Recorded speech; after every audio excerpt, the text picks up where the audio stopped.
Professor Jagdev Singh sir, and to chair the session, I would like to invite Professor Harish Kumar sir. Sir, please.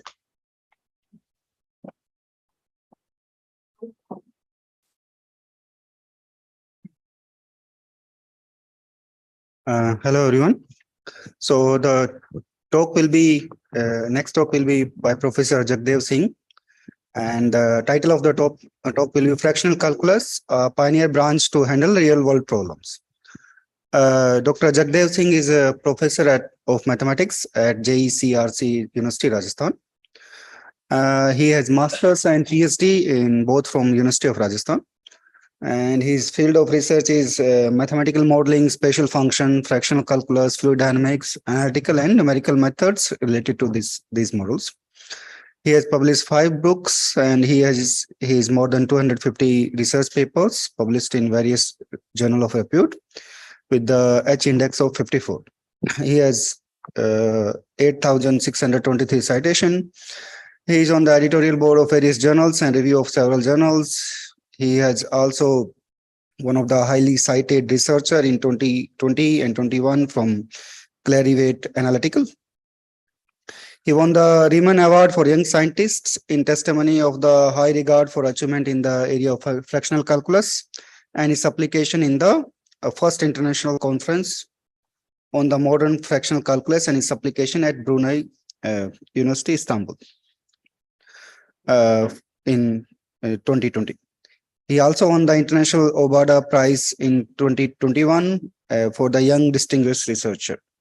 So let me invite Professor Jagdev Singh to present the talk. Thank you. Professor.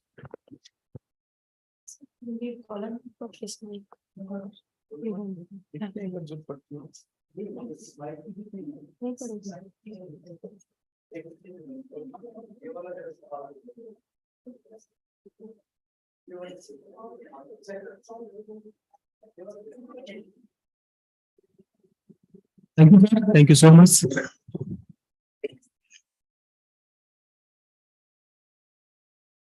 Is it available? Color it would be better. Color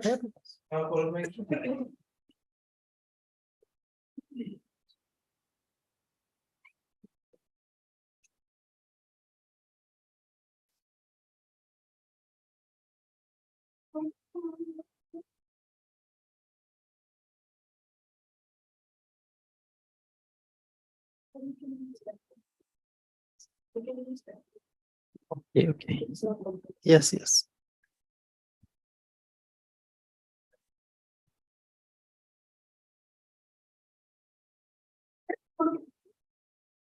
So, good afternoon, good morning, one and all. First of all, my sincere thanks to the organizing committee for organizing this international conference, for delivering a talk. I appreciate the efforts of the organizing committee for organizing such a wonderful conference, and also the team which has been selected by the committee. It's really a very nice team.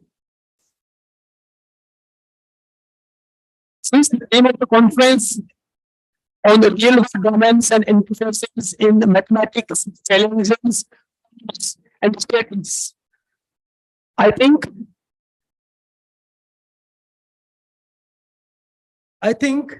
the theme which is selected by the organizing committee is really an important theme, because as of today, everyone who has been working in mathematics, scientists, researchers, or all the student, undergraduate student, postgraduate student, they have to need about the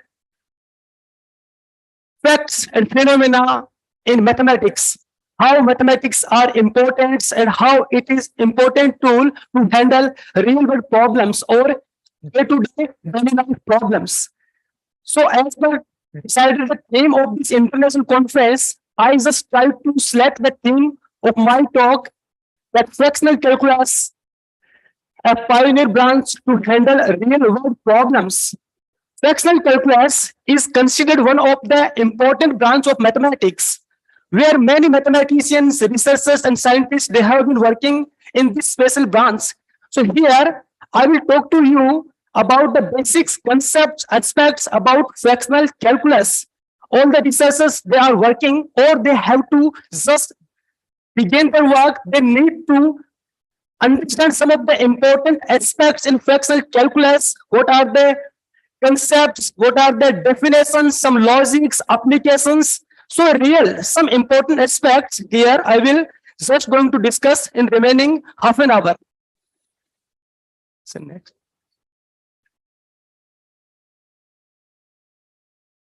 We will discuss about the concept of what is fractional calculus, historical review, definitions, applications, and fractional order modeling. Thank you, ma'am. Thank you. So one has to be understanding the basic concept of fractional calculus. All of us very familiar about the first order derivative, second order derivative, third order derivative, and integral of the first kind between the limit 0 to t fu du, or double integral, triple integral we have been discussing. Now, one has to be find the half order derivative of any function. If we have to find the fifth order derivative of function, or 2 plus 3 iota derivative of function, it will be interesting, or it will just generate new consequence of the function. Because when we have classical order derivative, or we can say integer order derivative, we well familiar about this type of derivative. So here the fractional order derivative, it has the derivative of arbitrary order, real order, or complex order. So all these three are covering here. So what is it mean of fractional calculus? Basically, this is a special branch of applied analysis which deals the derivatives and of integrals of arbitrary, real, or complex order. There are some of the questions, and I think everyone has to know about the answer of these some interesting questions. Some of our questions that does fractional calculus it has any sense, or it is just a mathematical fantasy? We need to clear it. Then if we have to calculate the half order derivative of any function, then how? Just if you have a function in the form of t, then what will be the half order derivative of the function t? We need to calculate. It will be interesting. It will be different as from the classical or integer order derivative. Then fractional calculus, it seems to be a recent step, or we need to study about some historical aspects, how it is old or when it has origin. Then does fractional calculus have any physical interpretations or geometrical meaning? Or why we study it? Or how it is important in engineering field? And what is the deal of this? These are some questions. We need to answer all these questions. Then how much serious is the research community about it? As I told you, many researchers, mathematicians, scientists, they are working, and some of a wide research community, they want to know about the facts. So how these are serious? We discuss, and what are its applications? And should we discard the integer order derivatives? If all these questions about related to fractional calculus, so if it has wide applications, then should we discuss the integer order derivatives? These are some questions where we should discuss about it. History of fractional calculus, very interesting. Or we can say that when it was actually developed, very interesting. The history or development of fractional calculus, basically the consequence or discussions between two famous mathematicians. They were L Hospital or Leibniz. What actually happened, as we have the facts in historical data, that first of all, the famous mathematician L Hospital, he wrote a letter in 16th, 95th century. Famous mathematicians Leibniz, that if the order of half, then what will be the derivative of that function? Then apply to this question on 13th September 1695, Leibniz replied to that letter. And he said that it will lead to a paradox from which one day useful consequences will be drawn. He predicted about that if we are taking the half derivative of any function, one day it will be consequences drawn. And it's true. As of now, a large fraternity of community of mathematics, they have been working in this special field. And that 13th September, he replied that letter, it is considered of birthday of fractional calculus. So means 30th September is considered birthday of fractional calculus.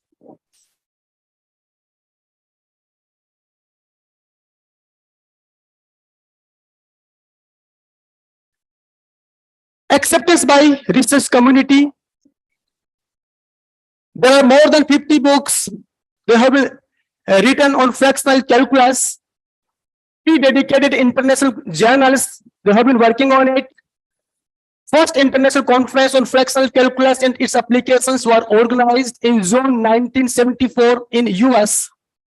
Special international conference conducted by the International Federations of Automatic Control in every 2 years, namely fractional differentiation and its applications. More than 50,000 papers published on this special branch of fractional calculus on the single topic of modeling of complex systems by fractional differential equations. Indian working in fractional calculus, many mathematicians, Indians, they have been working in this field, but some of the people, they have been really doing great in this field, namely Professor H.M. Srivastava, University of Victoria, Canada, Professor A.M. Mathani, McGill University, Canada, Professor R.K. Saxena, Zainal University, Jodhpur, Dr. Dandikar, University of Rajasthan, Jaipur, myself, and many more. International scientists, they have been working in fractional calculus, famous mathematicians. One of Professor Dumitru Balano is working in this field and a fortune. And I will also special thanks to the organizing committee because I think 1:30 to 2 p.m. Ganesh sir, he has a talk. And please don't miss this talk because he will surely is going to cover very, very useful and important aspects of fractional calculus. And many people from as of my knowledge, India and abroad, they have been contacted us from the yesterday or a couple of days. They have been waiting for this international conference. This has been organizing as Department of Mathematics, Rajasthan University, and working so waiting for this talk. So definitely don't miss this. All the audience, please be there. So Professor Dumitru Balano, he has done very nice work and has been doing another. Professors Francesco Menaldi, University of Italy, doing very nice work. Professor Richard L. Megan, University of Illinois. Professor Luis Vasquez, all these people. And all the student or the research scholar, they have been sitting here in the auditorium. If you want to start your work in fractional calculus, they were really on the Indian first slides and international scientists in the second slide. They are really very helpful. They are really helping hand to you. You may just contact to all these people. They will surely help you in this branch. Some facts about fractional calculus. These are important facts. See, rigorous mathematical theory has been developed. Achieving some of these concepts, they have been discussed important mathematical theory. Integer order calculus is the special case of fractional calculus. Right, I will tell you later about the order and what is thing we will discuss later. And we can see by giving a particular value to the order, we will get all these results as a special case, right? Geometrical interpretation or physical meanings exists. Clear? But not as straightforward as for the integer order derivatives. There are more than 15 definitions of fractional derivative operators. Some mathematics successive differentiations. These are, I think, we know about all these successive differentiations. Nth order derivative of a function t raised to power n is given by factorial n, right? Similarly, nth order derivative of function t raised to power n, where m and n integers, m greater than n, is given by this relation. And if we use the Euler gamma relation, that is given by gamma factorial n is equal to gamma n plus 1, the above relation is converted by these equations.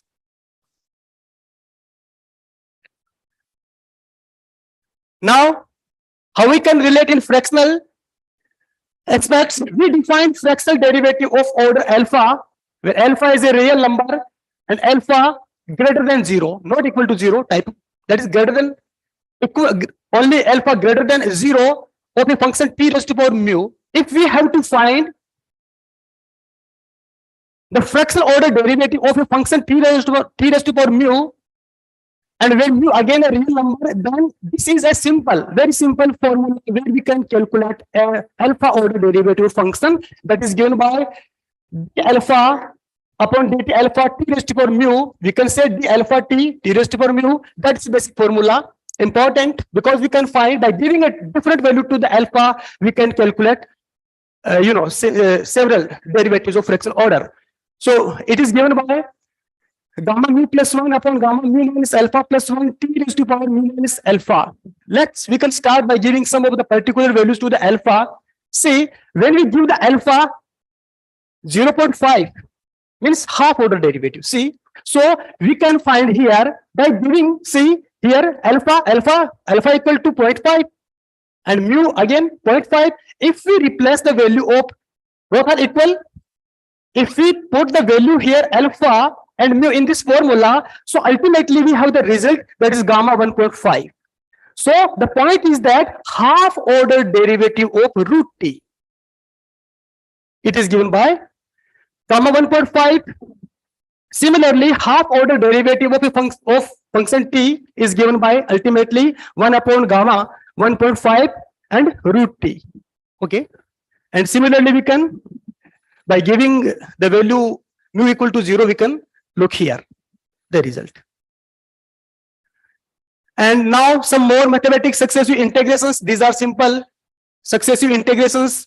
The first integral of a function is given by j1 ft is equal to integration between 0 to t fu du, where t greater than 0.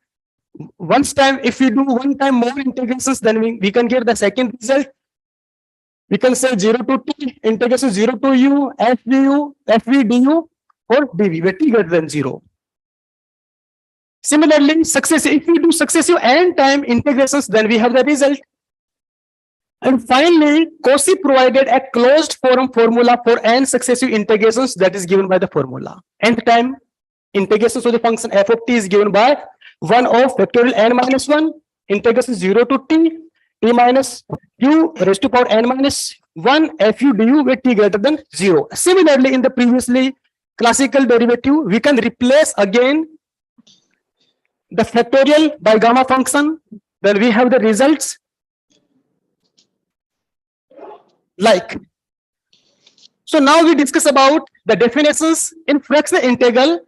When we have the Riemann-Livni, we can say RL.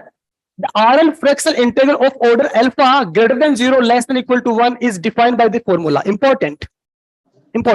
That is given by Riemann-Livni integrations of order alpha of function t, that is 1 upon gamma alpha integration 0 to t minus u alpha minus 1 fu tu t greater than 0.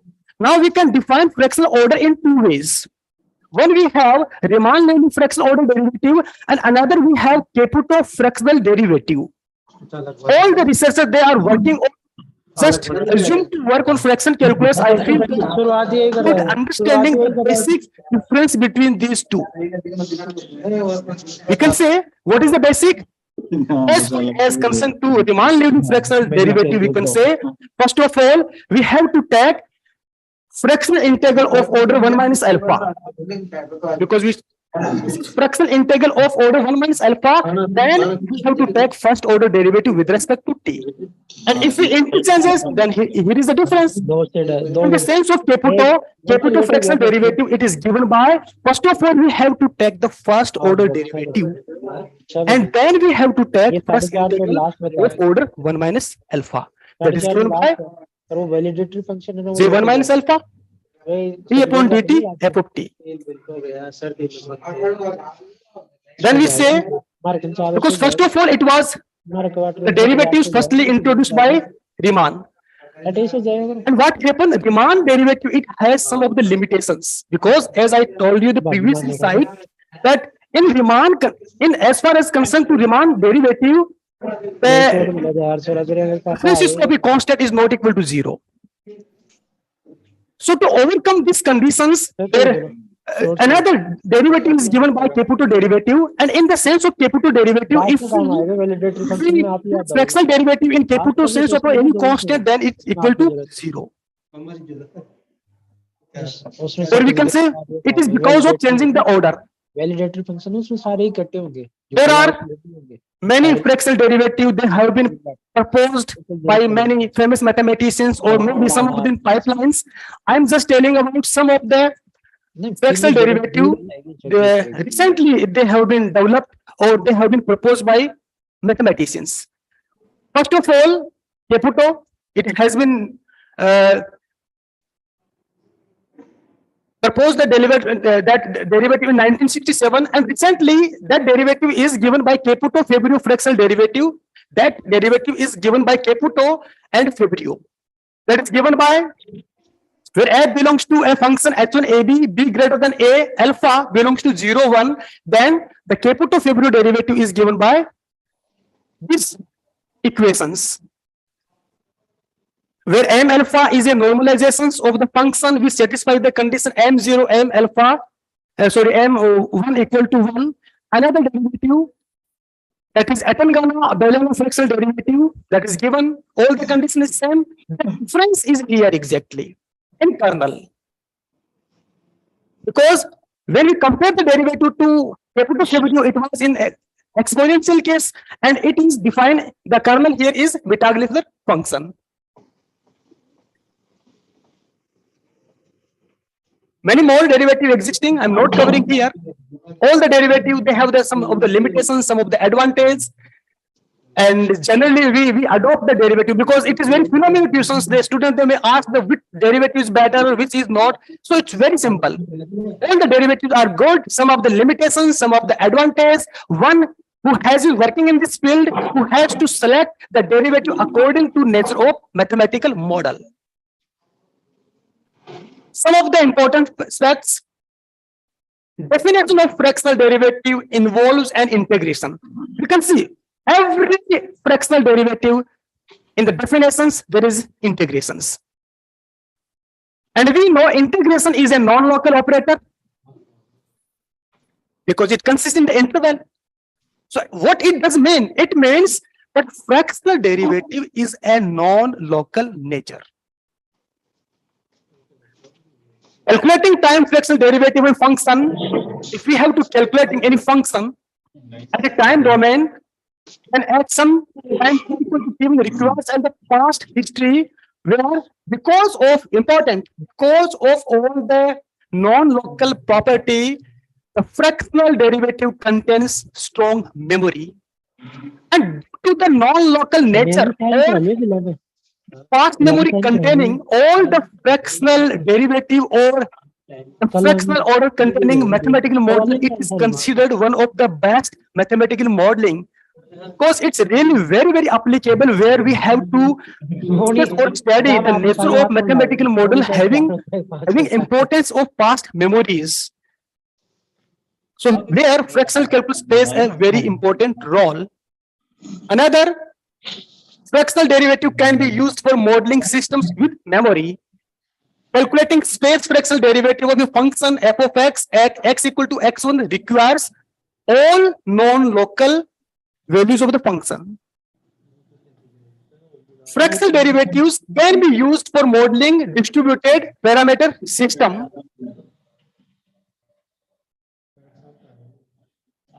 Now, what is fractional differential equations? Simple differential equations containing fractional order derivatives. For example, we have Dirichlet-Torvik equations of oscillatory process with fractional damping, where the equation is given by d2 upon dt square yt is equal to a d raised to power 1.5 t yt plus byt equal to f of t. Fractional differential equations both are in nature. It is also ordinary differential equation or partial differential equations. It's also non-linear differential equations as well as linear differential equation. And for the solutions of all these differential equations, we need existence. We just set all these conditions, existence of the results, uniqueness of the solutions. And for solving of fractional differential equations, analytic solutions are difficult to evaluate. If applying the analytical methods, so here the solutions little bit difficult. So for this, for solving fractional differential equations, numerical methods are deemed fit. It provides more accurate or good results. Applications. In spite of its long history, fractional calculus was not considered eligible for any applications past, because that time not so much history, so much research was carried. This was due to its high complexity and lack of physical and geometric interpretation. Applications of fractional calculus to real world problems is only 4 decades old. So we need to work in this special branch. There is a lot of opportunities. Applications can be broadly categorized into 2. First of all, systems, and another fractional order control systems. Modeling of physical systems using fractional differential equations. I am taking example of diffusion models. See, and basically we discuss about, as far as concept to diffusion, all the models like is we have a normal diffusion, where in normal diffusion, basically the flow of the particles from high concentrations to low concentration exist. It means concentration is given by Gaussian distributions. Means in normal diffusion, the particle follows the Gaussian distributions, and the Gaussian distributions exactly, that is here asymptotical, means squared displacement is a linear function of time in normal distributions. That is the asymptotic, that is displacement, square displacement is linear to function of time. And basically the simple integer order diffusion equation is given by del phi x comma t upon del t is equal to del 2 phi x comma t upon del x square. Now, some processes are an exceptions to this. So this is a simple diffusion. But what exactly happened in some of the particular cases? We are facing daily, day-to-day life. If we have some example of photocopy machine. We have the example of laser printer and many more. In all of these examples, what exactly we have to face? In these examples, the movement of holes and electronics. Another example, movements of holes and electronics in semiconductors inside them is not the normal or Gaussian diffusions. As I told you, 3 examples. When we have photocopy machine, laser printer, and another the electrons in semiconductors. In these examples, basically the diffusion does not follow the Gaussian process exactly, right? Classical. So if it doesn't follow the Gaussian process, so what exactly it is? It is exactly, if it is not normal distribution, if it is not normal distributions, then it is said to be anomalous diffusion. And what exactly where we discussed that was function of linear. So exactly here what will be asymptotical linear square displacement is not linear, because if it follow the Simple, then it is linear. If it doesn't follow the Gaussian, then it is not linear. So what does mean of non-linear in mathematical sense? That exactly here. Alpha. T raised to power asymptotical, that is not linear, means T raised to power alpha. And here the condition is that alpha not equal to 1. Because if alpha equal to 1, then it will convert into that classical or that Gaussian. So that alpha not equal to 1, it gives new consequences. So alpha not equal to 1. If equal to 1, it will convert into the Gaussian. So we have another two cases. One, we have alpha less than 1, or another we have alpha greater than 1. It contains a lot of applications, both the cases. Later we will discuss about it in the next slide. So exactly what does mean? If alpha less than 1, then this diffusion is said to be subdiffusion. And what does mean here? The movement of the particles is slow. And if alpha greater than 1, it is said to be superdiffusion, where the particles movement fast. Right? Now we can convert. We can convert the integer order derivative in fractional by replacing the integer order derivative by fractional order derivative. Simple. How can we say? Del alpha by x comma t upon del t alpha is equal to d alpha del to pi x comma t upon del x square. Now we can see basically the applications of subdiffusion, superdiffusion in day-to-day daily life, and we have been crossing regularly by the applications of these two categories of the diffusion. Some of the examples you may see. Subdiffusion, applications of subdiffusion, we can say transport of holes and electrons inside the aqueous semiconductors under the electric field. So, movement of the particle very slow. Another example, movement of contaminants in groundwater. It is huge applications. Groundwater study. Particle movement very slow. Spread of pollutants from environmental accidents. Diffusion of proteins across cell membranes. Now super diffusion. In the case of alpha, yes, greater than 1. See, motion of large molecules and metal cluster across crystalline surfaces. Flights of seabirds, I think maybe we have across this problem. Flight of seabirds. This is we have been just we can see the bird. We have just hearing about the news or all these things. The bird it cross miles and miles in a day, right? In hours speed. So these are exactly the movement of the bird. The movement of seabird. It comes under super diffusion. Another we have movement of spider monkeys. You can see from one tree to another jumping so fast. The moment of that monkey that comes in super diffusion. Another spread of pollutants in the sea very fastly, and we can see poisons and a lot of problems and challenges have been coming in daily to daily lives. And another movement of particles inside a rapidly rotating annular tanks. And this is a physical applications of or geometrical applications of fractional calculus. We can see that if we have to decide or we have to study a path of any curve, then we can say here that to find a curve is the property that a point sliding on it only due to gravity will reach the lowest point irrespective of the initial heights. Means we are assuming one of the curve. And different positions, if we move the particle irrespective of places and heights, right? And this particle exactly reaches at the same point.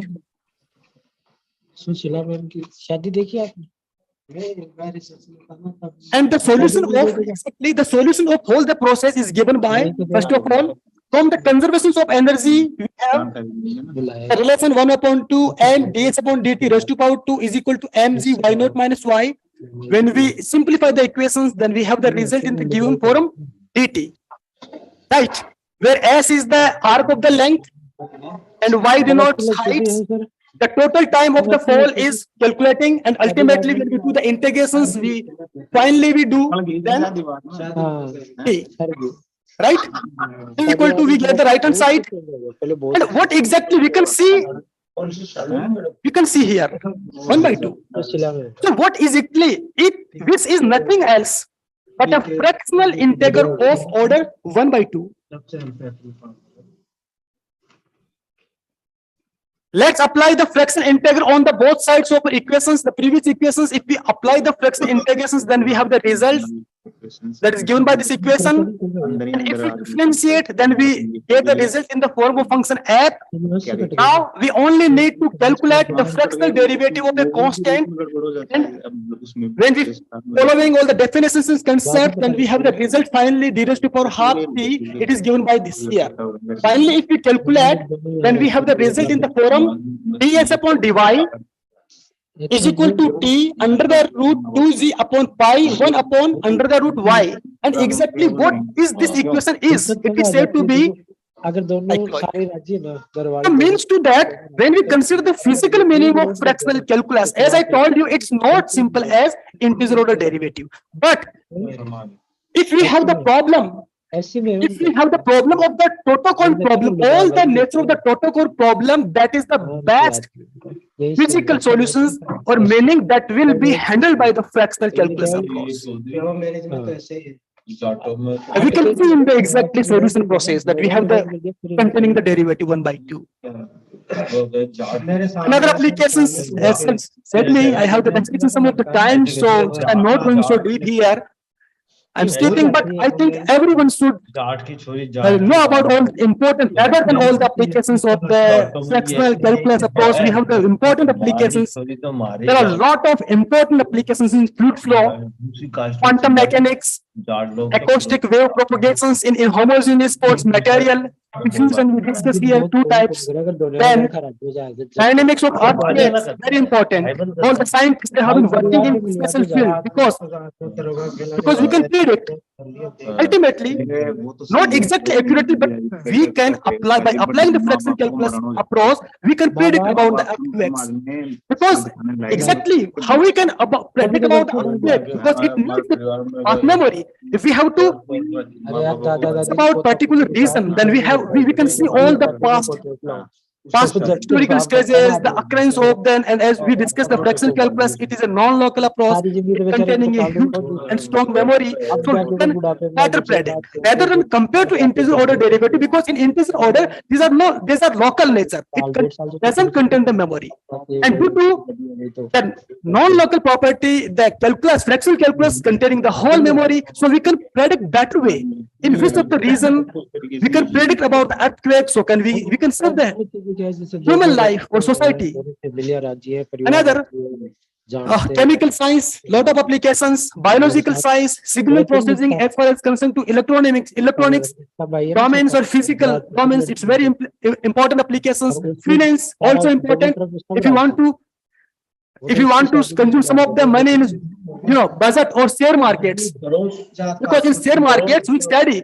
And fractional calculus approach is very important because in share market there is a Black-Scholes equations, and fractional Black-Scholes equations is used to determine the behavior and nature of share markets. Very important aspects.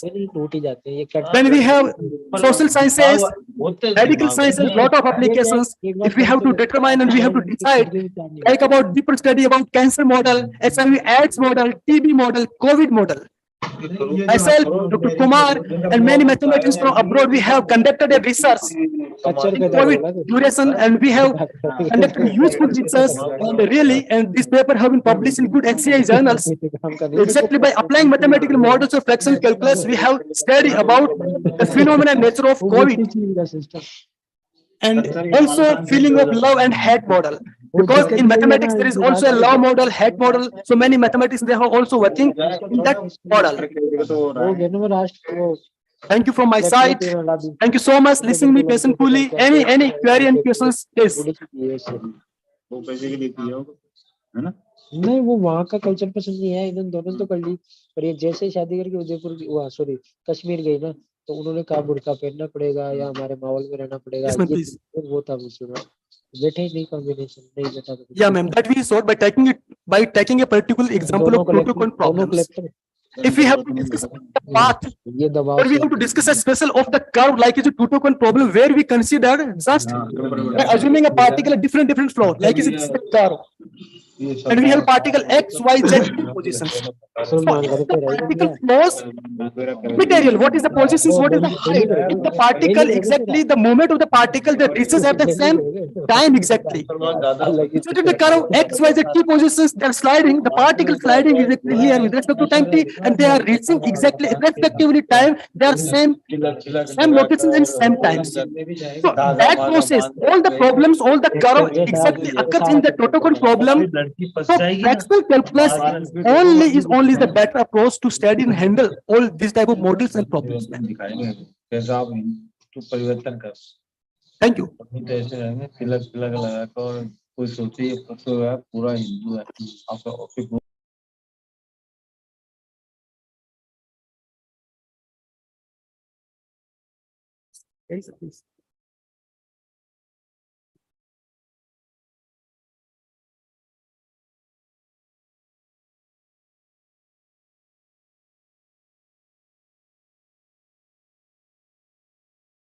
So our next speaker is Professor Shivdat Kumar from Motilal Nehru. Sorry? Yeah, okay. So let me just first present a memento to Professor Jagdev. Please.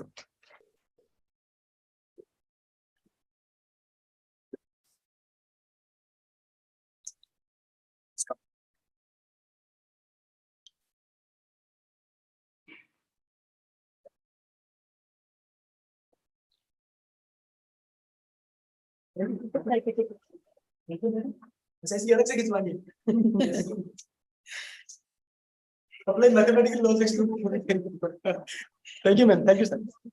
All right. So our next speaker is Professor Shivdat Kumar from Motilal Nehru National Institute of Technology, Allahabad. He did his PhD from Harish Chandra Research Institute in Allahabad, Prayagraj, and he has been visiting several important places like ICTP in Trieste for research-related visits. And he has more than 9 PhD students and lots of research papers in the area of algebra. In addition to that, he has been head of department from 2011 to 2013 in MNN and IT. And he has given more than 40 invited talks in different institutes in India and abroad. So let me invite Professor Shivdat Kumar. He will talk about ideas and challenges in the representation theory of the groups. Yes, Professor Shivdat, please.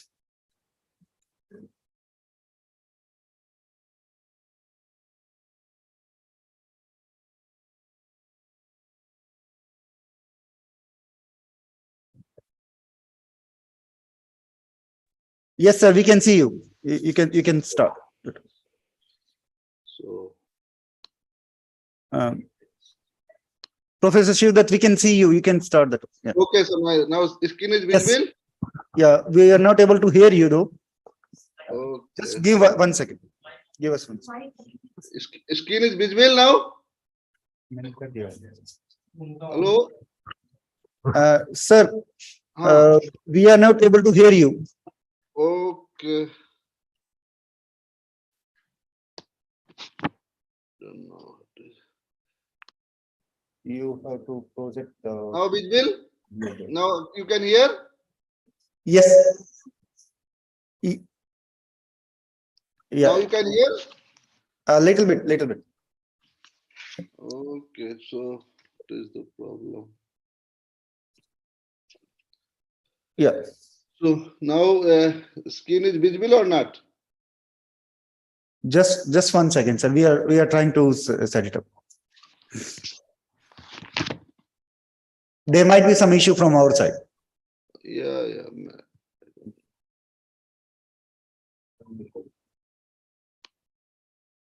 Zoom का आवाज खोज करो, zoom का internal आवाज खोज करो।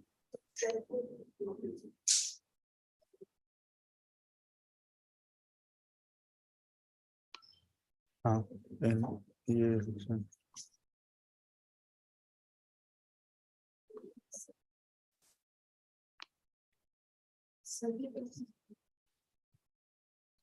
Sir, can you increase your input volume?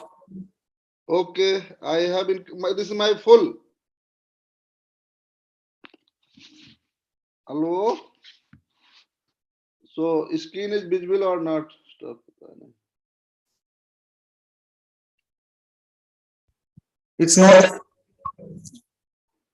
Now visible and you can hear me? Hello? Sir, you can try to start. We'll see how it goes. Okay. So now screen is visible? Yes, sir. Little bit better. Okay.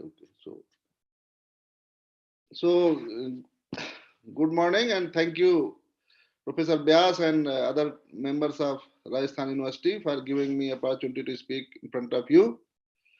So I will be discussing about representation theory of groups.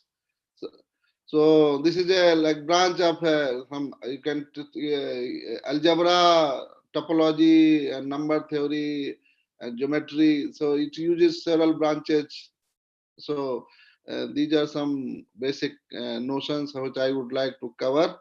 So actually, what is a representation theory? Representation theory is the study of linear group actions of G on a vector space V, and it studies symmetry in linear spaces. So idea is to compare finite abstract groups with linear groups, which are more concrete and through homomorphisms, and hope to gain better understanding of the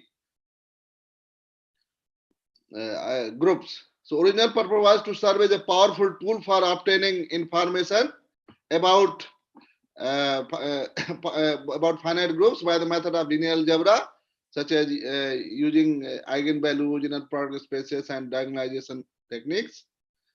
So this is also a study of associative algebras. That's what is associative algebra. Algebra equipped with an associative bilinear multiplication.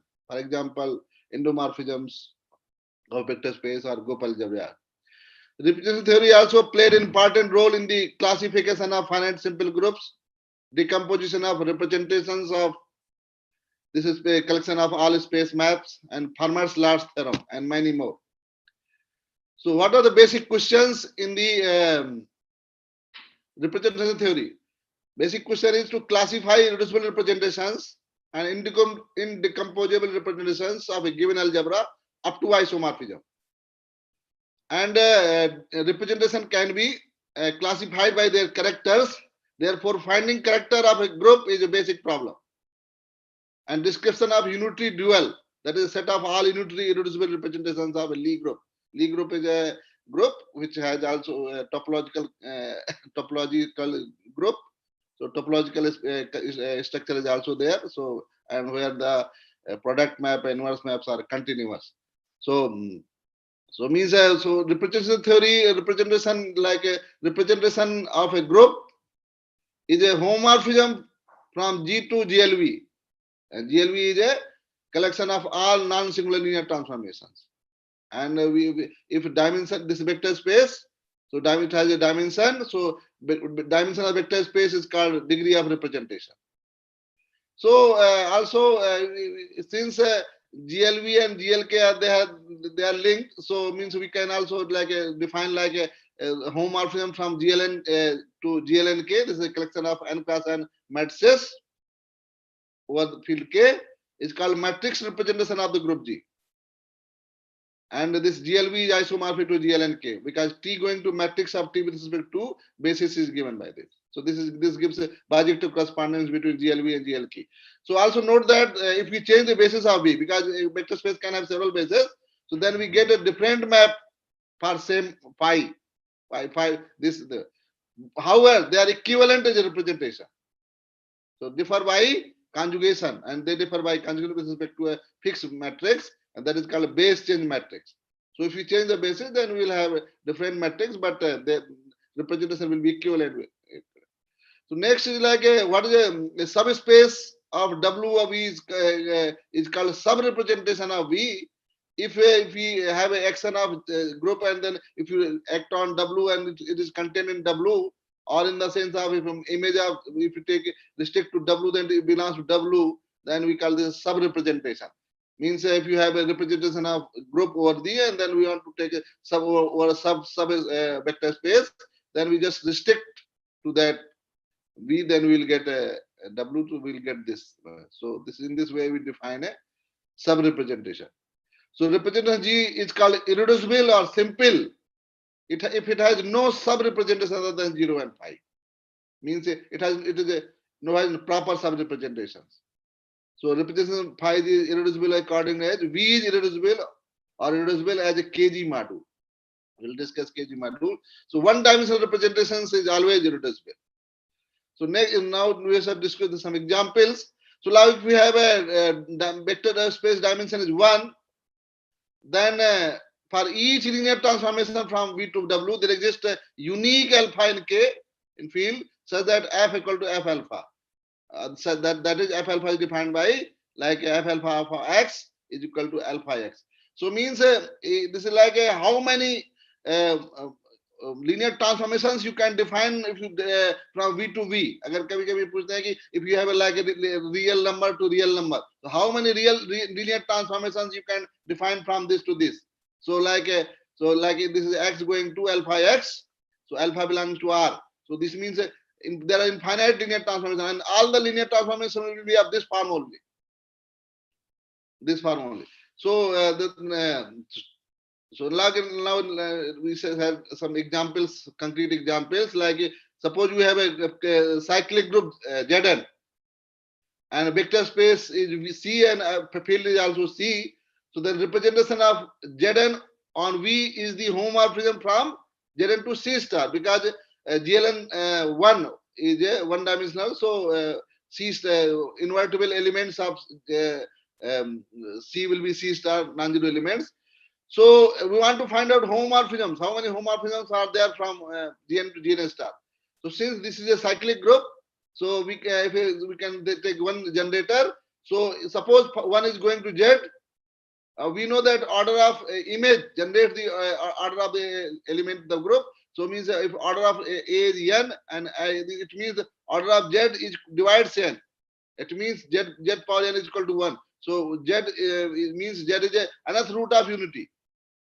So means if you define generator to any element of Z which is another of unity, that will give a representation, that will give homomorphisms.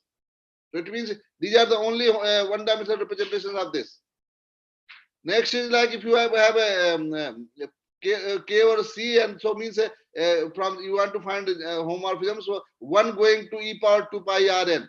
These are the all one-dimensional representations of Zn. If you want to find a two-dimensional representation, vector space, then we can define like 1 going to T, where Tn is equal to 1, and we can take that in diagonal elements like here and some e power 2 pi R1 here, 2 pi R1, and next were 0. So in this way we can define two-dimensional representation. If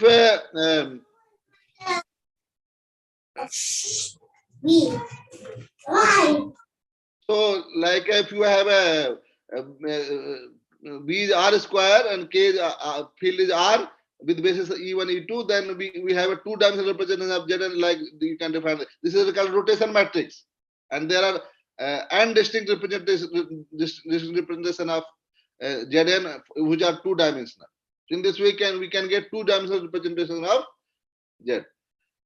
Like now see another example. We know the quaternion group or Hamiltonian group. So this is a plus minus I, plus minus j, plus minus k, and plus minus 1. So we want to find out, if you want to find out one-dimensional representation, so means we want to find out all the homomorphisms from Q8 to C star. So finding homomorphism, we have to look at the kernel. So if so by fundamental theorem of homomorphism, Q8 upon kernel phi is isomorphic to Q8, which is a subset of C star. So kernel phi is a normal subgroup.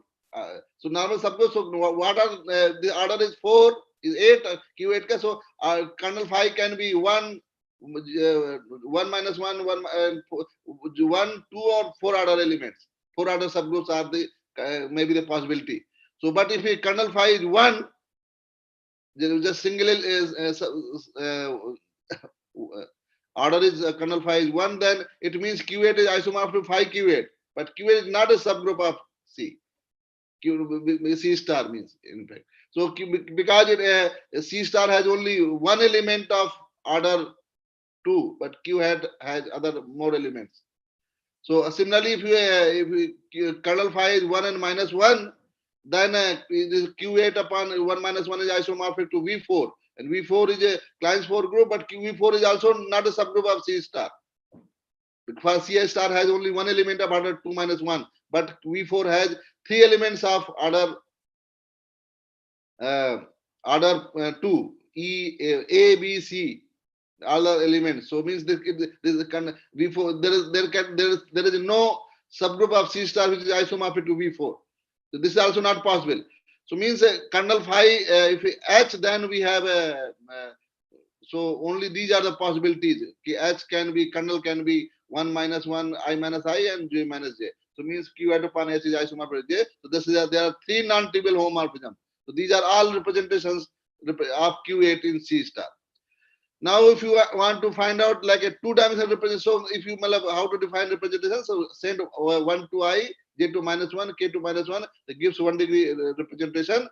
If you want to find 2-dimensional representation of Q8, then just send this IJK1 this identity matrix, and this is a Pauli spin matrices they are used in chemistry. So in this way, with defining, we can get a 2-dimensional representation of Hamiltonian group. And this is a faithful representation. Faithful representation means this map is injective. So it means you have a faithful representation. Now we have a dihedral group. Dihedral group D6. So this is generated by R and S. Where R cube, this is a 3 odd element, and S is a 2 odd element. And this another relation is this. So this is a group like a group of symmetry of equilateral triangle. Like if we have this equilateral triangle. So if you rotate this in 3 times 2 pi by 3, you will reach the same position. Or you can reflect like image of take any image, and then you will have another this. And again, so reflection is 2-dimensional and rotation is 3-dimensional. Order rotation is 3. So this is like a group of symmetry of equilateral triangle. So 1-dimensional representation is one is trivial representation, everything goes to identity, and another 1-dimensional representation is given by this, because defining map on the generator is sufficient. Similarly, for getting 2-dimensional representations, because 0 1 1 minus 1 order has 2, and this omega 0 0 minus omega cube has order 3, and this also this satisfies this relation. So then we can get 2-dimensional representation of dihedral group. R going to omega 0 omega square, as going to 0 1 1 0. So these are 2-dimensional representation. Another example is like we have this group is Z2 cross Z2. So you have to want to get a 2-dimensional representation. So just it has elements 0 0 1 0 0 1 and 1 1. So we can define in this way. So this is a identity matrix, and this is order 2. This has order 2. Also this has order 2. So this is a matrix representation of. Actually means if you have a represent any group into matrix form, then you can use whole linear algebra. That is the idea. So like now if you, all these examples were of finite groups. Now this is a 2-dimensional representation of R plus. This is a abelian group R plus. Then you can have a 2-dimensional representation like T going to cos T sin minus D. So this gives a 2-dimensional representation of infinite group R plus. Another is like we have a symmetric group. So representation of symmetric group, K is any field, V K power n, and suppose this is a standard basis unit to En of V, then define representation of Sn as follows, like sigma is the element of group, and then we define Ei, so send sigma. So just rotate the basis. In this way, gives this representation of symmetric group. But notice that it does not depend on the field, because we are just rotating on basis elements. That's all. So if you have like another example, like if you have a in this group, Z plus group, this, group of integers, and then we take matrices of sequential space. So this is a vector space of infinite dimension. So if you define row 1, A1, A2, AN equal to, by shifting by 1, all the elements and putting 0. If you are shifting row, you take row n, then shift, put n zeros, and then remaining elements, all the elements of this vector space. So this gives a infinite dimensional representation of Z. Z is also infinite group, and we have infinite dimensional representation of this group. But it has no invariant subspaces. Invariant subspace means whose images are contained in there, like a image is contained there. So means so in this way you can find representation of Z. So now similarly, two-dimensional representation of R also we can define like this: R real to R by sending A going to 1 A 1. It leads to one-dimensional subspace fixed by 1 0, but has no complementary subspace. Hence, this representation is not completely reducible. So these are some examples. Now, other important is Galois theory. Galois theory means we take these like a suppose K is a field extension of Q. We theta is a root attached to root of algebraic equation to Q. Then Galois group is just a set of all automorphisms from K to K, which preserves Q. F is here Q, actually not F.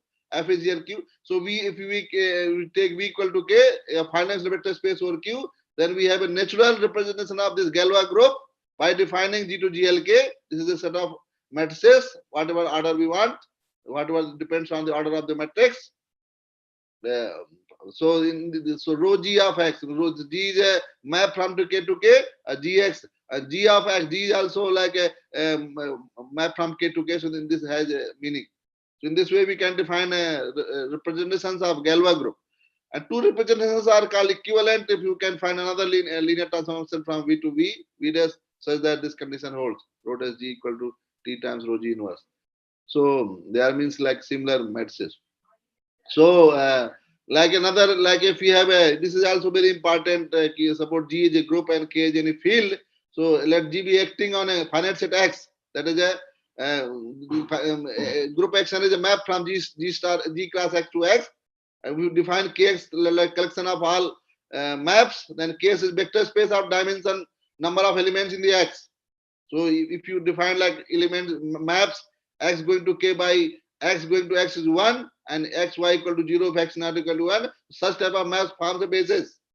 And then Xn, the Xn gives rise to a representation of G on the space Kx, like if you row from G to GLKX given by rho G of rho G is the element of this, and this is a also like a Xn of on F. Elements are in like matrices, element maps. So how you define F? We have to map, so then we have to evaluate at certain point.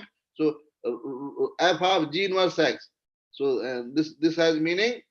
So this becomes element of K. So means that you have a in this way you can find a representation of Kx. This is a, so in fact Kx can be made algebra also. Algebra means it has a module structure and a ring structure, and plus one multiplication and alpha x y equal to x alpha y x y alpha, where x y are elements of algebra and alpha is a or field or a ring element. So if you can multiply like f star f into f star f dash equal to this, in this way, this is a convolution multiplication, not the usual multiplication. So in this way we can make Kx as a algebra. So like if you G is a symmetric group and X is a 1 to n, then we from this we get back permutation representation. So now this is a strategy of representation strategy. Like if you have a want to find a representation, means they want to study action of a group on the set X, then they convert problem into a problem involving a linear group action on Kx, and then decompose into irreducible representation, study on this, and then we go get the information of whole representation.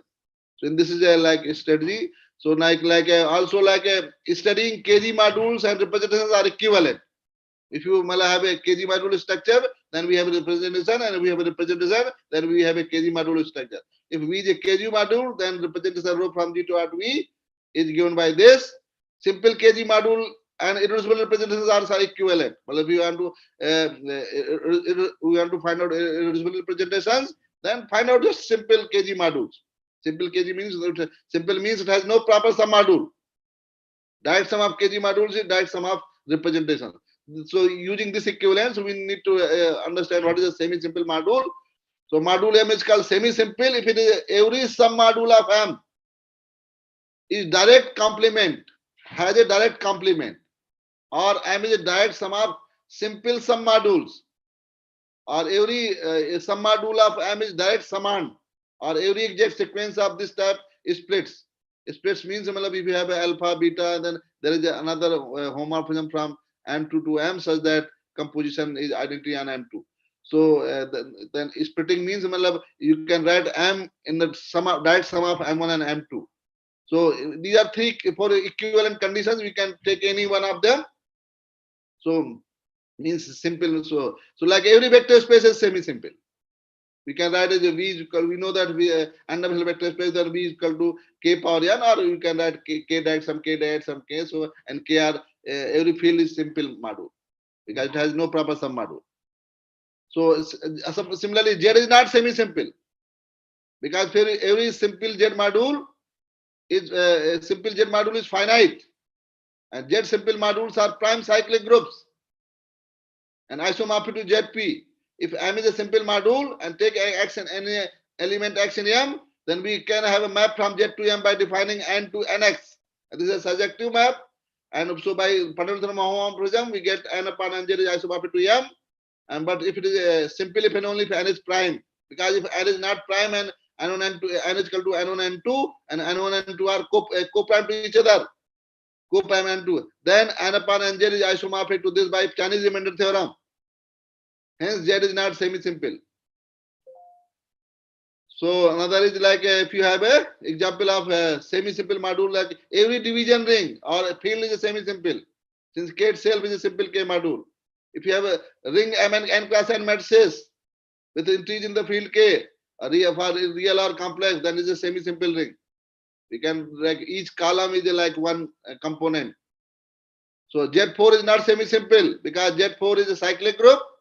And it has one element of order 4, but Z2 class Z2 each element order of each element is here except identity is 2, 0, 1, 1, 0, and 1, 1.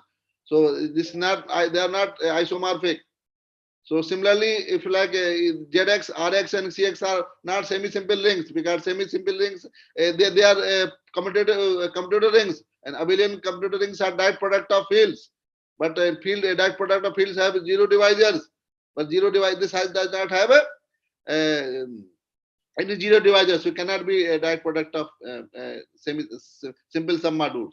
Similarly, this is another important ring Z upon 1 upon P, where A upon P power n, where A belongs to an integer and P is a fixed prime. So this in this way, this is not a semi-simple ring because same region. It is not. It is a commutative, and commutative semi-rings are the product of fields. And because product of fields has zero divisors, but Z upon B has no zero divisors except 0. So these are some examples of simple modules. Another important where we study this, we need a KG. If K field and G is a finite group, then we can define a KG so group algebra. So this is like this is a finite sum of alpha I Gi, and this is a vector space over K and has a basis. G has a basis with sum and multiplication. So we can add and multiply like this, and if we can multiply like in this way, so this becomes KG is a group algebra. Algebra means I told that this is like a vector space. It has vector space structure. It has a ring structure, and some one more alpha x y equal to x alpha y. Professor, Yes. can you wrap up in next 5 to 10 minutes? Okay, I will. Yeah, yeah. Yeah. Thank you, sir. So 10 minutes I will take. I will have about 10 minutes. So now this is a group rowing like a KG is a never semi-simple, never simple KG module, because if you take G1 plus G2 GN, then this is a one-dimensional representation of this. So KG is never simple. It has always some proper sum module. Studying KG module is equivalent to studying representations. And representation is irreducible if and only if all subspaces W and V, which are stable under direction of G are 0 and V. One dimension is always irreducible.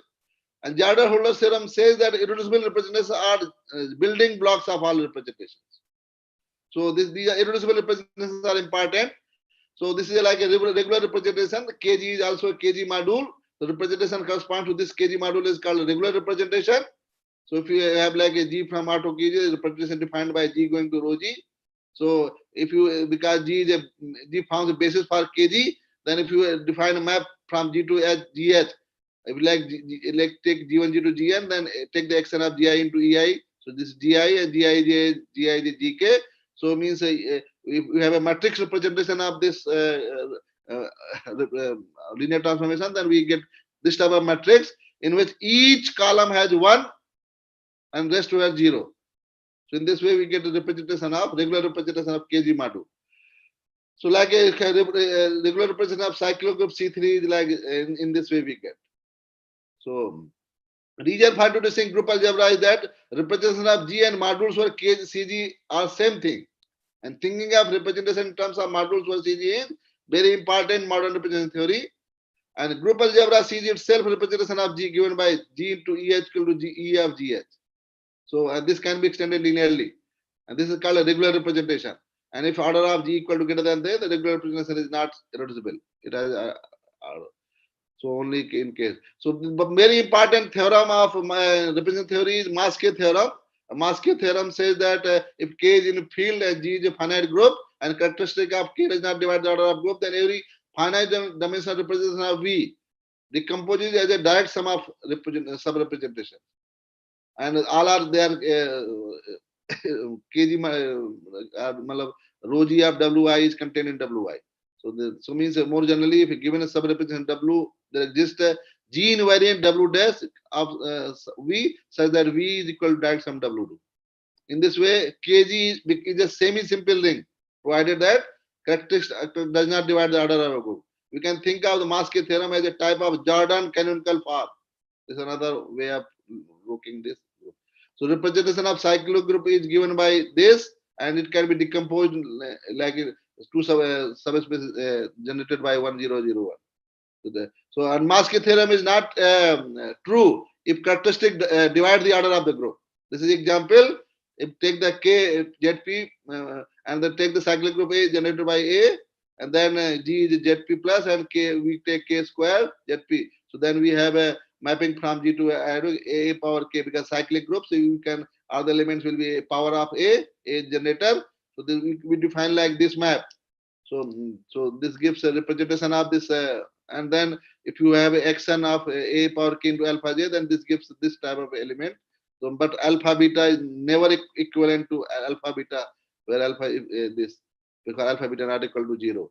So therefore does not exist any KG submodule U of V such that W or direct sum V is V, because any irreducible submodule will be of the type lambda times K lambda, whose second coordinate will be non-zero. Because if you take W is 1 0, so if you want to direct sum, then first component should be 0 and second component is non-zero. Then only we can get direct sum.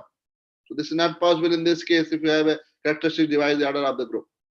So these are very important results. Sur lemma is very important. Like if any have any non-zero homomorphism between simple R modules is isomorphism. This is very important. This has several applications in several areas, because if it is simple module, so every homomorphism becomes an isomorphism, non-zero homomorphism.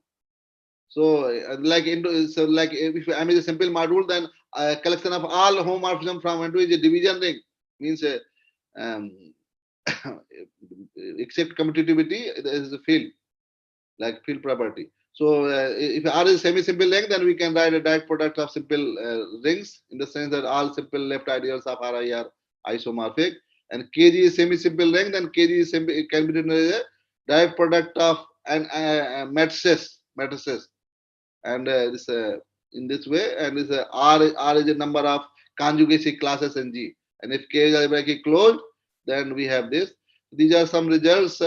Other results, we have to like escape these things, because this is like how we if you have like a S3, and then we can find out the corresponding Kg module. So if S3 is generated by this, then order is 6. Then in this we can find order of G equal to N1 square and 2 N square, and NIR are the degree of the irreducible representations. So it gives like how many irreducible representations will be 1 degree, how many representations will be of degree 2, and so on. These are 3 conjugacy classes.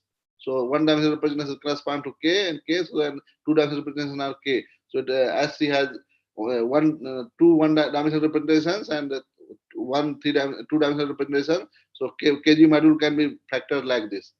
So this is we have a maps how to define, because these are generators of S3 1 2 1 2 3. In this way we can get fine. And so now they have to escape. So now very important notion is this character of representation. If you have a Kg, V is a Kg module. Professor Siv, Yes.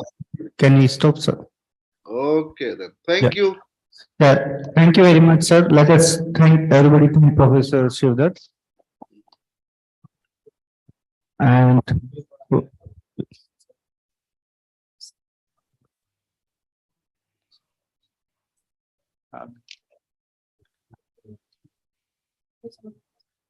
Okay, thank you very much.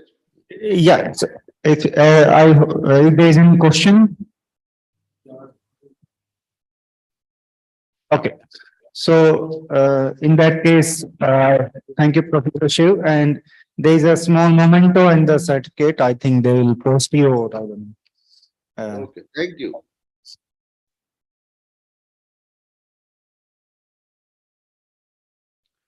Okay, thank you very much. Thank you. They will post you this memento and certificate, I think. Thank you. Thank you. Thank you very much, sir. Okay.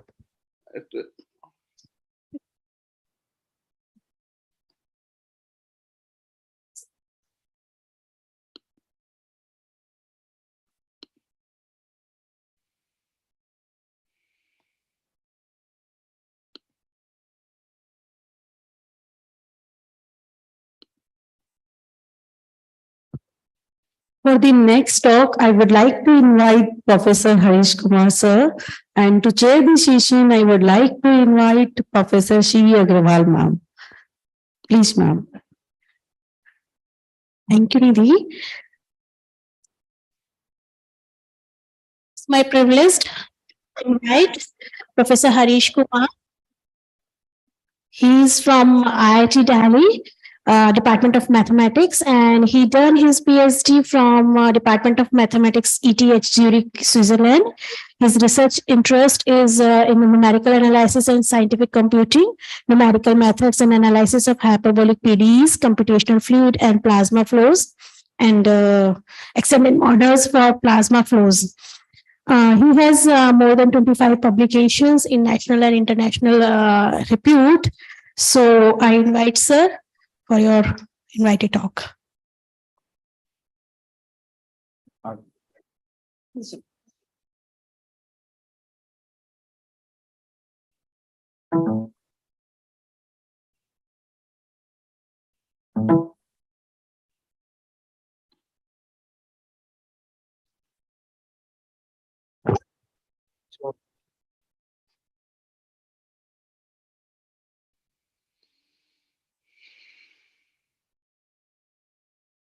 Next, Thank you. Okay. First of all, let me thank the organizing committee to give me opportunity to be here and present my work. The work I'm presenting is not a kind of overview or anything. It's just a research talk. So try to If there is anything you want to ask, please feel free to stop me. Okay. So this is a joint work with one of my PhD student, Deepak Boria, and Professor Praveen Chandrasekhar in TFR, Bangalore. So what we are going to talk about is finite difference schemes, and these will be applied to special equations which are called two-fluid relativistic flow equations. So these equations are hyperbolic in nature. When we say hyperbolic, that means it only contains first order derivative. But what makes it complicated is that the equations are highly nonlinear. And as we will see that with that comes the problem of smoothness for the solution and the uniqueness. So in general, there is no uniqueness for the solution, and even the solution will never be smooth. Even with the very smooth initial data or whatever condition you want to put, your solution will never be smooth. So from theoretical point of view, these equations will in general never have unique solution. One can prove that these equations will never have unique solution. So it's become a little bit challenging to design some numerical scheme, especially if you want them to be stable in some sense. And in this particular, we are looking at the entropy stability. Okay.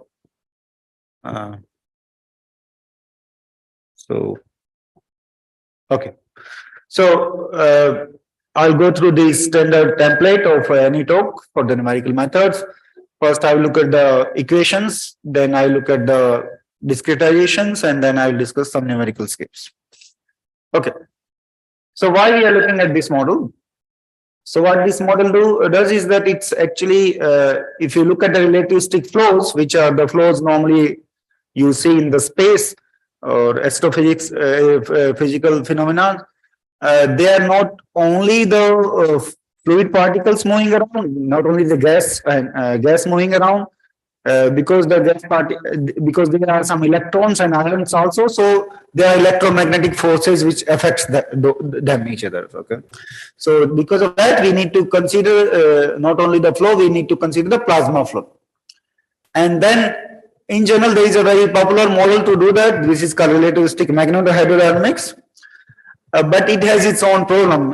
One of the main problem what you have is that it doesn't distinguish between two particles. So if you have some free electrons and some ions, it will just treat them, all of them like ion, and just go ahead with that. So that's create a lot of issues, especially if you want to model the things properly. So in that context, this relativistic two-fluid model is used. It has two particular problems. From the theoretical point of view, it has nonlinear flux and it has very stiff source term. Okay, so this is a complete set of equations. These last four equations are nothing but equations for the Maxwell equation. So they will model the evolution of the electric and magnetic field. As you can see, because I'm doing the relativistic flows, so speed of light is 1. Okay, so my maximum speed possible is 1. Everything else will be below that. Okay, so that's why normally there is a C here that is just put to be 1. These are the two constraints on the electric and magnetic field. These first three equations is nothing but the conservation of the mass, momentum, and energy for the relativistic flows. This is not the conservation of the mass in general. This is the conservation of the relative mass. So that's why there is a component here, this gamma I, and this gamma is nothing but will depend on the velocity of the ion. Similarly, there is gamma I, which will depend on the particular velocity of the electron. Okay, so this is not typical conservation of mass what you see for the Euler or Navier-Stokes equation. This is the conservation of relativistic mass. And this rho I is the mass at rest. This is the rho I is basic. So what happens is that when the particle moves with the speed of light, the mass also change. Okay, so we need to model that part. Okay, and that is that thing. So if you look at just the mass of the particle at the rest, that is rho I. All right. So this is basically conservation of mass, momentum, and energy. These are the Lorentz force term, Lorentz force applied on the momentum. So this is the effect of electric and magnetic field on the ion part. This is the effect of electric and magnetic field on the electron part. And these J and rho C basically they will be given in the form of velocity from ion and electron. So motion of ion and electron will affect the electric and magnetic fields. Okay. So where is the stiffness? Stiffness is due to this constant Ri and Re. These are the terms which will make it stiff. Not only that, there will be some stiff terms in this J and OC. So this is the additional description of the what I said. These are called Lorentz factor. So if you remember your relativistic class from BSc or something in physics, then you had some C square here, but C is taken to be 1, so it's only 1 here. And then these are alpha equal to I and E. These are mass ratios. These are also normally fairly big numbers. They are like 1,000 or something like that. That's not such a big stiffness. What happens is that if you look at the rho C and J, which is rho C is the current density and J is, so rho C is the charge density and J is the current density. So they are also stiff. They are these Ri and Re. Okay. All right. So and then this is completely combined with this ideal equation of state and appropriate heat ratio. Okay. So let's look at the analysis of the problem. These are the eigenvalues of the hyperbolic system. So why we find the eigenvalue of the system, hyperbolic system? Because we want to see how the waves move. Okay. So we look at the Jacobian of the flux and find its eigenvalue, and these are the expression for the eigenvalue. That looks very complicated, but they are just repeated. This is for the ion part. Now you change the ion component with the electron component, you get this. And for the Maxwell part, it's very simple. Okay. So they look complicated, but they are decoupled, so there is no issue with that. And then these are long when you have a complete set of eigenvectors, so that means the system is hyperbolic. Problem with hyperbolic system is that no matter what you do, there will be discontinuity in the solution. And then you say, okay, I assume there is a discontinuity in a solution. What are the possible solution? Then you can still produce infinitely many solutions. So to overcome this issue, at least for the scalar case, there is a notion of entropy. And what we are going to do is that we are going to design numerical methods which will respect this entropy inequality for the whole system. Okay. Still, you cannot guarantee the uniqueness of the solution. There is recently there has been a big result in 2012 or something like that, where people have shown that even if the solutions are entropy satisfying, you still can have a non-unique solution. But nevertheless, even if you are entropy inequality, what it gives you is giving you some additional stability criteria. So you can at least say that my solution, what I'm computing, is stable in some sense. You can also use it to get several Soviet spaces estimate on your solution, or the Lebesgue space estimate on your solutions. Okay. So in general, it makes good sense to have a scheme which guarantee the entropy stability of the solution. So at the continuous level, this is my entropy for each component. And I show that first that at continuous level, the solution, if the solutions are smooth, then there is entropy equality. When the solutions are not smooth, I want entropy inequality. Okay, so in the physics, entropy always increase. In math, entropy always decrease because there is a minus sign in front here. If I remove this sign, it will be greater than equal to. It's just how people deal with the in different area. So this is what I want. This is what I have at the smooth level, at the continuous level, and I want to replicate this at the discrete level. I want to show, I want to write a numerical scheme for this such that this is always satisfied. So how I go, so this is the proof of the this previous result, that the proof of this equality. So this is a lot of calculus, but it's straightforward calculus. There is no complication as such. It's just a chain rule several times and putting the terms together. What we observed during this calculation was that the maximum flux does not affect the entropy. So we need to only concentrate on the ion and electron flux. So how we design the entropy flux for the ion electron part? We look at the entropy variable. What is entropy variable? We look at the entropy and take its derivative with respect to the conservative variable. You get this entropy variable vector. So this is again a lot of calculus, but in the end you will get it. And then we divide these two, define these two quantities. So we define this entropy potential. This is P psi. This is entropy potential. And then the theorem Tegma, which says that if your F satisfies this relation at in every cell, at every cell interface, then your scheme will be entropy. It will satisfy entropy equality, or it will be entropy conservative. So forget about this part. This is some typo. So what it will say is that, okay, so my scheme is missing. Okay, so my standard scheme with this flux will be entropy conservative, but I don't want entropy conservative scheme. So nevertheless, let's first construct entropy conservative flux so that it's guarded. So this is, we follow the approach of Professor Praveen Chandrasekhar in 2013, where entropy conservative flux for the Euler equation is derived.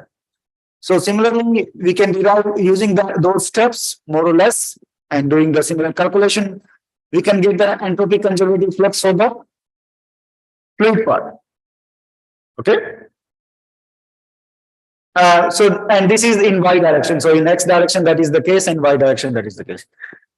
But these numerical fluxes will be on second order to get the higher accuracy. We follow the work of Lefloc, and using these second order accurate flux, we can whatever order of accuracy you want, you can achieve.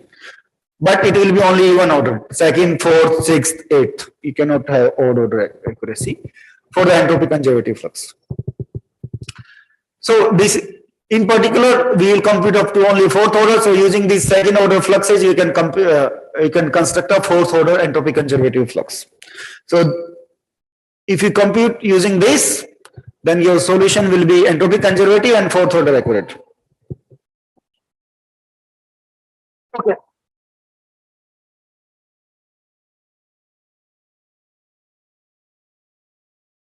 Okay. Okay.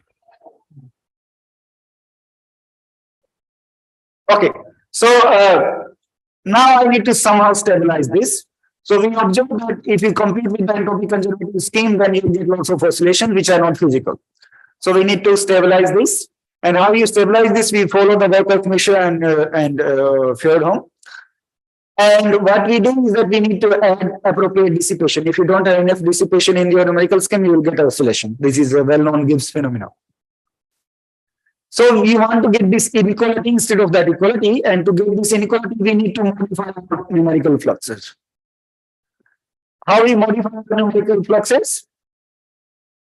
We add a first order term like this. When you add a first order term like this, you can get entropy inequality like this. This is total entropy decay, and the whole domain is decaying. So this will be is the appropriate notion. But now that once you did that, and this is again very old idea, 97, if you did that, this is higher order, but this is only first order. So you are stuck with the, again, first order scheme, which is entropy stable. This is not ideal. So what we want to do is that make this part higher order. How would we do that?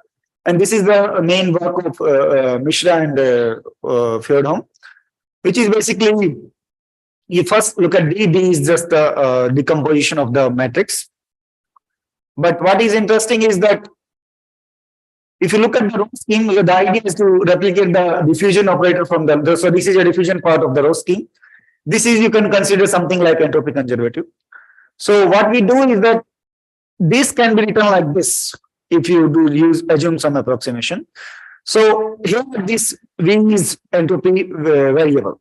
So we'll reconstruct this jump in entropy variable, reconstruct this jump in entropy variable with these appropriate right eigenvectors, and this right eigenvector has to be satisfy this equality. If you do that, then this equality will hold. And to do that, there is some scaling matrix you need to find, and there is some more involvement of the theory from the hyperbolic PD, but you can find those matrices, and you can get these you can get these appropriate R tildes. These are called entropy scaled eigenvectors.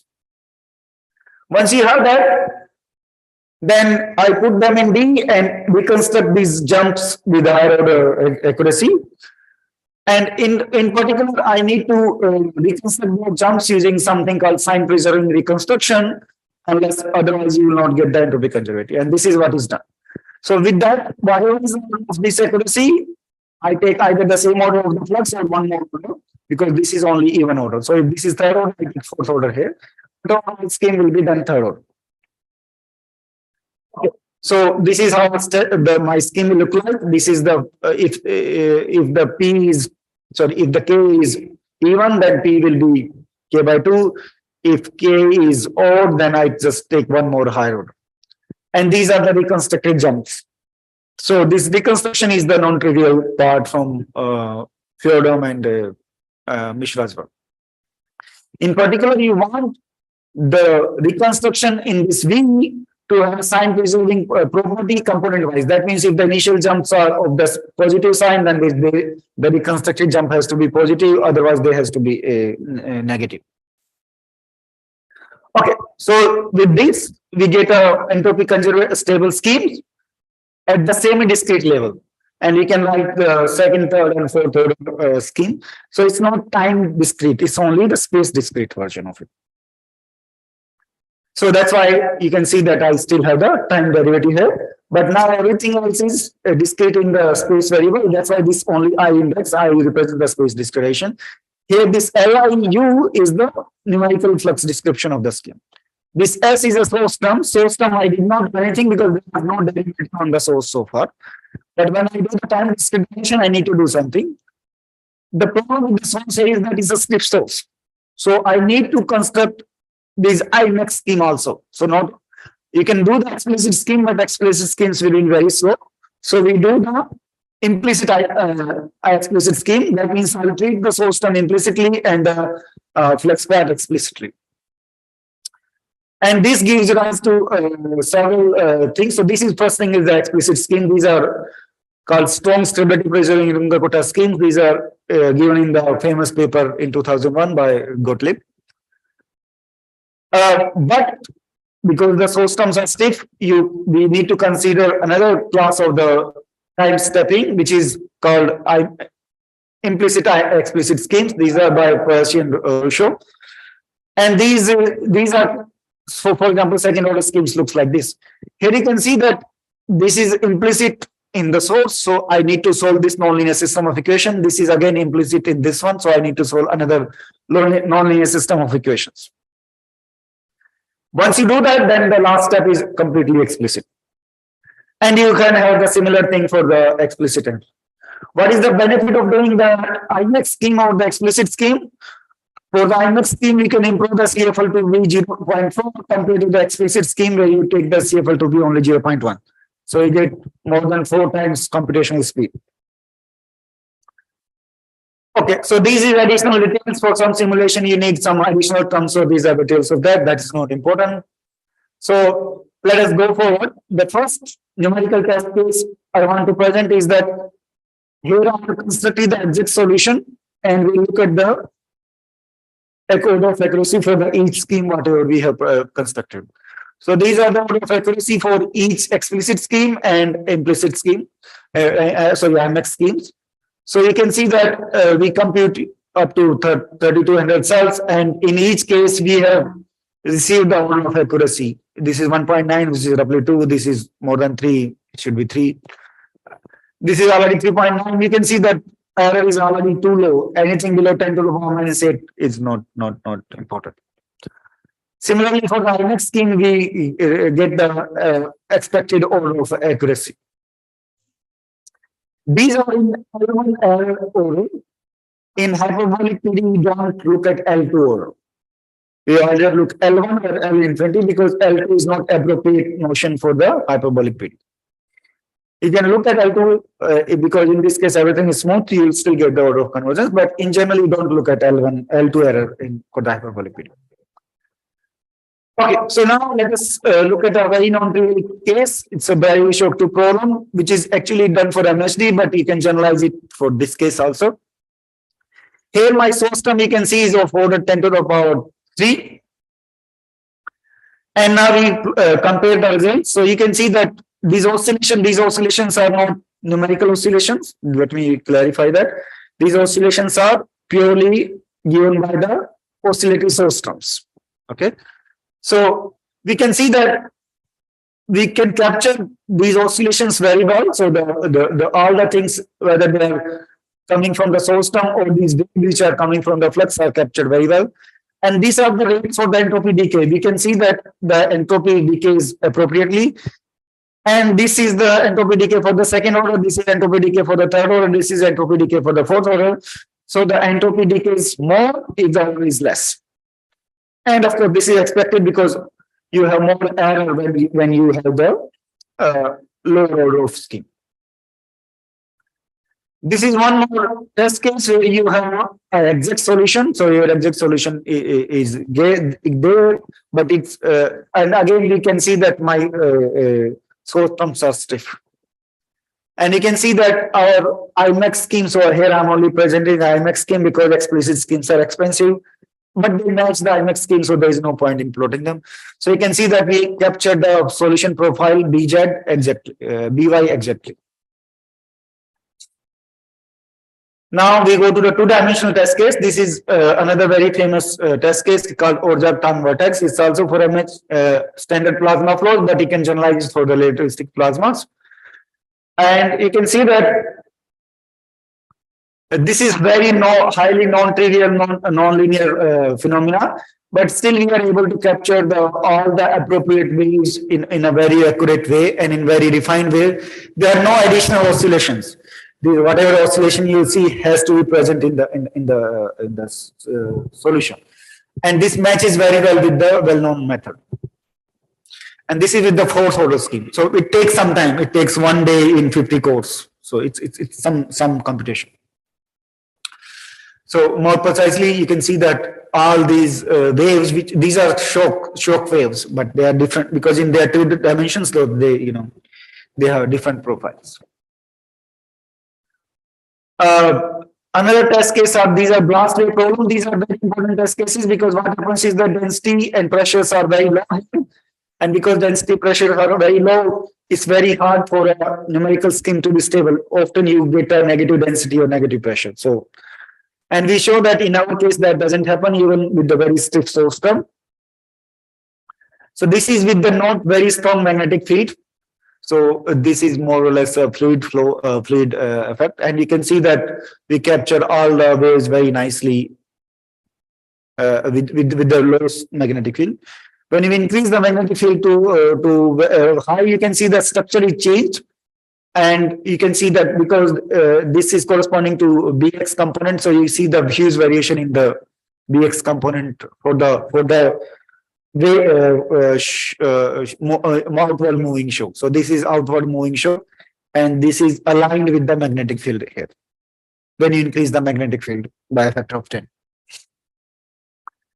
This is a very physical problem and very well-known problem for the plasma flow. It's called GEM problem. Basically models the solar wind interaction, and it's highly non-trivial to do it. And we are able to capture that magnetic reconnection here with the appropriate. So we compute up to till 80, t equal to 80, which is highly non-trivial. And you can see that our speeds goes very high. So for example, here you can look at our speeds are up to 60% of the speed of light. So we are in the relativistic regime. So this is the appropriate model to do that.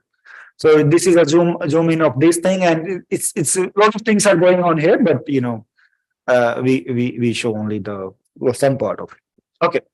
So and this is to verify with the well-known results. So this is the known results, and we plot our magnetic reconnection rate to show that we match them appropriately.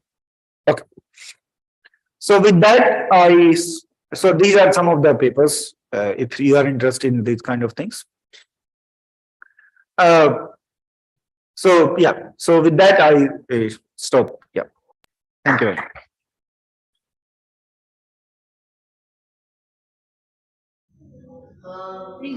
Yes. What maybe possible reasons responsible for entropy generation in a thermodynamic system other than fluid friction and heat transfer? So I don't have any of those situation here because I don't have heat transport and I don't have entropy, friction terms.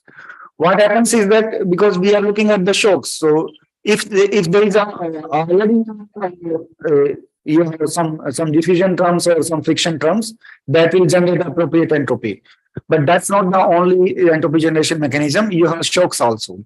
Shocks also generate entropy. Okay, so and we are concentrating on that part. If you put a diffusion term here, solution, you can see that the solutions will be automatically smooth.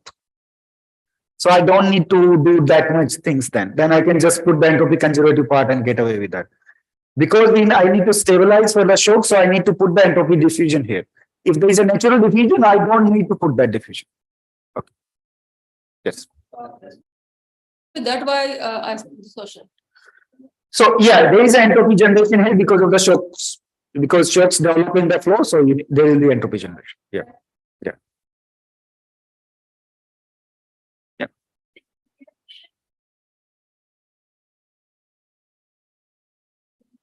So, for a very interesting and informative talk.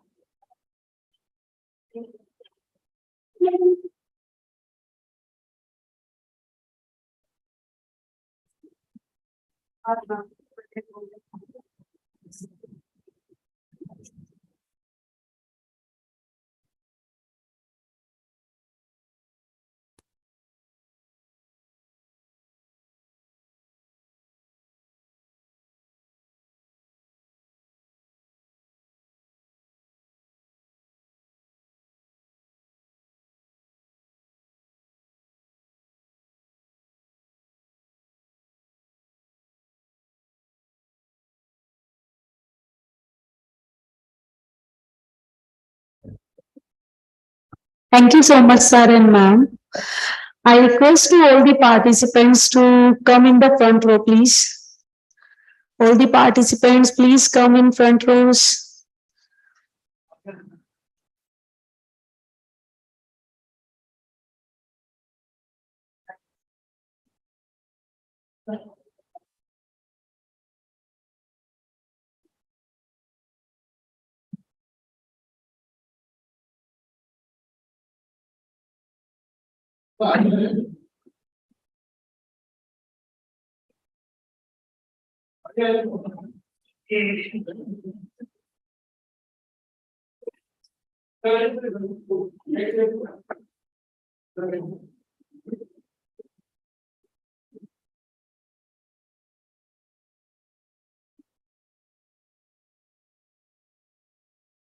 It's a great pleasure for me to invite our next speaker, Professor Tilok Mathur sir, as he taught me in my PG and UG classes. So it is an honor to hear you again, sir. So I invite Professor Tilok Mathur sir for his talk. And to chair the session, I would like to invite Professor J.K. Prajapat sir.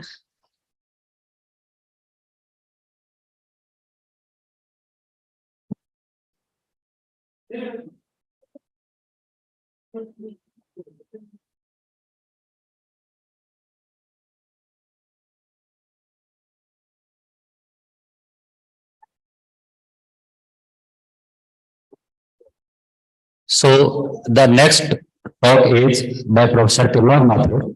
He is from BITS Planning. Actually, he is a student of Department of Mathematics. In fact, he is a junior of mine. He did his PhD in 2005 from department itself. So his title of thesis is a study of certain properties of generalized special functions and a general class of polynomials with applications. We did his MPhil in 2001 and MSc in 2000. 2000 from this department. His area of interest are fractional calculus, applications of fractional calculus in real-life problem, geometric functions theory, multi-criteria decision-making techniques, fuzzy logic, and special functions. He has published about 40 research papers. He guided one PhD thesis, and the 6 PhD theses are ongoing. So he is going to present his talk on topic faster convergence in CNN using fractional derivative. I hope you will have a good discussion. So, Dr. Abhishek. Slides.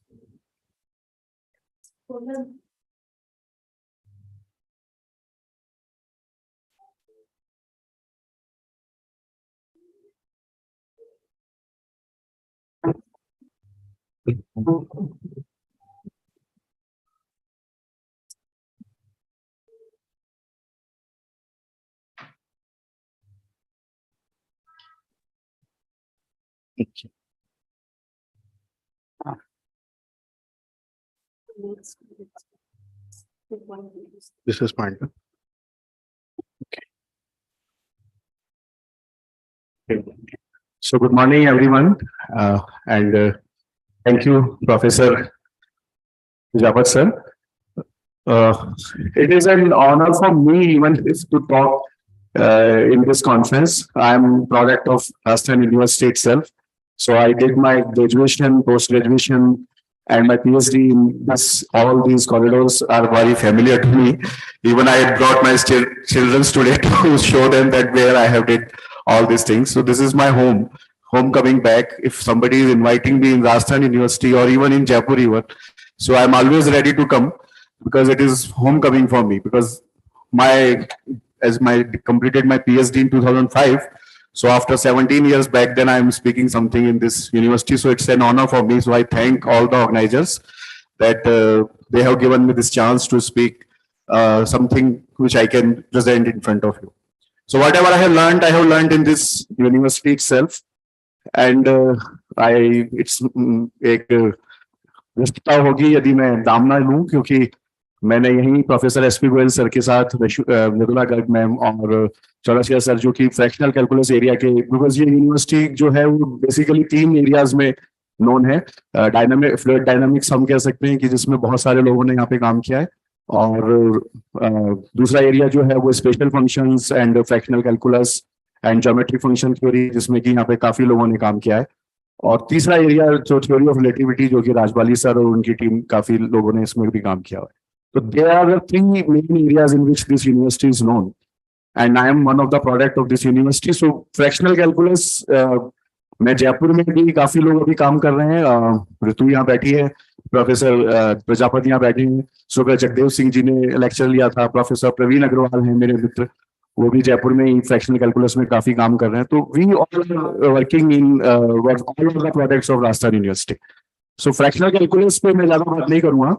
Conference की beginning में ही हमारे जो की note speaker थे, उन्होंने कहा था कि हमें जो चीज हमने सीखी है उनको ही जनरलाइज नहीं करना है, बिकॉज हम सिर्फ वही काम करते हैं कि एक वेरिएबल ऐड कर दिया, एक वेरिएबल कम कर दिया, तो उसमें उतना मजा नहीं है. वो हम अपने टैलेंट को ही वेस्ट कर रहे हैं, इवन अपने टाइम को भी वेस्ट कर रहे हैं. तो जब मैंने पीएचडी करी, उसके बाद जब मैंने रिसर्च शुरू करी तो बीच में बहुत लंबा गैप आया.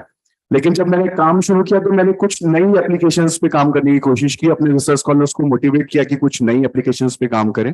तो आज मैं आपके सामने एक नई application I am presenting, that CNN. So CNN is very popularly known as convolutional neural networks. So neural network is today is a burning area where most of the people are working in artificial intelligence and machine learning. So machine learning has a very important aspect about the computer vision. And in computer vision, CNN are mostly used.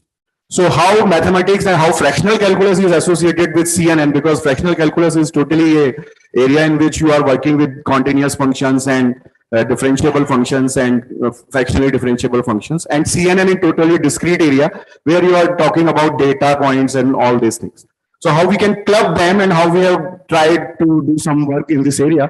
So my scholar Sugandha is working in this area, And I'm fortunate to have my colleague, Professor Kamlesh Tiwari from Computer Science Department. So we both have tried, so we are guiding jointly this PhD. So this is what we are doing from the work of the Sugandha, whatever we have done. So I just want to explain mostly the portion of the neural networks so that the new students can join this area with us. So faster convergence in CNN using fractional derivative. So this is a talk, my talk. So this is are the outlines of my talk. So what are the neural networks? What are the models in neural networks? Network architecture, backpropagation method, fractional derivatives in BP methods, and what is CNN? And finally, I will illustrate some example. So neural networks, we all know that our brain has a neuron. So neurons are working like this, that they have a, you can say nucleus. This is our nucleus of the brain. And some information is coming through some signals, and these signals have been processed in this neuron. And after a processing, they have transferred to the next neuron. So that's how our brain is, your neuron system is working. So similar to our neurons, there is a, you can say architecture in computer science, which is known as, similarly working with the human neurons, we have the artificial neurons. So these are the node, which is, you can say, similar to the nucleus. Then we have some input, you can say signals, and one is the output signal, which are similar to the human brain. So you can now understand that this neuron is nothing but a machine in which we have some inputs variable and some output variables. So it's very simple to understand. Mathematically, if you see what is a neuron, then you can see that we have inserting some vectors as a variable. So this x1, x2, xp, they are the variables. Now in each step, we are multiplying these vectors with some weights. And basically the training of the neural network means how you are updating these weights. So updation of the weights is the most important part of the neural networks. So these are our weights, and this is our neuron, you can say the main body, where we are doing the summing junction, sigma function. And then after some activation functions, generally activation functions are sigmoid functions, tan hyperbolic functions, Gaussian functions are there. So we are using these functions, and then we will transfer this signal as an output to the another layer, or as an output of the final layer. So if you see all the mathematical terms, so X, I have already explained in this. If anything is not clear, the threshold bias is generally is there, because sometimes what happens that the signals will become very weaker and then they will vanish sometimes. So that if they will not vanish, so we will sometimes add some values, constant values to the signal, so that they will not become zero. Otherwise, if there is no bias, sometimes signal can vanish. So that's why we are adding some bias. So these are known as threshold values. And then we have activation functions, generally sigmoid, tan hyperbolic, ReLU type functions we are using, and output signal is there. Then these are some different types of architecture of the neural networks. So this is single layer neural network in which we have one node, and then there are some inputs, and then we are transforming these inputs as an output. And we have multi-layer neural networks in practice. So generally we have 2-3 layers of the neurons. So in one layer, they are well connected with these weights. So they are transforming the information through signals to this node. This node first receive the signals, process the signals, and further transfer it to the next layer. So this is called the multi-layer neural networks. In this, we have two types of multi-layer neural networks. One is fully connected, means each neuron is connected to another neuron. And partially connected is also possible, that some neurons are not connected with some other neurons in the next layer. Then if we'll move further, so these are the mathematical terms. So these are our inputs. We are transforming them with the help of some vectors. For example, this is our first layer vector. So they are y1, second layer vectors are y2, and finally we have the y out. Now what we mean by the training of the neural network. So training of the neural network means that after each iterations, as we are doing in the case of numerical methods, that we are trying to iterate some iterations, and after a certain level of error or desirable level of error, if it is occurred, then we will stop. ये क्या हुआ इसको?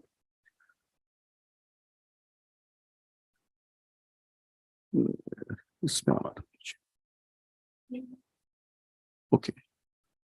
Back. So after a certain level, we'll stop the you can say the training. Training means simply means that adjusting the weights in every step. If suppose the need of the adjustment is now over, then we have stopped adjusting the weight. So it means that the neural network is trained. And now we will apply this neural network, which we are calling testing, on some unknown, you can say problem, and we'll try to see that whether we are getting our desired solution or not. So there are two types of training. One is supervised learning, for example, and in the supervised learning, we also have a batch learning and online learning.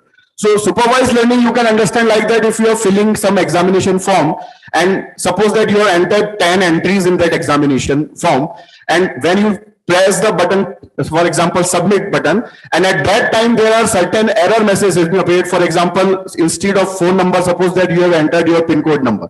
So that error has been checked, and after 10 errors, after pressing the submit button, it is immediately telling us that this error has been occurred. So this is what the supervised error, because we already know what should be your input and what should be our outcome, or what should be our output in this problem. So this is called supervised learning.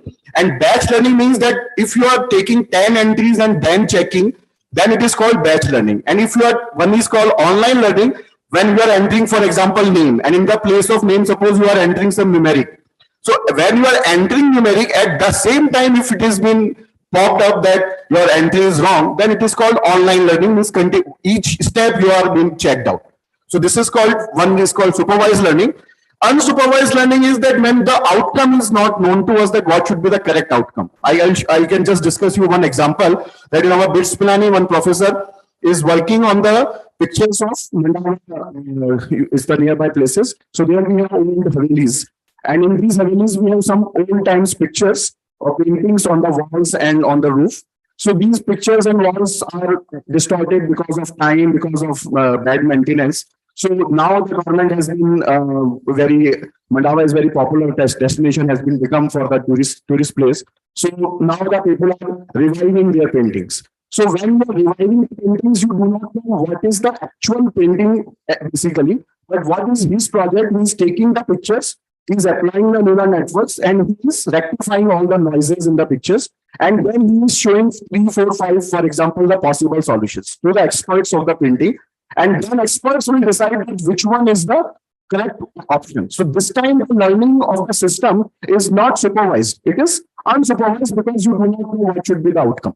So this is what the supervised and unsupervised learning. When you already know the outcome, then we will apply the supervised learning. If you do not know the outcome, then you will apply the unsupervised learning.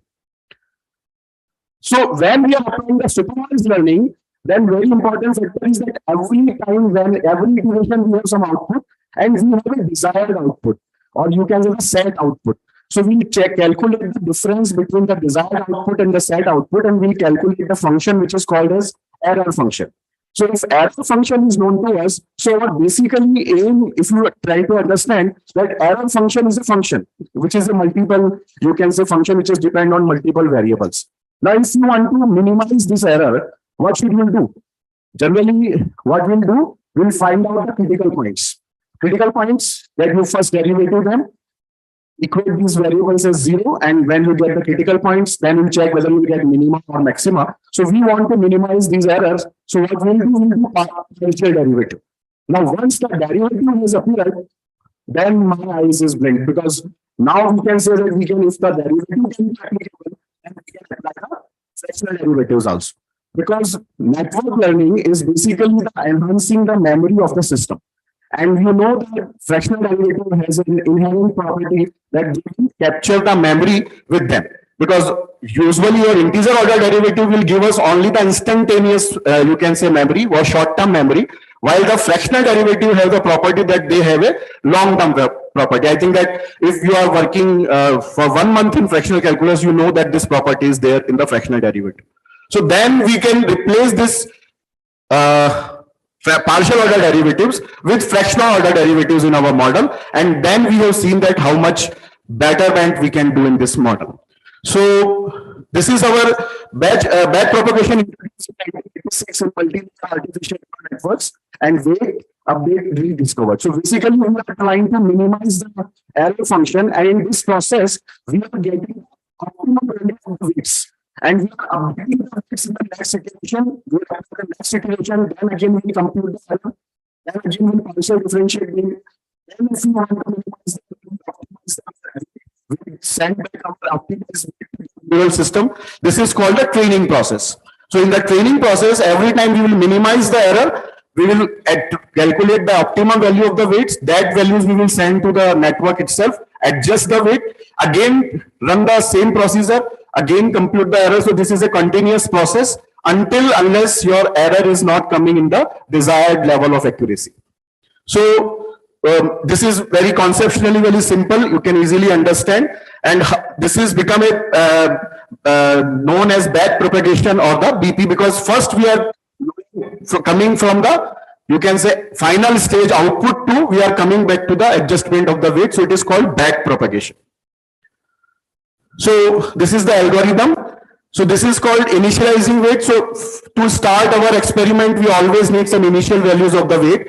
So in the initialization also there should be we should be very careful. We cannot initialize all the weight, because generally in the most of the problems of dynamics, we generally initializing everything with 0. For example, initial velocity is 0, initial temperature we can put at 0. So we can do that, because if we put everything initially as 0, then what happens? So and there should not be, you can say, you will not get the adjustment of the weight. Everything will become 0. So this back propagation will be vanishes. So that will not work. So we cannot initialize as you can say putting everything as 0. We cannot initialize everything keeping as constant. For example, all weights we can put as, for example, 1. Then also we have some problem, as we have the getting the problem in case of 0. Similarly, you cannot initialize all the values by some smaller values. For example, किसी को 0.1, 0.02 इस तरह से करेंगे. Then also we will get some problems, because then also you can say gradient is vanishing. Similarly, very high values, then weights will become exponentially high, because every iteration will get multiple weights, and these weights will become exponentially high, and in that case also your network will become unstable. So initialization is also a very important procedure in the neural network. So there is some suggestions. For example, we can initialize by the Xavier initialization or initialization. So Xavier initialization is nothing but we are using some statistical techniques to initialize values. So we are using the random values or random generator to initialize the values. But in random values also we are taking care of this fact that these initial values cannot become very small or cannot become very large in the random also. So we are using the random variables by using a uniform distribution of all the variable. So by that, if we are applying, then we are applying the Xavier initialization. Similarly, some properties are there with the Hay initialization. I am not going to discuss much about this Hay initialization right now. Then we will present a pattern and target output. Then we'll compute this output by this function f, which is known as I have already tell you these functions can be sigmoidal function or 10 hyperbolic functions. And we'll adjust our weight in the next iteration t plus 1, which is WITT and delta WIJ. This delta WIJ can be computed with the help of back propagation, because you know that this delta W is nothing but E WIJ multiplied by delta WIJ. So that we can compute. Then we'll repeat this process too until the acceptable level of error. So this is known as gradient descent method, because we are trying to initially we are beginning with some point and we are trying to reach at the minimum by adjusting the weight in every iteration. So gradient is given by this partial derivative. So you can see here that initially we are initializing the value at A and our target is to minimize this error. So initially our error is this is our error graph, and we are trying to tend towards this in minimum error. So every time we are computing this gradient. If we are at this place, then we are trying to compute this place. If we are at B, again we are trying to compute at place at this B. So this procedure is therefore known as gradient algorithm also, back propagation gradient algorithm. So this is our data rule for the integer models. And this eta is also known as the, you can say, the learning rate. That if this eta is again very high, then the rate of convergence is slow and the smoother network we will get. But if eta is very high, then we get the rate of convergence, but then we get unstable network fitting also in that case. So this is the short-term properties ordinary derivative, you can see that if you compute the first order derivative of this function f, you are only considering the value of f at t and immediate past of this function f at t minus delta t times. Now you are not having any information about this f in between the time t and t minus delta t. There is no value we are capturing here. In the case of initial in the integer order derivative, that's why it is known as short memory property, because it not carry its memory from the past. But what happened in the case of fractional order derivative? So here I am discussing the Caputo's fractional order derivative, because this fractional order derivative is most of the application. It is you can say the most useful derivative in the application point of view. Though there are some technical problems or some analytical problem with this Caputo derivatives also, and people are working in this area also, that how we can come up with these problems. But still, Caputo fractional derivative is mostly used derivative in the engineering side. Engineers basically prefer this derivative to work on, but there are some problems with this derivative that I think that the people who are working in fractional derivative will know, and we how to rectify this problem, that we also know. So this problem, we can see where we are using this is d minus n minus alpha is nothing but fractional order integral of this nth n derivative of this function. So it is f n of t. So this is the formula for fractional order integral. So finally we will get the formula for fractional order derivative of order alpha. So this is called a Caputo's fractional order derivative, and this derivative has a formula which is known as Grunwald-Letnikov formula. So Grunwald-Letnikov formula of this function will give us a limit formula of this function for the same derivative. And here you can see that we are capturing the value of at not only t minus delta t, we are capturing the value of all the values between 0 to n. So we are capturing the value of the function in intermediate steps also. So we are capturing the memory of the function or of the system more effectively or more efficiently in comparison to the integer order derivative. So that's why this is known as long short-term memory properties of the fractional order derivative. So because of this property, we can say that instead of applying the ordinary order derivative, we can apply the fractional order derivative. But there are certain problems in changing this also, because most of the inbuilt software in neural network using the ordinary derivative, the integer order derivative. So if you are changing something from integer order to fractional order and want to compare your results, you have to do the programming also in that system, because inbuilt program you cannot use because they are using ordinary derivative. So we have, if you are learning this or you are want to applying in this method, then you have to be very good in computer programming also. At least Python you should know very well, and you are well versed with the computer programming techniques, because these programs you will not get inbuilt. You have to write the program, and this is the main problem with the research in this area, because most of the students, those who are coming from the mathematical background, they do not have the computer programming background, and those who are very good in computer programming, fractional calculus point of view or mathematical point of view. So it's very good that we can, you can say, integrate the computer scientist with mathematical knowledge or mathematician people with the computer science knowledge. So fortunately, I have got one scholar who is very good in computer science as well as in the mathematics. So she has been able to do this work, and she has introduced this work to me. So this expression of fractional order derivative, this is the property that you can use to you can say enhance the memory property of the neural network. So now if we replace this delta formula with this fractional order derivative, which is fractional order derivative of error function with respect to the weights, and we are using the order of the derivative alpha. Eta is our learning rate, that is similar to the previous situation. But here we have another problem in fractional derivative, that most of the cases, the formula of the fractional derivative will not lead us to a final, you can say, form. Because, for example, if you want to differentiate a simple function like sin x or cos x fractionally, then you are not getting some known functions. You are getting some SCX or CSX, for example, but these are nothing but unsolved integrals, which we are representing them as an solution.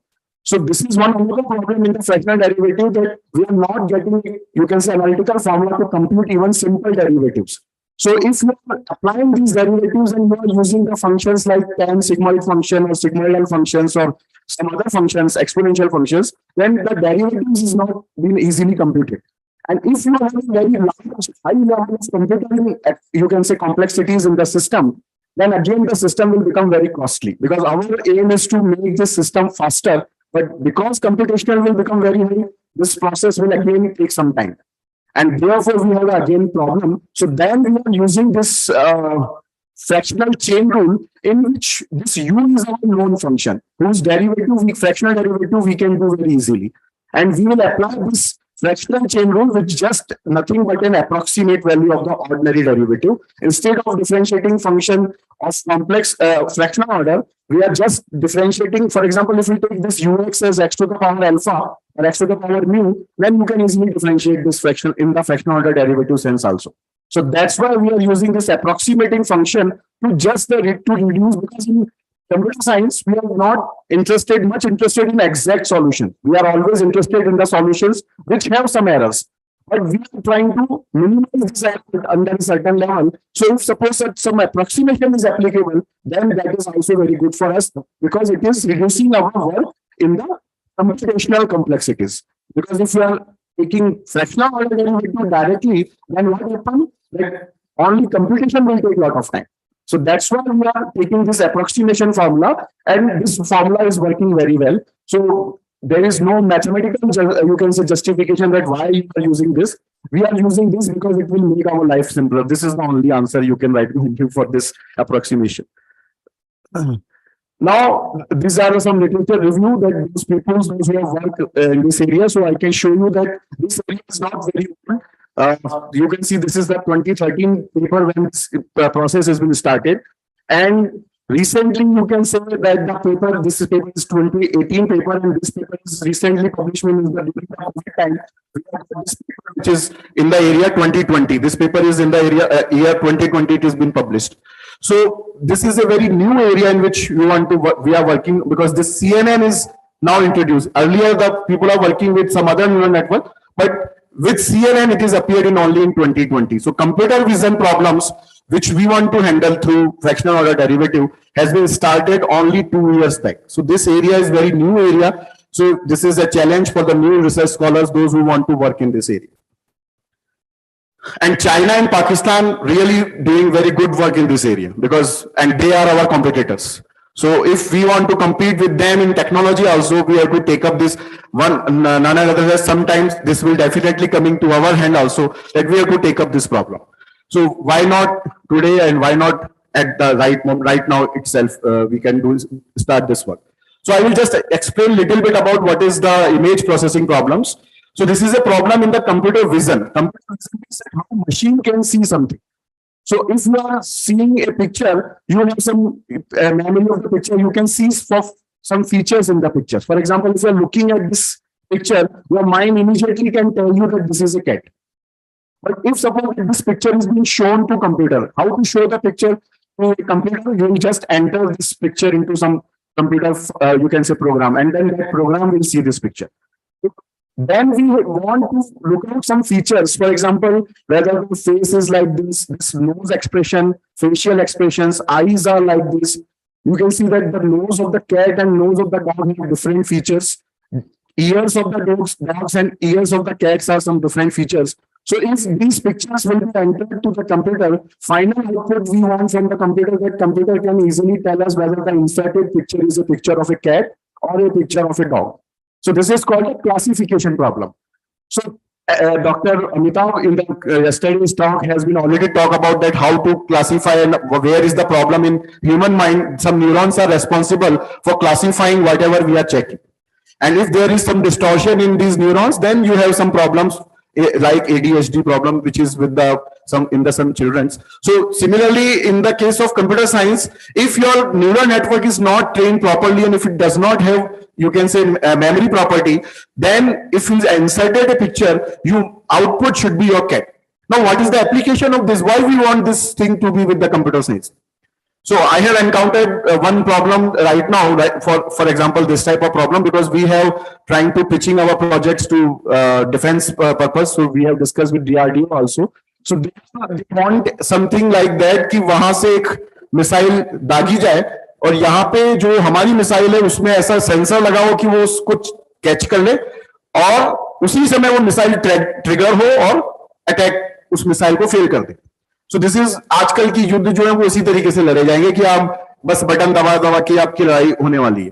तो उस case में how how a missile will know कि वहां से एक missile चली, मान लीजिए वहां से कुछ और चलाओ, कोई उन्होंने अपना हवाई जहाज उड़ाया हो, या मान लीजिए उन्होंने अपना कोई सैटेलाइट छोड़ा हो, तो भी उसी तरीके की नॉइज आपको रिसीव होंगी जिस तरीके की नॉइज आपको मिसाइल के केस में रिसीव हो रही। तो आपके लिए क्लासिफाई करना, पिक्चर के लिए क्लासिफाई करना बड़ा इंपॉर्टेंट है कि ये एक एनिमी की मिसाइल है कि ये एक कोई और टाइप का साइंटिफिक एक्सपेरिमेंट हो रहा है। पता लगा कि अभी रिसेंटली आपने एक न्यूज सुनी होगी कि इंडिया की एक मिसाइल चल के पाकिस्तान में जाके ब्लास्ट हो गई। तो उसके लिए हमें ध्यान रखने की जरूरत है कि हमारी क्लासिफिकेशन प्रॉब्लम्स या क्लासिफिकेशन सॉफ्टवेयर हमारे इफेक्टिवली काम करें, कि वो सही चीज को जज करे। यदि गलत होगा then there are lot of human और as well as we are answerable to many other things. So these problems are very related to these things. So this is our CNN. So basically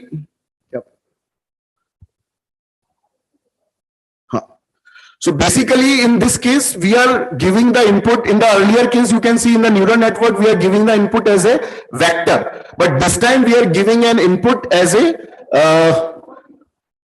array, as a matrix, and this is known as a feature extraction filters. So they will apply on this input at the different points and they will extract the features in the input. For example, this feature or this filter can be responsible for capturing the eye. So this filter we will run. So this convolution of the filter with this input will tell us whether this picture has an eyes of the cat or not. Some another filter we can apply which will capture the nose. Some other filter we can apply which can capture the mouth. Some filter we can apply which can capture the hair styles and all these things in the picture. And then we have in the next stage whether it is a head, whether it is hand, whether it is legs, all these things we can see. And this is, and pooling will every time this because if you are doing it, the picture size will become very high. So pooling will help us to reduce the size of this input picture. So these pictures we are entered in and take, you can say running as in pixels, and pixels are, you can say, arrays. So this is the part of the CNN as the feature extraction, and this is the part which is the part of the classification. Now very fastly I am coming to the experimental side. So this is only experimental details that this LayNet type of structure we have used in the our application. This is our experimental setting. So we have applied this very famous MNIST data set. It has a 60,000 already handwritten digit image for the training and 10,000 samples for the testing. So this is freely available data set in the you can say on the internet. So we have used this data set for our experimental point of view. These are some experimental setting. Cross entropy, entropy आपने अभी पिछले lecture में सुना है. This is just computing the loss function, learning rate, all these things we have set, and then we can show you our results that in the case of fractional order, this is our result. You can see that we need number of epochs 20 in the case of integer order, while if we are applying the fractional order when alpha is not 1, whether it is greater than 1 or less than 1, the number of epochs is coming out to be 16. It means that what the result you are achieving through an integer order derivative, you can say CNN, in 20 epochs, that result you can be able to achieve only in the 16 epochs. So that's why your speed is little bit faster. So that's why my topic is the faster convergence in CNN. So this is our experiment which we have done. These are our results which we have obtained for different orders. Right now we have used the orders for example, 1 by 9 to 14 by 9. I'm just showing only the results. The results are there for 16 by 9 also, but I'm not showing in this table. So you can see that for fractional order are performing with the order 1 in the sum values. For example, 11 by 9 is also better than the integer order 1. Similarly, 8 by 9 and 7 by 9 are also better results in comparison to the integer order 1. So this is our results which we have obtained. These are some future works which we have planned to complete. So this is application of fractional order neural network in more complicated problems of image processing and computer vision. Some available range of fractional order can be extended because right now we are only divided by 9. We have got numbers in terms of 8 by 9, 7 by 9. Now we are getting the numbers for any real number and developing a technique for obtaining the optimal value of the fractional which order derivative should be applied. 8 by 9, 7 by 9, 11 by 9, which one is better? That you can compute with the help of some optimization techniques. This is also a work in this area. So These are some references which I have used in this presentation. So I just want to show you that this is our 7th order. This is 2019, sorry, 2020 मैंने बोला. This is 2019 paper. So this paper is very recent paper in the area of CNN. And we are also working in this area. We have published 2 papers in this area, and now we've already been communicated for this particular problem. So questions and suggestions, they are welcome. Thank you, everyone. Yeah, any question? Okay, yeah, Professor Tilok, I would like to ask a question. In you told that differentiable function and fractionally differentiable function. Yes. Might be some of the scholars would like to know what is difference between these two one. Differential function, what is? Yeah. Fractionally differential function, what is? Actually, the fractional differentiation, basically it is defined with the help of fractional integration. And you know that the integrability has required some weaker condition in comparison to the differentiability. So if the function even is the continuous, then if you integrate it first, then it will become a differentiable function. And then if you differentiate it, you can easily differentiate that. So if the function is even continuous, it can be a fractionally differentiable function in some cases. But in case of Caputo derivative you are using, then you need some strong conditions. For example, Caputo definition required not only the function is differentiable, its higher order derivatives should also be continuous. Then only you can apply the Caputo derivative. So in case of Riemann union, only continuity is sufficient for the differentiability of the function. But in case of Caputo, you must require the stronger condition for the differentiability of the function. That means infinitely differentiable. Infinitely differentiable. So that might be that depends upon the order which you are using. If you are using, for example, 5.7 order, if you required, then function must be 1 times more, which is 6 times derivative. It should be there. So I thanks Professor Tilok. Okay, there is one another question. Good afternoon, sir. As we know, there are so many fractional derivatives like Caputo RL derivative. I want to know that how we can determine and which derivative is suitable for our problem. That your problem will itself determine. It's not that you will determine. It's depend upon your problem. The nature of the problem will decide that what type of derivatives you want to apply. In most of the problems, Caputo derivative is applicable, but again, for example, in some problems we have used some other types of derivatives also, but that depends upon the problem to problem. So there are which type of problem you are working on, that will lead you the type of the derivative, because when you are generalizing something, again, it is unsupervised learning. You do not know what should be the exact outcome. The exact outcome you do not know, so any possible answer is there, and that possible answer is applicable or not, that is depending upon the physical problem. So Caputo derivative become popular because it can be applied to the most of the problem it can solve. But there are other derivatives also which sometimes better perform than Caputo derivative, and sometimes they are particularly applicable to a particular problem. Thank you, sir. Okay, so with all these questions, I close this session. Thank you, everyone.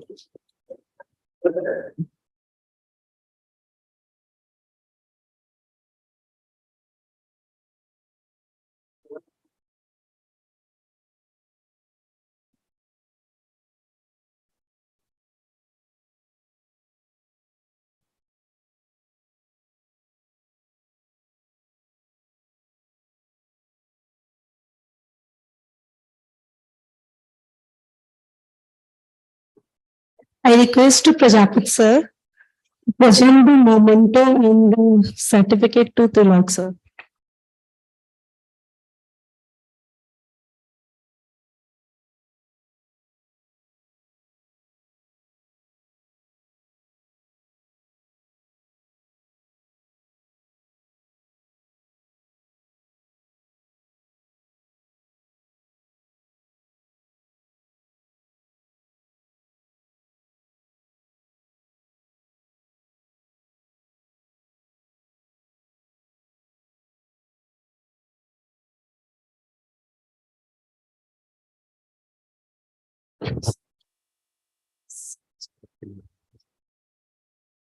Thank you so much, sir.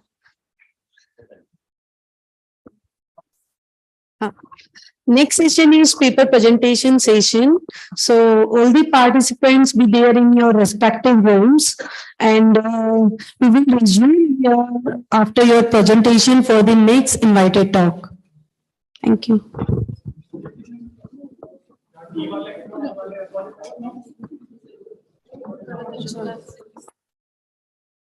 Okay, session will be here only. F.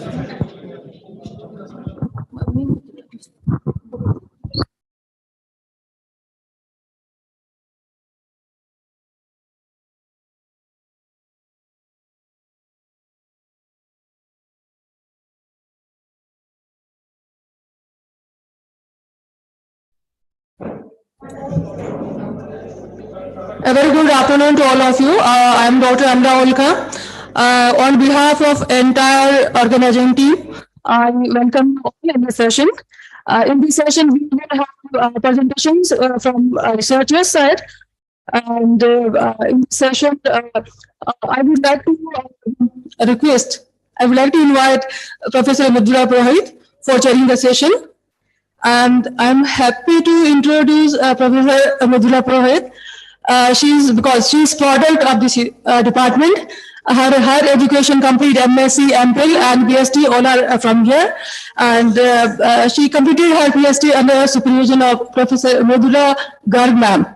And I'm also happy because she is my just junior, and somewhere she is my senior also, because she completed her PhD before me. So I'm happy that way. And a formal introduction. Currently she is professor at Vivekanand Global University. She has published more than 35 research articles in various journals of national and international repute. She has authored 5 books and produced 4 research students. So I request Professor Purohit to chair the session.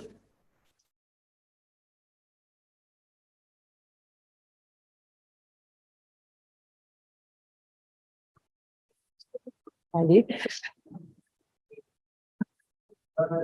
afternoon, one and all present over here. So,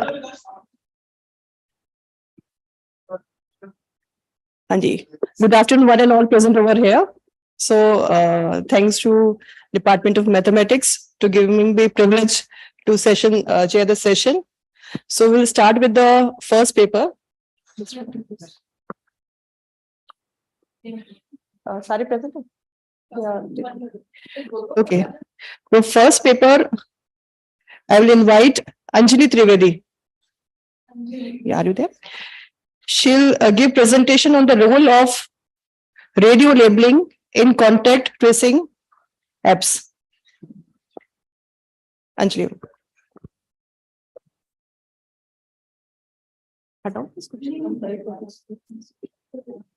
नहीं ma'am बैठिए हाँ वही बैठ रहेगा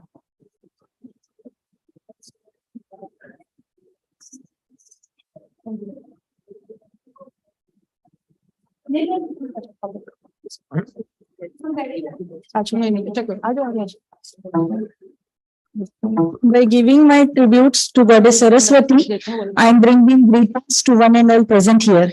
I am feeling very fortunate to present research paper with title The Road of Radio Labeling in Contact Tracing Apps before all the dignitaries present here. Myself, Anjali Trivedi, and I am registered as a PhD research scholar under the guidance of Dr. Paresh Andharia sir from Department of Mathematics, Maharaja Krishna Kumar Singh Ji, Bhavnagar University, Bhavnagar. Logic is the foundation of the certainty of all the knowledge we acquire. Anjali, you have to complete your presentation in 5 minutes. Yes. Said by the great Swiss mathematician Leonhard Euler, who is the founder of the graph theory. By giving the solution of the real-life problem of Konigsberg 7-bit, Euler extracted this graph, and this gives the origin to the network graph. Sir, titles नहीं आ रहे. No. In the abstract of this paper,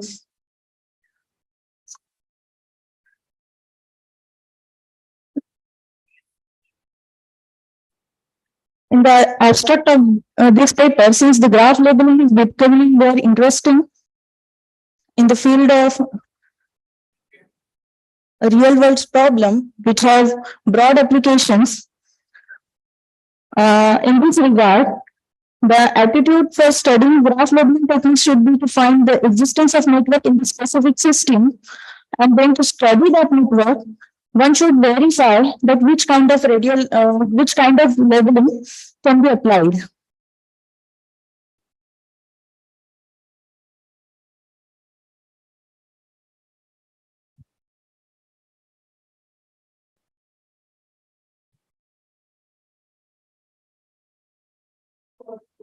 The present study is an attempt to analyze the labeling factors driving the intention to use the contact tracing mobile apps launched by Government of India. This paper analyzed the workflow of ICRWDIM and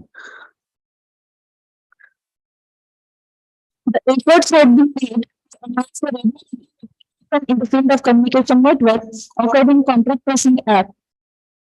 These are the keywords. More detailed discussions about graph labeling can be found in Joseph Gellman's survey, a dynamic survey of graph labeling, which is updated every year. Early research into the direction of contact tracing was done by Aviva, and the method the direction of labeling and the GPS tracing system applied to the gadget of contact tracing app. While introducing the concept of radio labeling and the introduction of the notion of China problem was invented by 1980, which opened the introduction of labeling. The aim of this channel assignment problem was to assign channels of frequencies to transmitters with reference of these signals, which was an important task in the wireless networks in the 20th century and the first century. Some past years, the contact tracing challenges has put that urban with the emergence of new viruses, researchers have developed tools and methods from past experiences which can be useful in the fight against COVID-19 and other similar diseases in future. To stop the rapid spread of the virus, we need an automated solution that can send alerts to individuals who have been exposed to an infected person. This is why this study of the contact tracing app is an essential need. The ICRWDIM mobile tracking application is developed by National Informatics Center.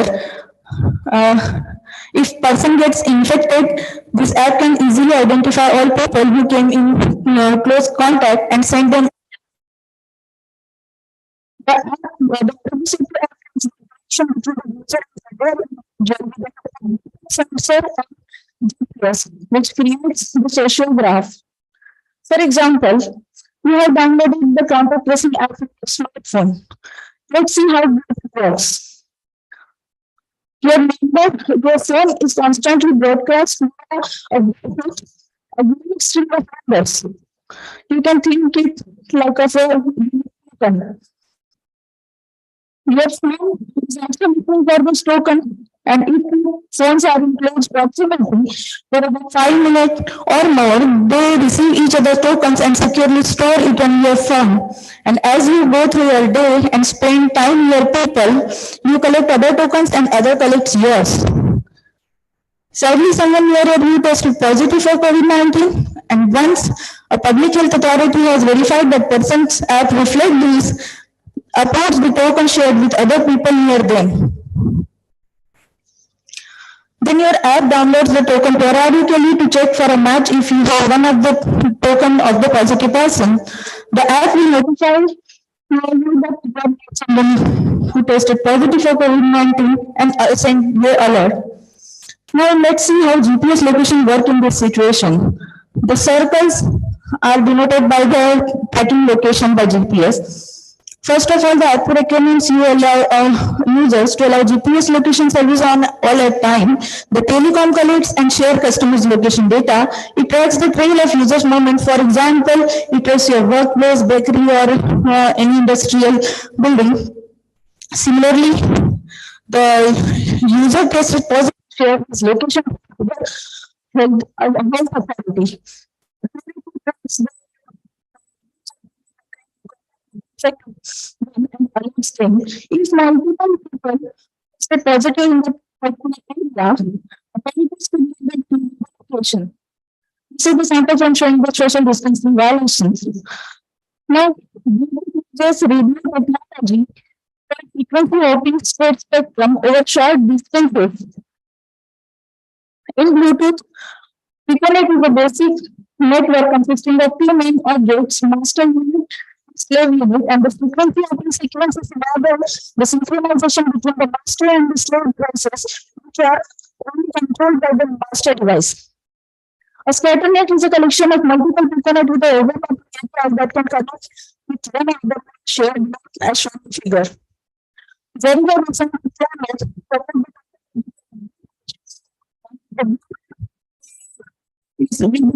the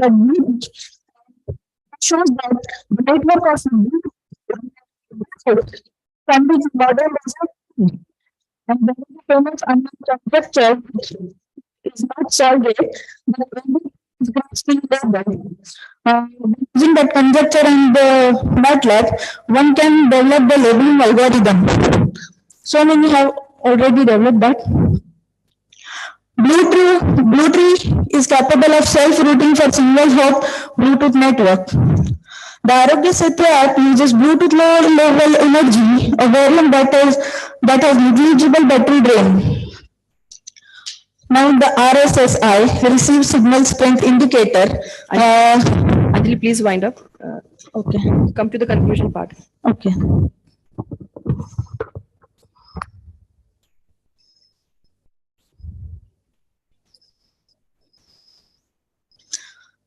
In this paper, efforts have been made to show that the radio labeling might be most effective to overcome the challenges occurred in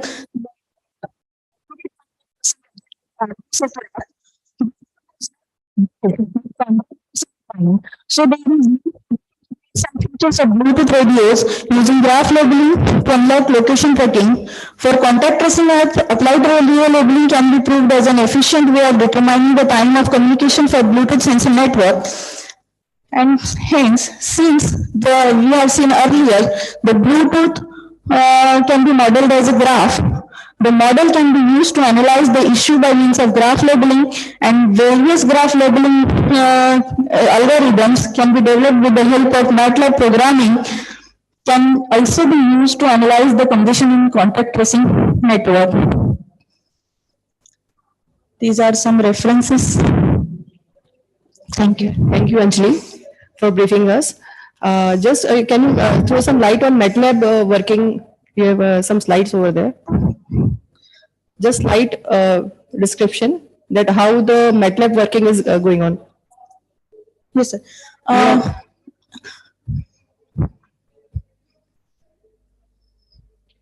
Yes. So how you are using MATLAB here? We have sent a proposal to government because they are providing us the more efficient tools.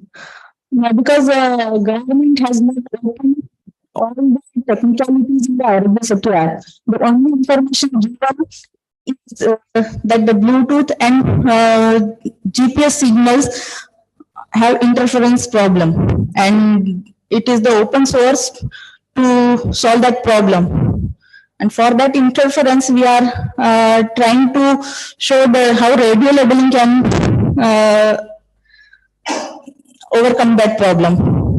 So in our next proposal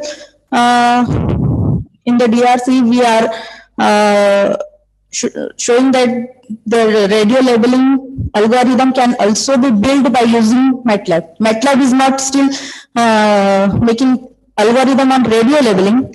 They are making graph labelings on different kinds of graphs. You will use. but not the radio labeling. Thank you. We are sending the proposal to make the radio labeling algorithms for Bluetooth. Thank you. So the next is Jyoti. Present. Yes, ma'am. Jyoti is there?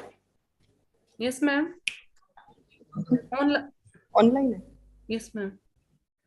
So she will present on a geometry of conformal pointwise slant Riemann map.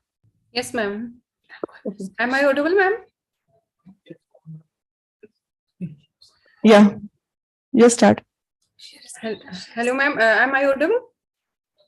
Yeah, you are audible. Okay. Video.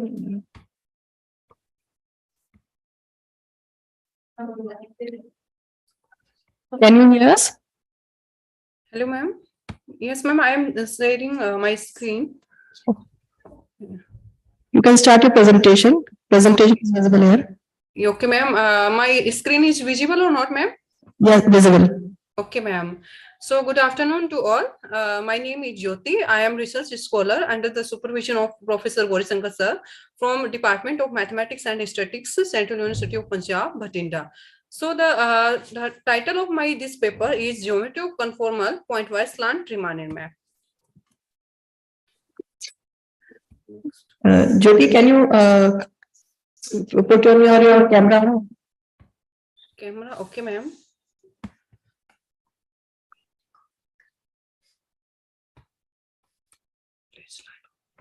Okay, ma'am. So the contents of my presentation are first abstract, then I will come on introductory part, then we will see the motivation behind the research, then we will see the preliminaries, what result we are using in this paper, and last we will see the my research finding, I mean results, and last we will see the references. So the abstract of this paper is, I'm ma'am, actually my work is concerned with Riemann geometry, and there are various type of submersions and some manifolds. Like since my work is concerned with pointwise slant submersion or pointwise slant Riemann map. So pointwise slant submanifolds are a natural generalization of slant submanifold. In this paper, as a generalization of pointwise slant submanifold and pointwise slant Riemann map, we introduce conformal pointwise slant Riemann map from almost Hermitian manifold to Riemann manifold, and we obtain the geometry of harmonicity of this map and find the necessary and sufficient condition for conformal pointwise slant Riemann map to be totally geodesic. So I am coming on the introductory part. Since we all are familiar about differential geometry, so differential geometry is the nothing but it is geometry in which we study curve and surface with the help of differential calculus, integral calculus, and linear algebra, etc. So, and the differential geometry have also many branches like Riemann geometry, semi-Riemann geometry, and Finsler geometry. So, basic difference between all type of geometry is only based on the what metric we are choosing actually. So, if since my work is oriented about, or I am working on Riemann geometry. So, Riemann geometry is totally connected with Riemann manifolds, and Riemann manifolds are nothing but they are a smooth manifold with Riemann metric. So here we are just defining the maps, different type of maps we are taking. So smooth maps are very useful to compare geometrical structure between Riemann manifolds. There are basic two types of maps like isometric immersion and submersion. And the theory of Riemann submersion was initiated by O'Neill and Gray.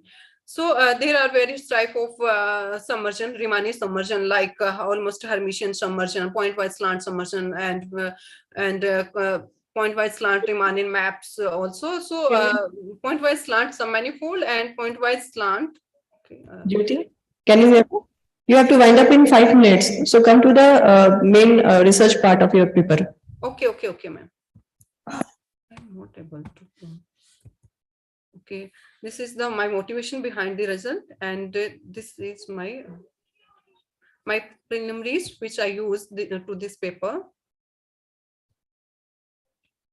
And this is the main definition of this paper. The title of this paper is conformal point-wise slant Riemann map. So I introduced this definition, in which I am taking conformal Riemann map, and we are just taking vertical vector field, and we are just find the angle between vertical distribution and the vertical vector field on by applying a complex structure. So it should be independent of the choice of non-zero vector field. So we say that this map is conformal point-wise slant Riemann map.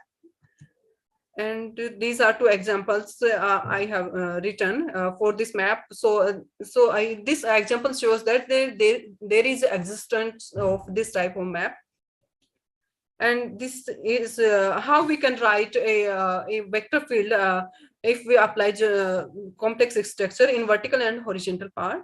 I have introduced this, and these are my research finding. What things I have find for this paper. So first, when I am talking conformal Riemann map, then this map becomes conformal point-wise slant Riemann map if this condition is satisfied. This is the proof of this theorem. And theorem second says that if we have conformal point-wise slant Riemann maps from a Kähler to Riemann manifold, then in that case, our metric condition should be equal to this, and this, I mean, both conditions are satisfied. And if theorem third says that if we have conformal point-wise slant Riemann map, and we have a vertical vector field omega, which is parallel to the Levi-Suter connection on vector field vector distribution, then this condition satisfies, and T denotes the tensor field here. And this is the most important. You can say that if we have a conformal point-wise slant Riemann map, then what will be condition on this map such that this map is harmonic? So this condition is satisfied, then we say our map is harmonic map, and this is the proof of this theorem.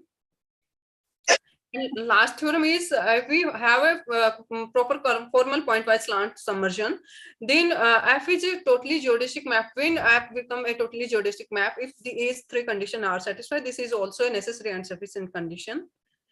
And last, these are my references, which I have used for this paper. And thank you, ma'am.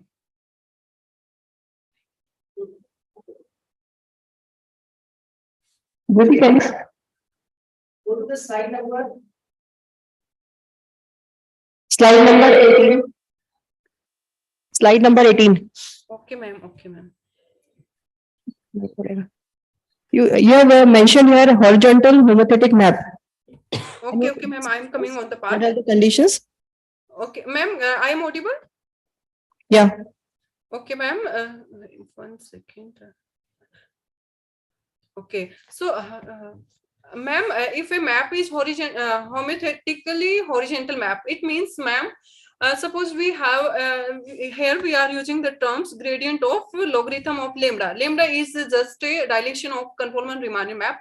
If the horizontal part of this map is equal to 0, means if horizontal part of gradient of ln lambda is equal to 0, in that case we say that our map is homothetic horizontally map, because ma'am here we are seeing horizontally and again horizontally, and we can say it's simply a conformal map, because here we are just restricting our condition of horizontally part. So that's why we are saying horizontally. But if we don't say horizontally, then it's not a big task. But in a homothetic case means horizontally part of this dilation should be equal to 0 gradient of.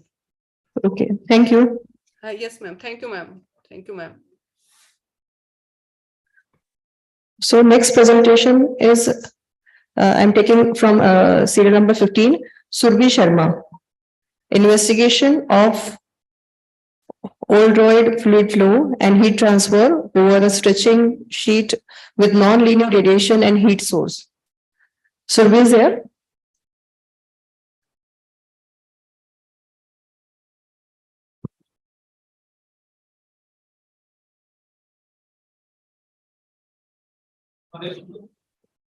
It's already there.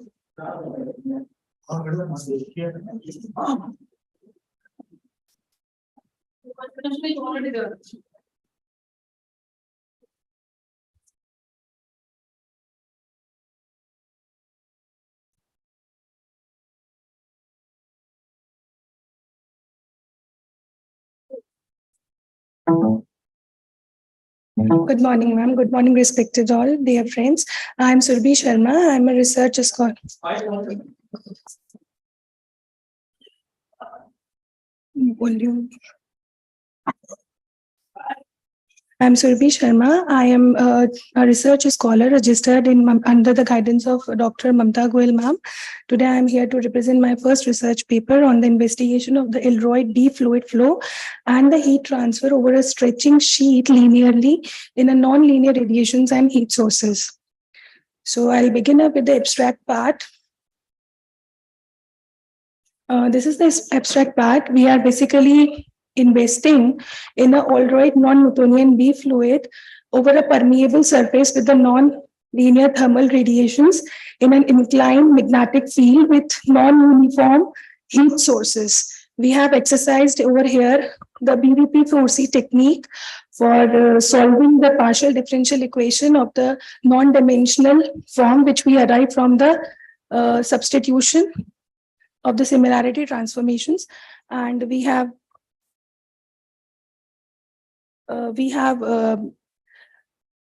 exhibited our results in graphically and taken the apprehensions of pictorial representations for ruling out the necessary parameters, effects and consequences on the velocity, energy and mass. We have basically over here taken the extension of the Maxwell fluid, that is the Ilroyd B fluid, because in the Maxwell fluid, we are only governed with the relaxation time, not with the retardation time. So over here, we are taking de Broglie number beta 1 for the relaxation time and de Broglie number beta 2 for the retardation time. This is the major motivation which have increased the novelty of our paper, where we have included the inclined MHT flow in a non-linear chemical reactions. This is the physical model of the problem, where I have taken along the x-axis the velocity u and along the y-axis the velocity as v, and the porous medium denoted by dotted and the suction injection medium by the arrow.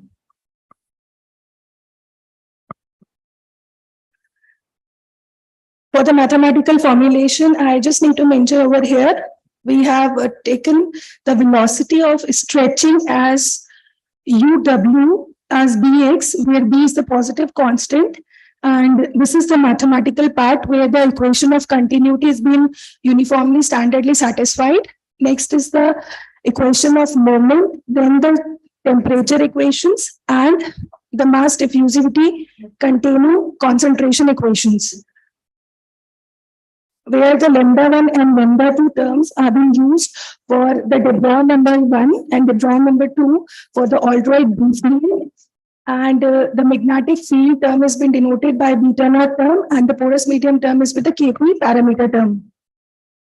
So in this system of equations, we have used the standard similarity transformations. These are the basic notations. These are the relative boundary conditions, where uw is the wall velocity, the stretching velocity, and v is equals to minus vw is basically used to denote the suction injection part. Tw is the wall temperature and Cw is the concentration at wall. So after this is the Q star is basically our heat radiation form, where A star and B star. A star and B star are used to denote the heat source, non-uniform heat sources, sink and absorption and generation.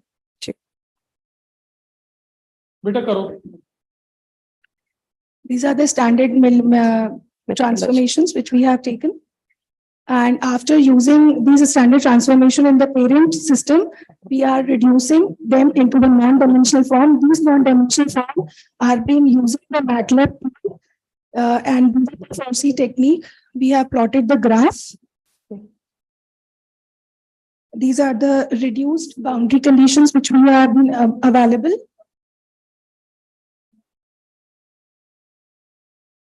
These are the, sorry. These are the results and discussions which we have been arrived. So as the mass, the magnetic parameter increases with the values of 3, 5, 7, 9, 11 I've taken for the MATLAB tool, BVP4C technique, graphic plotting. Then the influence on the velocity profile is decreasing sense, and the mass profile with the magnetic field parameter increasing is increasing simultaneously. With the temperature profile, we also see an increased trend, and the influence on the porous medium parameter, there is a decreasing sense pattern observed. Then the KP is basically the Conclusion part. Okay, come to.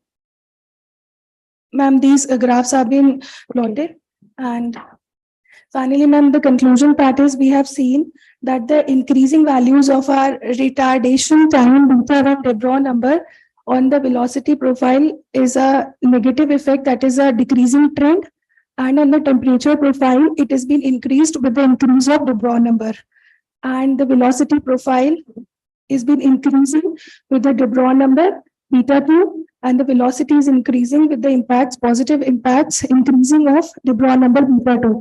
Temperature profile are increasing functions of corresponding radiation parameter in the thermal equation, in the temperature equation which we have obtained, and the concentration field gets cut down by increasing the relevant Schmidt number. These are the major observations which we have seen. Okay. Any references? No, ma'am. I have not You added the references. you have not added No, I have references? not added the references of my PPT. I have read it in my paper. So it was your first presentation. It was a good one. Very first presentation and very first paper. लोगों को motivate ज्यादा अच्छे रहता है. Okay, thank you so much. बहुत बढ़िया. अच्छा करो और बढ़िया. Thank you. So next we will like to call Varda Parikh, a survey of machine translation techniques and system of closely related languages.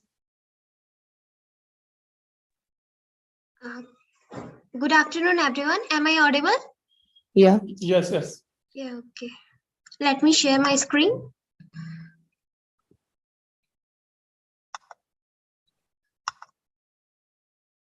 Varda. Varda. Yeah, I'm online, ma'am.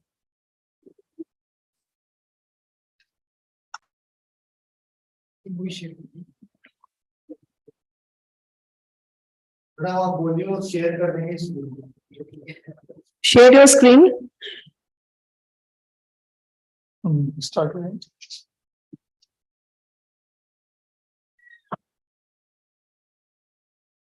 भेजा था ना edition. You put on your camera also on. Presentation भेज दिया था.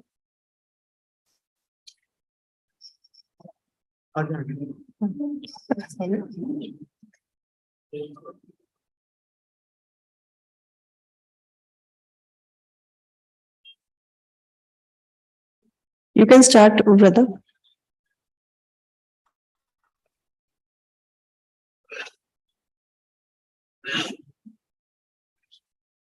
Go to slideshow also.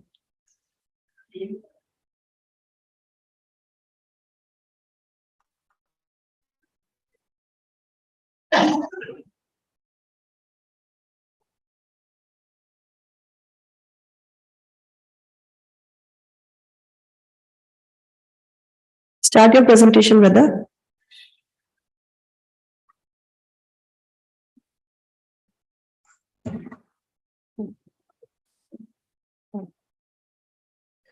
Connected.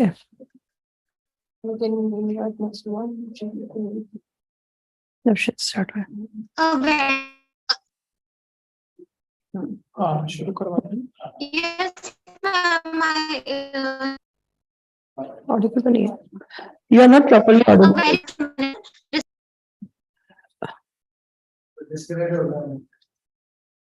Next लेना है क्या यार? 2 मिनट वापस कनेक्ट करके देख लें एक बार.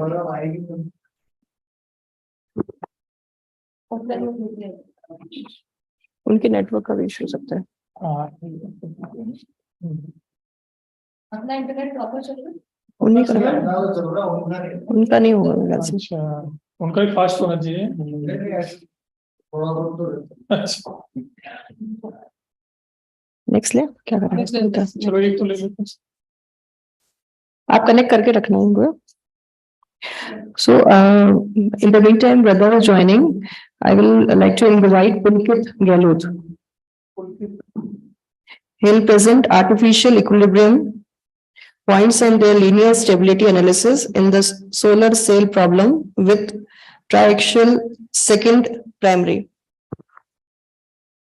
Good afternoon to all of you. I am Pulkit Gehlot, doing my PhD under the supervision of Dr. Ramkishore. Am I audible to all of you? Okay. So, my title of my topic is collinear artificial equilibrium point in the solar cell problem with triaxial secondary.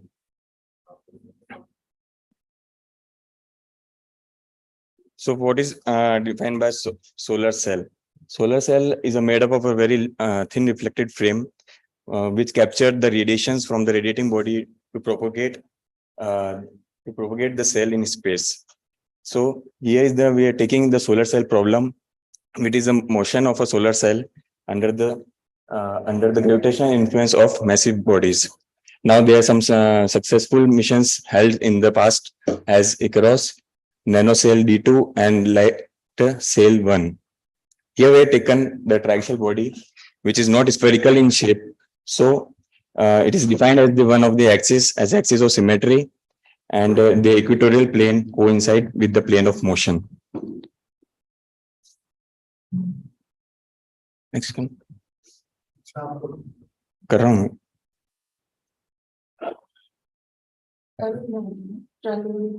Okay.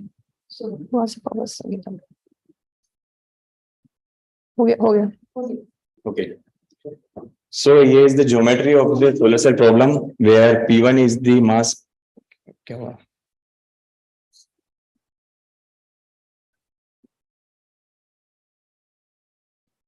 ठीक है, ठीक. पीछे करना. पीछे करना, पीछे.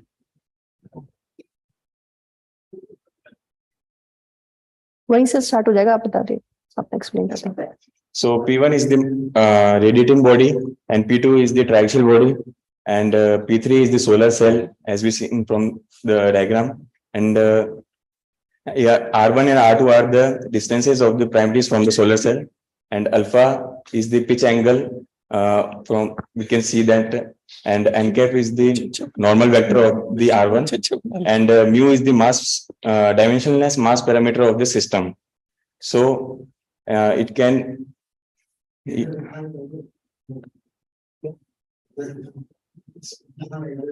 अच्छा, आप कर दीजिए स्लाइड्स, आप बोलते रहिए. ठीक है, नेक्स्ट वाला. So here is the equation of motion of the solar cell under the frame of restricted body, where x, y, z are the coordinates, and omega is the pseudo potential of the system, and a is the acceleration of the solar cell, and we can see that. Next, connect. And here are the parameters taken from this is the equation of motion, where rho and rho s are the absorption and reflectivity coefficient of the solar cell, whose conditions as their sum is equal to 1. And here we are taking in our paper as rho a is equal to 0 and rho s equal to 1. And beta is the solar cell lightness number. And R1 and R2 are the magnitude of this. Sorry, R1 and R2 are the magnitude of the distance between the primaries. And n is the angular speed, and sigma 1 and sigma 2 are the triaxial parameter of the triaxial. Okay. Next. So here we are finding the artificial equilibrium point. That means the points where the motion of the solar cell ceases. That means it stops. So there are the conditions where the velocities are equal to 0. That implies that the accelerations are equal to 0. So that we get all the equations. Next one. So here we are finding the collinear artificial equilibrium point that lies on the x-axis. That means the y and z coordinates are equal to 0. From these equations, from the previous equations 6 to 8, we get the equation omega x plus ax equal to 0. Now, from the above equation, we get the equation of x only. Next one. So from this previous equation, we can plot as our collinear artificial equilibrium points where the domain and range are equal from the part A. And if we specifies all these values for the Lagrange point, then we can get the equation, we get the diagram B. Next one. So here is the location of collinear artificial equilibrium point L1, which is as you can see from the point x comma 0, and here we are taking rho as the distance between the second primary L1 and the second primary from the point L1. So after we can we write all the values in terms of rho, and putting the values of all these distances and values in the above equation, we get the value, we get the equation in the form of rho. Next one. Similarly for L2 also and L3. Next one. L3 also. After solving all these values, we get the value of rho, and putting back in these equations of x, we get the collinear artificial equilibrium points L1, L2, L3. And we can see from this that when we changes the value of triaxial parameter, all the collinear artificial points are also changes. Similarly, when we change the cell lightness number, the points begins to change, and it can be seen from the figure also. If it varies the cell lightness number, the composition of the collinear points also changes. So here is the conclusion, where we can see that when we change the triaxial parameter, then L1 and L3 moves towards the origin from the table 1, and L2 goes away from the origin rapidly. And now when this is the references. Thank you. Okay. So, Pulkit, can you explain what is triaxial here? Triaxial is mainly the shape of the body, ma'am. As we know, they are in space, every body is not spherical in shape. As Earth is not spherical, that is called oblate. And many others bodies are also in other shapes, like asteroids are not in the form proper shape. So triaxiality is some of the generalized form of oblate. Like when we equate sigma 1 and sigma 2 parameter equal, if they are equal, it becomes triaxiality. If they are not, if they are equal, it becomes oblate. And if they are not equal, it is a form of triaxial body. So maybe in many objects in space are in triaxial shape. Okay, thank you. So we can connect with Varda first. Yes, ma'am. Varda,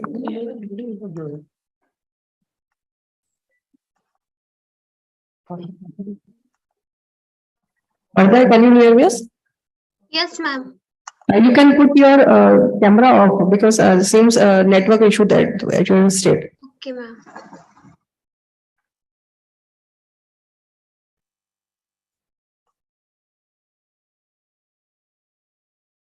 You start your presentation. Yes, ma'am.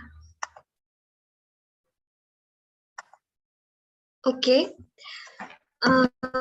Very good afternoon, one and all.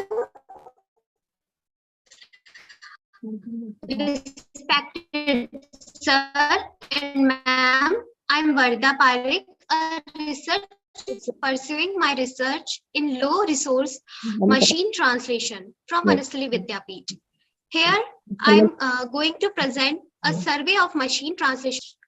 Language is so much more than just words. As we know, all languages have different grammatical structure and words. In closely related languages, they share great overlap of grammar principle.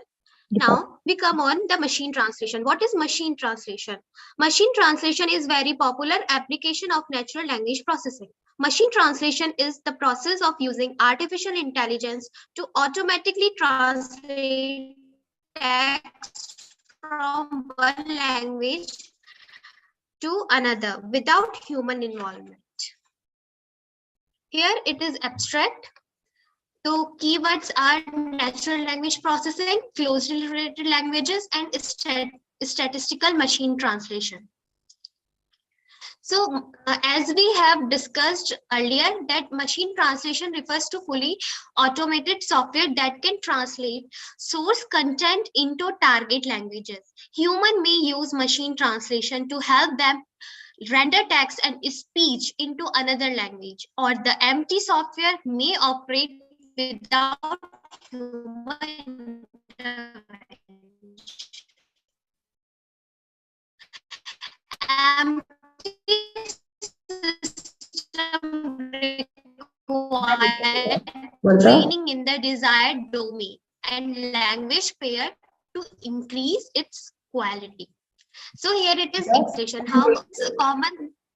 Yes, ma'am. Vanta, can you hear us? Yes, ma'am. Give the slideshow only because your. Ma'am, am I audible? It is not audible. Yes, ma'am. Share the slides one by one. You just display. Because आपके end से Yes, ma'am. end से कर दीजिए आप slide. Ma'am, am I audible? Yeah, okay. Okay. चलो करो तो जल्दी खत्म करो. Challenge. Come to the conclusion part.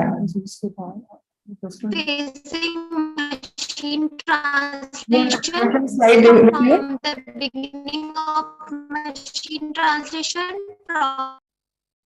problems and syntax. Come to the conclusion. The literature. So this is conclusion.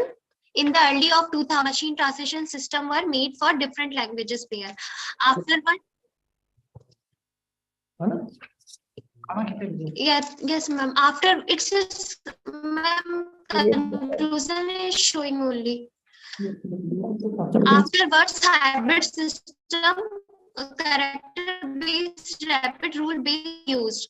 Now, over the years, NMT, neural machine translation, and SMT, statistical machine translation, established machine translation systems for closely related languages. But no system is universally accepted, and researchers who have tried different methods for different fields. These are references. Thank you, ma'am. Thank you, sir.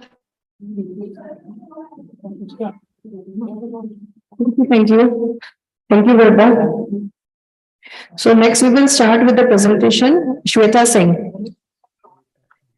Shweta Singh. Is she here? Thank you, ma'am.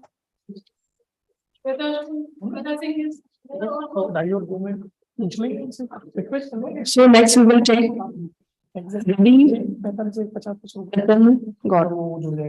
Hello.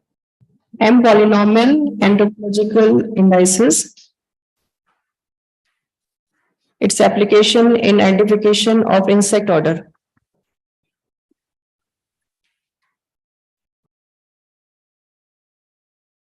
Good afternoon, all of you.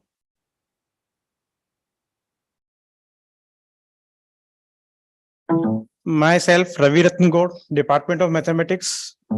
My topic is identification of insects order by estimating using M polynomials and topological indices. Before topic start, first time zoology and mathematics include किया गया है, जिसमें हमने जो insects होते हैं, जैसे कि कई कैटेगरीज होती है, जनरल कैटेगरीज, एसटी, एससी, इस तरह की इंसेक्ट की भी कैटेगरीज होती है, उनके ऑर्डर्स, उनको जूलॉजी लैंग्वेज में ऑर्डर्स कहा गया है। तो यहाँ पर हमने वो इंसेक्ट लिए गए हैं जिनके पैर जुड़े हुए होते हैं, जैसे मकड़ी हुई या मक्खी, मधुमक्खी, इस तरह से। तो इस तरह के हमने 4 इंसेक्ट लिए गए हैं इसमें। स्लाइड शो कीजिए पहले। Insects are the important fauna of ecosystem and provide pollination service for the sexually reproducing plants and help in enhancing crop production for the human beings. This makes insect important for the welfare of human being.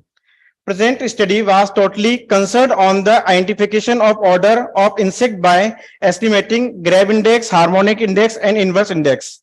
These index were first time used to identify insects order by the study of wings belonging to different insect species, and wing graph has been first time plotted and applied globally.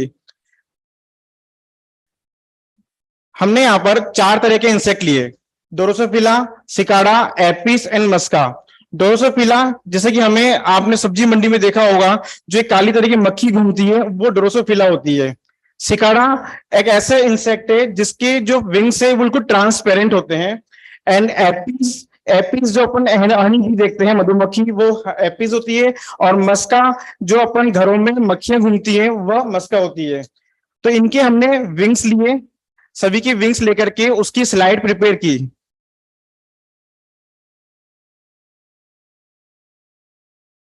जैसे ये Apis flora है, ये honey bee है, इसके हमने wings को pick किया, उसकी स्लाइड बनाई, तो ये विंग्स और ये स्लाइड बनी। फिर स्लाइड्स के हमने इसकी फोटो खींची है मोबाइल से, फोटो खींचने से प्रिंट आउट निकाला। फिर प्रिंट आउट के जहां जहां पर जो आपको रेखाएं दिख रही हैं, लाइंस दिख रही हैं, इसको वेनिशन कहते हैं, और सिंगल लाइंस को विंग्स कहते हैं। इन पे हमने फिर आलपिन लगा करके इसका फिर ये ग्राफ ड्रॉ किया, जिसको हमने विंग ग्राफ किया, और ये first time use in mathematics graph theory.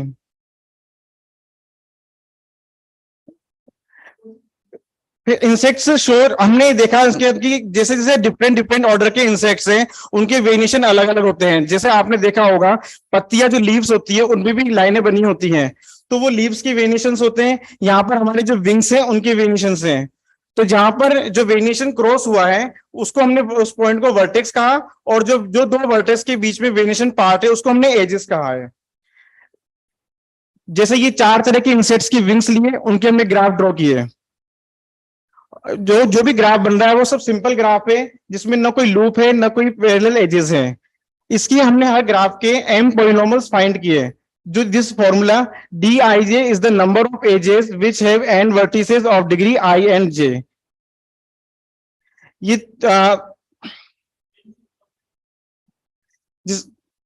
ये हमने 6 इंडिसेस फाइंड किए हैं, और थर्ड कॉलम में उनकी डायरेक्ट फॉर्मूलाज हैं, और फोर्थ कॉलम में हमने पॉलिनोमियल निकाल के उसके थ्रू हमने फाइंड किए सारे इंडिसेस। ये 4 विंग्स हो गए, इनके पॉलिनोमियल्स हो गए, और ये इनके इंडिसेस की वैल्यू हो गई है। इससे हमको ये पता लगा कि जो हम पॉलिनोमियल आपको सेकंड कॉलम में, थर्ड कॉलम में जो पॉलिनोमियल दिखाई दे रहा है, अगर इस पॉलिनोमियल्स के कोई सी भी विंग्स लोगे ना, वो एक ही ऑर्डर के इंसेक्ट के विंग्स मिलेंगे। तो मतलब हम यहाँ पॉलिनोमियल के थ्रू इंसेक्ट्स को डिवाइड कर दिए गए हैं। वैसे तो जूलॉजी के अंदर वैसे तो कई एंटोलॉजी कीज हैं जो इंसेक्ट्स के ऑर्डर को डिवाइड करती है, लेकिन हमने यहाँ पहली बार मैथ से हमने उनके इंसेक्ट्स को अलग अलग डिफरेंट कैटेगरी में बांट दिया है। ये इनके 3D ग्राफिकल प्रेजेंटेशन है जो हमने मैटलैब यूज करके बनाया है। Conclusion, study revealed the power of wing geometry in differentiating insect of different order of insect of arthropoda। ये arthropoda उसकी कैटेगरी है जहां पर वो इंसेक्ट का स्टडी की जाती है जिनके केवल पैर, हाथ और ये और 3 पार्ट में डिवाइड होते हैं, जिसमें फेस होता है, स्टोमक होता है और थर्ड पार्ट होता है। Interdisciplinary research work should be promoted in future to create new innovative research ideas. A lot of new insects can be identified by applying mathematical analysis. These are references. And first paper present in the Journal of Web of Science, jointly Dr. Praveen Garg and Ghanshyam Kachawa. He is assistant professor in zoology department. Thanks. Okay. Thank you, Ravi Ratan sir. It's a nice approach or multidisciplinary topic. Next, I would like to call Sandeep Kumar. Topological approach to maximize the variance of a graph network. Sandeep Kumar is there? Yes, ma'am. I'm online. Am I audible? Online? Okay, okay.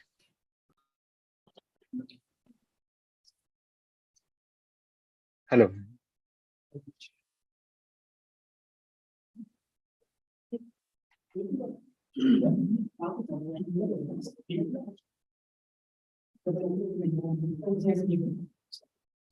Ma'am, can I share my screen? Yes, Or should I?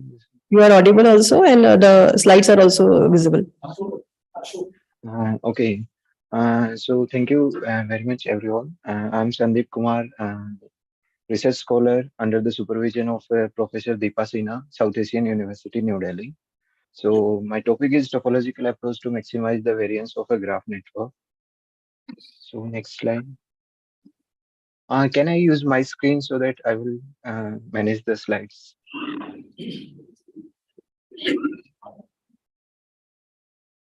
This is the outline. So first will be the introduction, then the second will be the topological index that we are using here. The third one will be the results related to that topological index, and then we discuss about the applications, and the last will be the references. This is the basic definition of the graph. So we may skip it here just because of lack of time. Okay, this is the sign graph. Okay, in the sign graph, we will be taking these two things here in our paper, that the net degree. Suppose we have a vertex and the d sigma positive denotes the positive edges incident to that vertex, and negative will denote the negative edges.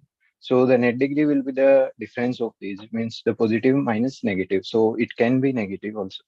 And by a negative section or a positive section of a subsigned graph sigma dash of a signed graph sigma, we mean a maximal as induced connected subsigned graph consisting of only negative or positive edges of that graph. Sandeep, can you switch to your main research work? Ma'am, can I share my screen so that I can? Screen is visible? No, my screen is visible, but I'm not feeling comfortable with the. Okay, I'm using the distribution. We are using the distribution. We are defining the distribution on the graph, like for the vertices. The general formula for the topological index is given by some. We can take like it as the summation of the functions, and the function will be the degree of the vertices. So this will hold a property that fxy should be equal to yx. Recently, I Goodman introduced a novel approach. How he defined like vi and vj are the end vertices of the edge. So he just make the degrees of that in a tuple and plot it to the 2D in xy plane and find the distance from the origin. So by doing this summation for all the edges, this is called the Sommer index. Next slide. We have extended the Sommer index to the sign graph, and in the sign graph, we just introduced the we use the net degree. So next slide. This is the basic fundamental identity we got in the sign graph. So from in between, we can say that the Sommer index of the sign graph will be always less than equal to its underlying graph.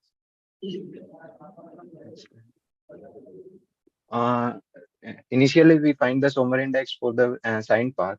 Suppose we have a path on two vertices, so it doesn't depend on the sign because we have only one edge. So either it is positive or negative. So its Sommer index will be √2. Next slide. Then heterogeneous and homogeneous. Suppose if all the edges have same sign, then it is homogeneous. Otherwise, it is heterogeneous. So if we have a path on three vertices, then the Sommer index will be 2 if it is heterogeneous, and will be 2√5 if it is homogeneous. Similarly, we have find for the for 4. Next slide, please. For the 4 vertices. So this is the Sommer index for the 4 vertices. If the sigma is homogeneous, then it is 2√2 plus 2√5, and this is all. Next slide. This is the part of proof. Next slide. Here for after that the vertex. Suppose we have a path having the vertex greater than equal to 5, then we will be using a lemma here. Suppose we have a heterogeneous sign path. Suppose and then the negative sections of the length 1, we positive negative sections of the length 1 we are denoting by x. The number of the negative sections of length 1 we are denoting by y, and the number of negative sections of length greater than 1 we are denoting it with the degree with the number z. So this is the lemma. Let sigma be a heterogeneous sign path on n vertices. This is the vertex set, and Q is the number of edges whose both the incident vertices have net degree in the set -2 and 2. Then Q will be given as this. Next slide. This is the just we are denoting the edges. Next slide. These are the theorems. For the first two, suppose we have a path. Then So E1. switch to your conclusion part. Okay, just go to application. Last slide. Okay, just wait. As the application of the Sommer index in means in here in the first application, we found that if sigma u is a tree on n vertices and maximizes the variance spot, then the tree will be a star.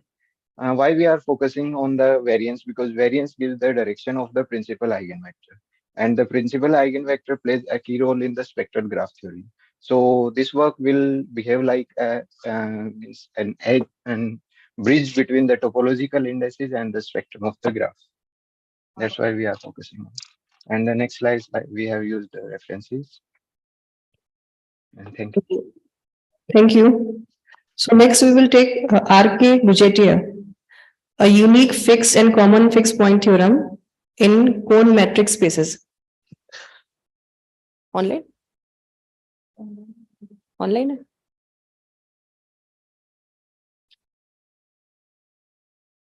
ICRWDIM.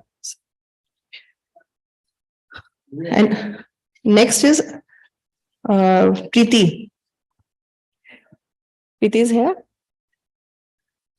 Heat transfer analysis of micropolar fluid flow over permeable stretching surface with exponential heat source, activation, energy, magnetic field, and chemical reaction. Good afternoon, everyone. Research scholar at Manipal University, Jaipur. Today I'm going to present my paper with heat transfer analysis of micropolar fluid flow over permeable stretching surface with exponential heat source, activation energy, magnetic field, and chemical reaction.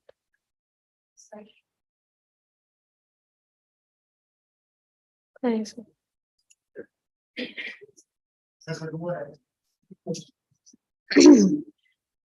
In this paper, we study the heat transfer analysis of micropolar fluid flow over permeable stretching surface in presence of exponential heat source, activation energy, magnetic field, and chemical reaction. First, the governing partial differential equations were being converted into ordinary dimensionless equations by using suitable similarity transformations, and then they are being solved by using BVP4C technique of MATLAB.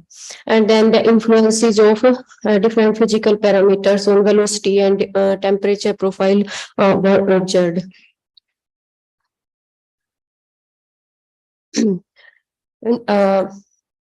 In mathematical formulation, so next slide. The fluid is flowing in horizontal direction, and the magnetic field applied on in vertical directions. And these are the governing equations: continuity equation, mass equation, equation of micropolar fluid,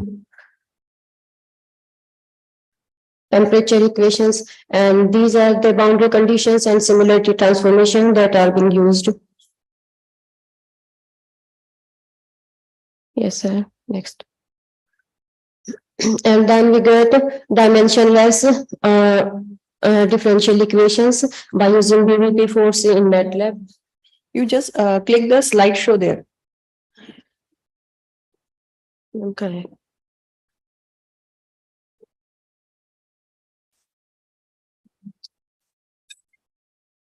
Slideshow कहाँ है?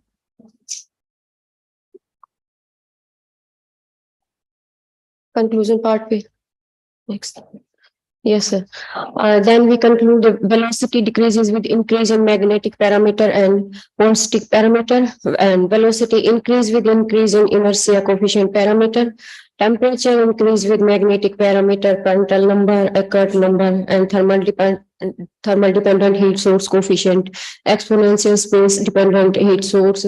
While velocity decrease with increase in Biot number, and concentration is decreases with increase in Smeaton number and local Reynolds number.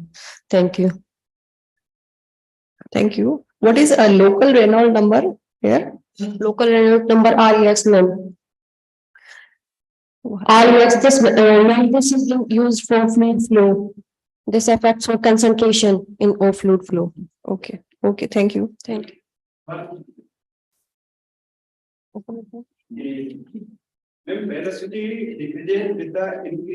Sir, velocity increase है, ये यहाँ पे misprint है. Sorry for that. Increase होता है magnetic field के साथ. Magnetic field, yes sir. Yes. What is geometry? Ma'am impose pressure होता है जिसकी वजह से ज्योमेट्री थी ma'am last stretching surface You show the theorem part. You show the graph part. Yes ma'am, ये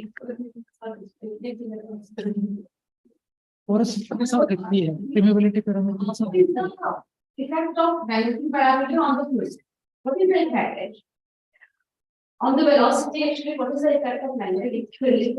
ma'am in general magnetic field decrease करता है velocity को, बट यहाँ पे इम्पोज फील्ड है, impose pressure and Laurent force की वजह से वेलोसिटी इंक्रीज होगी.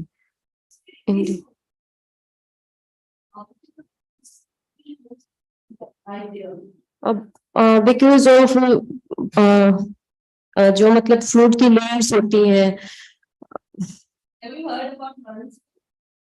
लॉरेंट फोर्स ओवरकम कर गया ma'am here, so yes ma'am. And that becomes that overcome because of the properties which are applied to whatever solutions. Yes ma'am, thank you.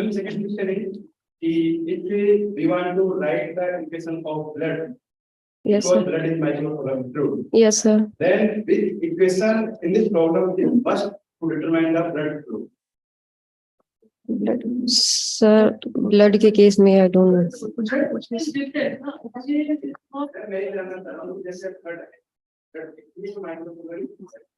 इससे जो problems थी इसमें ब्लड की equation हमें find करनी मान लीजिए तो कौन सा इक्वेशन रहता है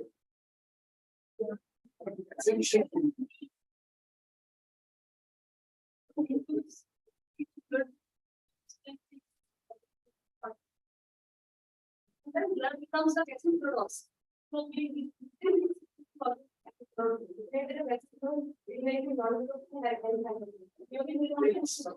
depends on the region and the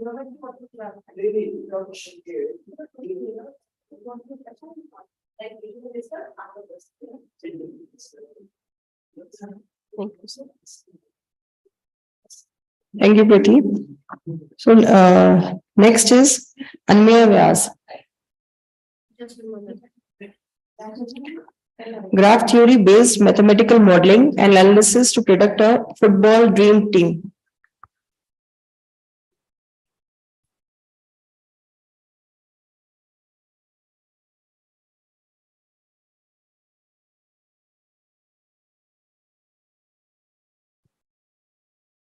Good afternoon, esteemed members. Today, I, Aname Vyas of Vellore Institute of Technology, VIT Vellore, is going to present my research work on football dream team analysis using graph theory and mathematical modeling. So, can we move on to the next slide? Okay. So, this will be the table of contents. Abstract introduction. Next slide, please. So before we begin the methodology and before we come to the intricacies of the paper, let's discuss what is this paper about. This research is to assess the dynamics of a topological structure when it is prompted with random entities whose attributes are known to us. In this case, this can be football players. And the topological structure over here is a 4-3-3 formation or a footballing formations per se, in layman's term. This paper doesn't involve the intricacies which happen in a match or the discrete events, and it is an idea which is too interesting to be analyzed for the given data set. Next slide, please. So football is one of the most watched sports all around the world, and it is increasing its viewership by the day. So it is not only famous in Europe and South America, but is also increasing its viewership in the Indian subcontinent and in North America as well. So the question arises that what a dream football team would look like, how how different players would work together, who might not have played together with each other earlier, would perform. So as I said earlier, the study is an attempt to model a team whose performance is interesting, realistic, in tune with the available data. We have a topological structure and we will provide it with random players who might or might not have played together. We want to understand how they might perform well and they might not perform well, and we will see the efficiency of the topological structure. So can we move on to the next slide? So coming to the methodology, next slide, please. So before we begin the idea how it works, we should understand basic terminologies of football. So 4-3-3 formation, as you can see over here, is a topological structure considering 4 defenders, 3 midfielders, and 3 frontline players or attacking players. There are different variations of these 4-3-3 formations. Number 1 is the attacking formation, in which there is a center attacking midfielders just behind the attacking line, which helps in creating the attack from the back. Now, there is a defensive formation as well, in which it is more compact and there is a pivot at just in front of the center back lining. And now there is a much more balanced 4-3-3 formation, which uses 3 center midfielders who can transit each other as the game progresses. But the difficulty in this is that there can be a problem while communication, and it can also lead to an easy error. The most used 4-3-3 is the defensive 4-3-3 formation, which also is analogous to the 4-3-3 formation, which was deployed by the Dutch totalitarian football and the Cruyffian football. Now you can, next slide, please. So this paper is divided into 2 parts. Number 1 is the team rating, which can be used to find the rating of the team. And second part would be to find how the team works together and how it communicates. So we will be discussing the team rating first. So the first step is to give each player a rating. Now each player can play on different position and important. So each player can be given a team rating. Each player can be given a rating on the position he plays, and these rating can depend on the parameters which are dependent on a particular position. For that, we have used to find the parameters for each and every position. We have used correlation coefficient. After that, we have found the parameters and we can convert it into a vectorial space of n dimensional. Next slide, please. So the problem over here arises that we have n dimensions for a particular position. The result part. Result part? Okay. Can you move on to the result? Next. Okay. So we have created a framework over here, and this is the team which we have given to the framework. We have 11 players and we have used a defensive 4-3-3 layout. And after supplying it to the framework, we got the top 3 players. First player is Alexandro, who was at the left back, Rafael Varane, and Hugo Lloris, who were the top 3 players. And as you can see that the graph over here is a defensive 4-3-3 lineup, and the yellow line are yellow edges of the graph are the edges which are moderately good, and the green one are which are excellent. If it would have been a not that good relation between 2 players, it would have been red. Can you move on the next slide, please? Okay, so the team which we have created, we got the different types of ratings over here. We got the Manhattan rating, Euclidean rating, Mahalanobis rating, and an ACC, or the average correlation coefficient, which was devised during the study. And we got the results over here. So here are the comparison of different ratings which we have used for every player. Next slide. So this is the references, and thank you very much. Thank you. It's very interesting topic. Which strategy has been adopted by Argentina? The Argentina generally uses the flanks for its attack. Yeah, in this World Cup, Argentina is attacking using the flanks. While they attack using the flanks and the ball is passed by Rodrigo de Paul or any midfielder towards the wingers, and they use the through ball to take the ball forward. Either they cut back or they make a good cross into the center, and it is achieved by any of the Croatia generally uses the midfield for making its game. There is no center striker at this time for Croatia. Earlier there was Mandzukic for the team, but there is no one this time. So they generally play from the back or with the midfield. You have the three midfielders in Croatia: Kovacic, Modric, and third one I'm forgetting the name. There are three midfielders playing which conduct the game. Very good position. Now, Shweta Singh is connected online. Shweta Singh. We have already announced. Yes, ma'am. Hello. You can start your presentation. Okay, ma'am.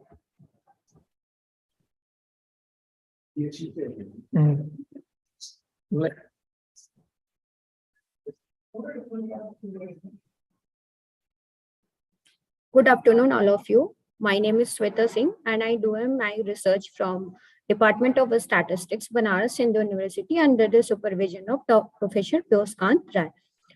My research title is on synthetic ratio estimator for domain mean incorporating coefficient of variation of auxiliary characteristics. Next slide, please.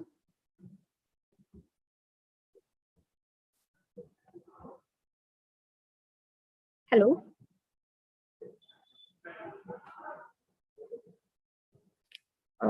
Introduction part. Second slide.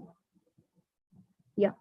Domain estimation methods have been widely used in recent years due to its increasing demand for formulating policies and programs in government sectors as well as for making business decisions in private sectors. The domain estimation methods utilize complementary data available at the small area level, such as administrative data or data from the last census.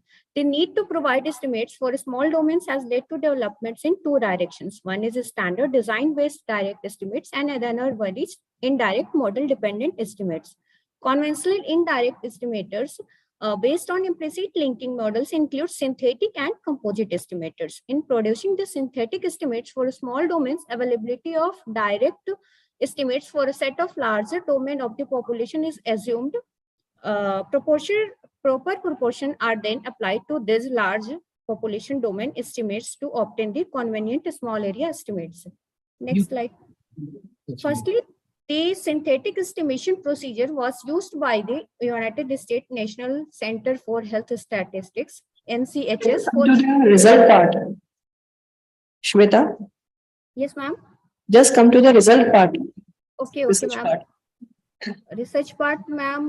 Third slide. Yeah. Firstly, we have take a population which is divided in 8 domains. And we take auxiliary variable X and static variable Y. Here, summation of capital NA is equal to capital N and small na equal to N. Then next slide, please. Here we take 3 estimators. First, direct ratio estimators, which expression, bias, and MSC are discussed here. And then synthetic ratio estimator, which synthetic injections are given and form of estimators are also given. Next. Here proposed synthetic ratio estimator, Y bar X bar A plus CXA. CXA is the coefficient of variation of domain A, then X bar plus CXA. Then its bias and MSC are discussed here. Then after that, we take a simulation study from Sweden municipalities, which are classified into 8 geographical regions. We have considered first 5 geographical regions. Then select a sample of 2, 5, 3, 4, 6 sampling units from first 5 geographical regions. Then next slide, please. Yeah. This is the absolute difference under synthetic assumptions, domain ratios and population ratio का difference. Then next, this is the absolute difference for proposed synthetic ratio estimator. Next. This is simulated relative standard error and absolute relative bias for various estimators for different domains, which are discussed earlier. 3 estimators: direct, synthetic, and proposed synthetic ratio estimator. We have seen that proposed ratio estimators perform better than the direct ratio estimator and synthetic ratio estimator, as the ARB and SRAC is smaller than the direct and synthetic ratio estimator. The performance of the proposed estimator is better throughout when synthetic assumption meets closely. This is the conclusion part. Over. These are the references. Thank you. Okay. Thank you. Thank you, ma'am. So last presentation of this session is by Meenu. Is connected online. Certain properties of multivariable K generalized multi-labeler function with fractional calculus. Meenu. Screen share नहीं हो रही ma'am, screen share नहीं हो रही. Just wait.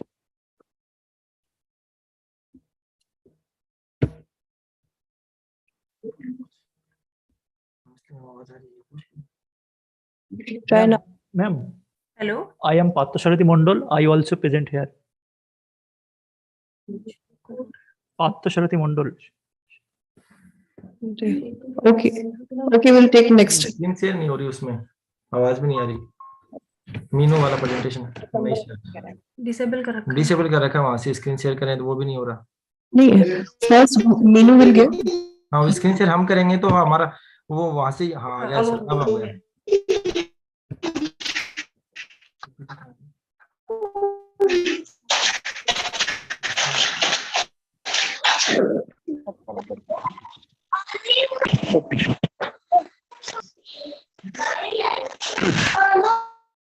तुमको आप message कर दो ना. Excuse me, ma'am.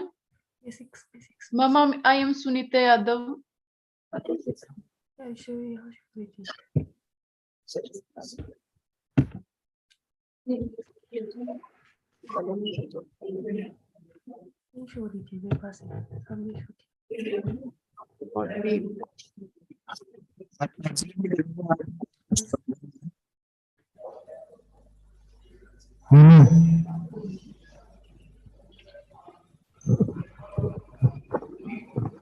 Meenu, present your work. Yeah, ma'am. Yeah, ma'am. Yes, ma'am. Please. Yes, ma'am.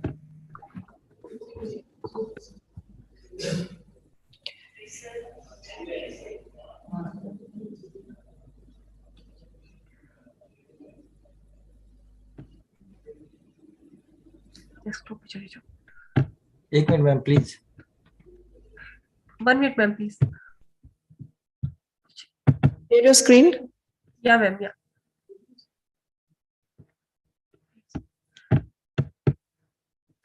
Okay.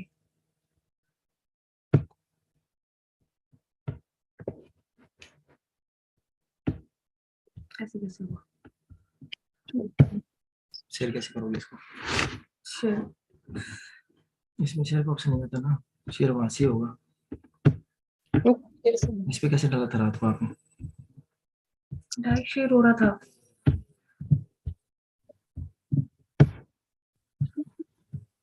आपको शेयर हो रहा था. हम श्योर है कि स्क्रीन कुछ मैम स्क्रीन शेयर हो रही है? नहीं. नहीं हो रही.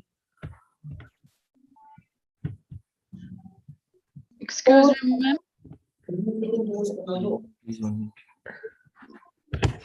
हेलो. स्क्रीन में देखिए आप, पहले आपकी स्लाइड है ना उसको ओपन करें, उसके बाद में जो मीटिंग चल रही है उस पर शेयर स्क्रीन पे जाके उसको वहां से क्लिक करें. ठीक है sir. Okay sir.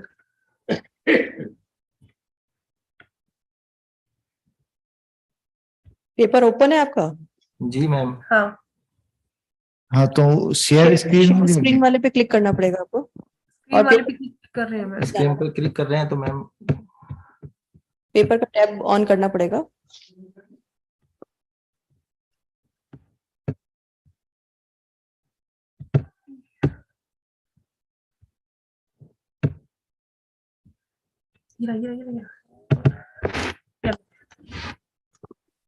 Now start. Yeah, started. Okay. Myself Minu. I am pursuing my PhD from University of Kota, and today's my topic is certain properties of multivariable K-generalized Mitar Laffer function with fractional calculus. I first want to start introduction.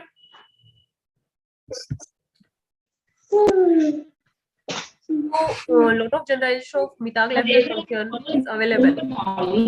We can see references as Prabhakar's Mittag-Laffer function, Dorige's Mittag-Laffer function, etc.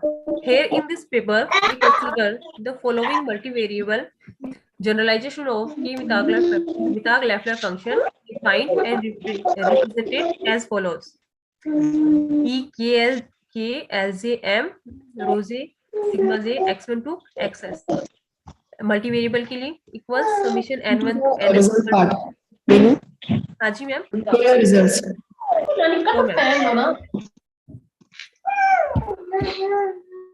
उसे John होते हैं।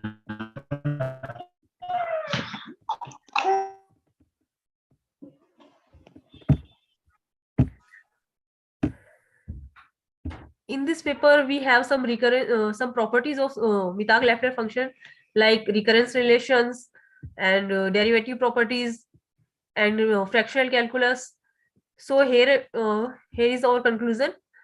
In this paper, a simple approach is used to establish the main results for multivariable K-MLF function considered here. And some of few results are considering some appropriate parameters. We can find the earlier established result of just like Zia Dorego and KS Gallo's results. And thank you, ma'am. Show your references. References. Okay, it's okay. Thank you. So we have with us Manisha here. She'll present solution of Capito generalized Bagley-Torvik equation using Derrick transform.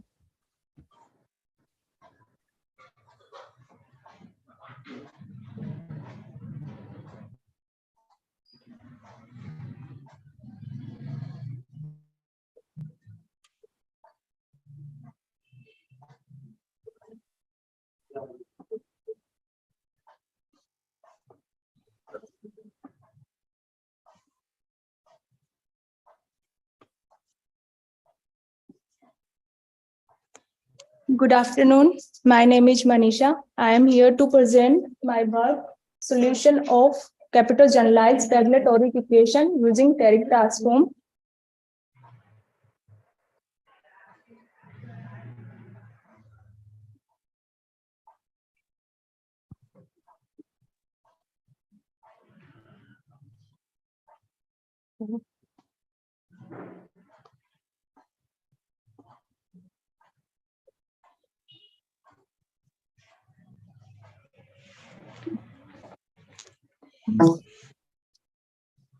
Manisha, start your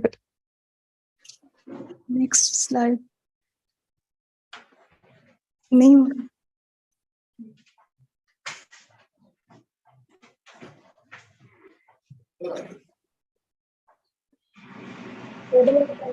Abstract, then brief introduction about Bagley-Torvik equation, Derrick transform, then Derrick transform to generalize Bagley-Torvik equation, then some numerical examples, then conclusion, and then references.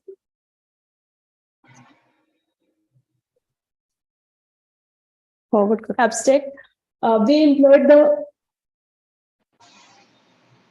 we employed the TERIC transform, the newly defined TERIC transform to generalize Bagley-Toric equation, capital generalized Bagley-Toric equation, and then we will find out its analytic solution, and we will discuss some numerical examples also.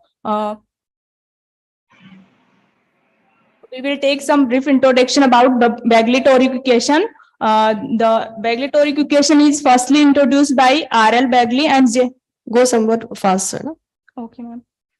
R.L. Bagley and P.J. Torvik in 1984. It models the elastic and viscoelastic materials behavior like geological strata, metals, glasses, and the equation of the system is given as m d2 yt plus 2s root of mu. Next slide. The general form of this equation is given by as the d2yt a d2 power alpha. Here alpha between 0 and 2, and the fractional derivative of order. Next slide. TERIC transform. It is introduced by TERIC M. Elzaki in 2010. And the TERIC transform of functions that belongs to the set collection of the sets. There exist positive real constants m, k1, k2 such that mode of SGT is less than m e to the power t upon k1 when p is greater than 0, and e to the mode of GT is less than m e to the power minus t upon k2 when t is less than 0. Next slide. And then we apply TERIC transform to generalize Bagley-Toric equation, capital generalized Bagley-Toric equation of fractional order alpha, where alpha between 0 and 2, and with initial conditions we apply TERIC transform, and then its inverse TERIC transform, we get analytic solution of generalized Bagley-Toric equation. Then we will take some numerical examples. Firstly, Bagley-Toric equation given in Ford and Connolly 2009. The equation, and with initial conditions, firstly we will take TERIC transform of both sides of equation, then we will use integral initial conditions, then we will take its inverse TERIC transform, and we get the solution yt is equals to t square. Similarly, we will take second example and then third example, and we conclude that TERIC transform is easy to use technique to find analytic solutions of fractional differential equations, and we will find the results the exactly same as the we will obtained from the previous methods. And these are references. Thank you. Okay, thank you. So we have optional work online.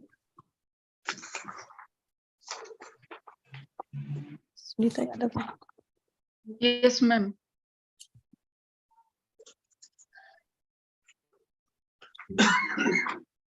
Okay, Sunita Yadav is presenting, and Yes, her topic is an inventory model under deterioration rate dependent demand with shortage and perseverance. Two more. Technology investment considering carbon emission. So you have to present in 2 minutes. Sunita?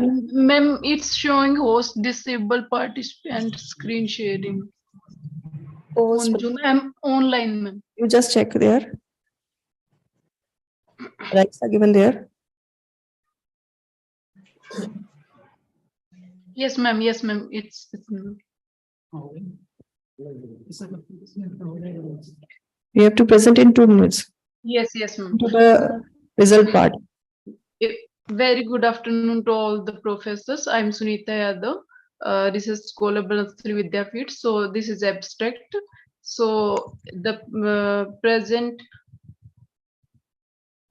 paper aims to develop an inventory model for deteriorating products considering demand pattern dependent on rate of deterioration, carbon emission due to transportation, preservation, and disposal of deteriorated products is taken into consideration. The paper aims to optimize the total cost. So here, these are the keywords: carbon emission, deterioration, demand, transportation, preservation, technology, etc.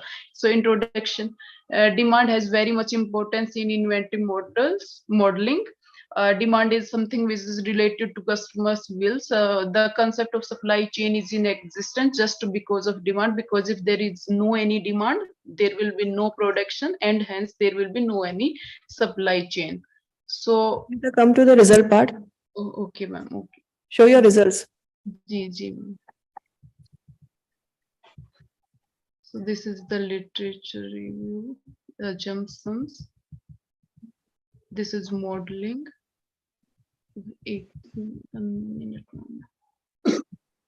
So this is the conclusion. So this study present an inventory model considering preservation technology. The products which are deteriorating in nature is big challenge to the concerned firm in real life situation also. So this study present an optimal replenishment cycle, shortage period, and preservation cost, such that total inventory cost is minimized. So there is future scope, and these are the references. Thank you, Sunita. Thank you so much, ma'am. So next we have Abdullah Vardak with us. Yes, ma'am. It's online. We check. Present your work. Okay.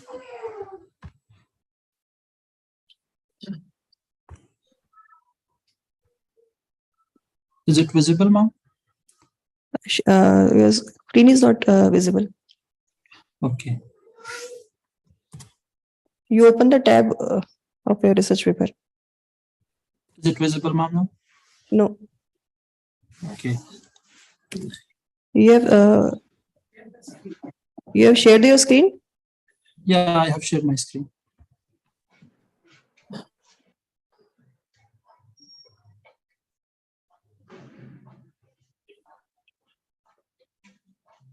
Is it visible, ma'am? Yes, now your screen is visible. Okay. Good afternoon, everyone. I am Ubaidullah Vardak, a research scholar at South Asian University and a student of Professor Deepasina. So in today's presentation, the topic is on some properties of addition signed calligraph. So I will just outline some introduction and basics about the graphs and sign graphs, and then the definition of addition signed calligraph, and then some of the properties of the addition signed calligraph. So I will just scroll down the definitions of graphs. We have sign graphs. We have simply we can say that when we give the positive or negative weight to the edges of a graph, we are calling it sign graphs. And it has different properties and some derived graphs also, like negation. Here we have also sign of the cycle we have, and some properties like we have balanced sign graph. And this criteria is given by Harari, and clusterability of the sign graph, and also mark sign graph, and some more properties also here.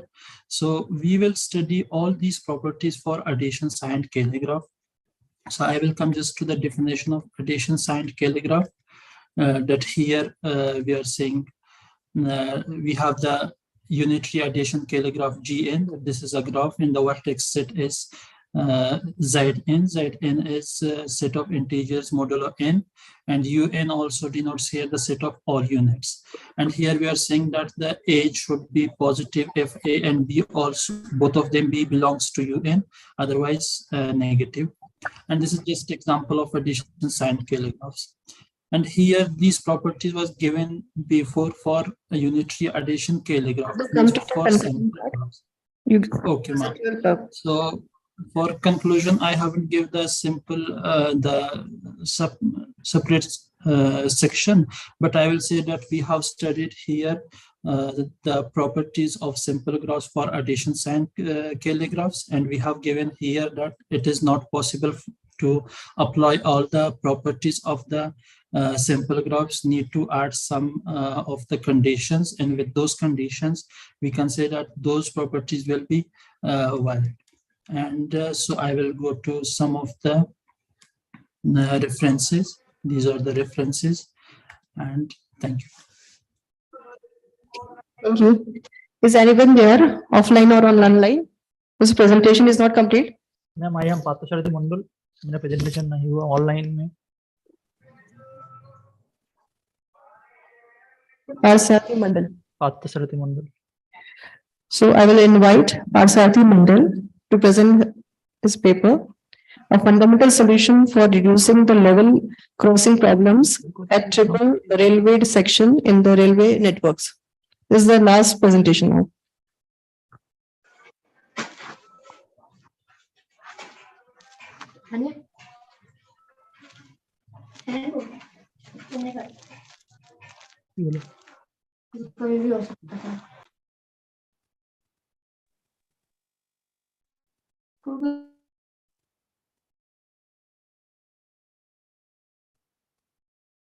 Share your screen. Please, ma'am, to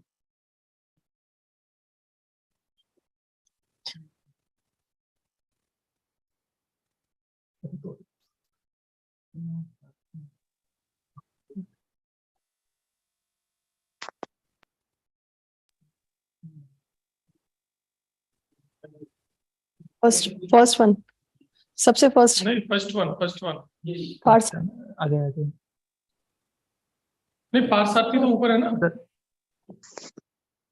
हाँ, ये चालू कर ली उसका कभी. हाँ. अब next. ठीक है ma'am. Good afternoon, everyone. I am Paर्थsarathy Mandal. I am pursuing my PhD from Banasthali Vidyapeeth under the supervision of Professor Sharla Parikh.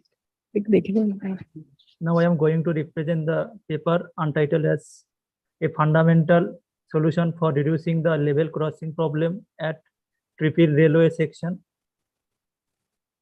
in the railway networks. Contents: abstract, triple section line situated in some places. A triple section line situated in some places of the Indian railway networks can be seen. Usually in triple section lines, up line is located in the middle of down line and common line. In this situation, when one down train is reached from down line to common line, according to the situation, either up train or down train get delayed due to crossing. At present, Indian railway officers are making decision according to the situation without any mathematical formula. The everyday situation may differ, and Indian railway system is facing a congestion problem at the crossing point in the triple section line. Parsarthi, the results part. ठीक है ma'am.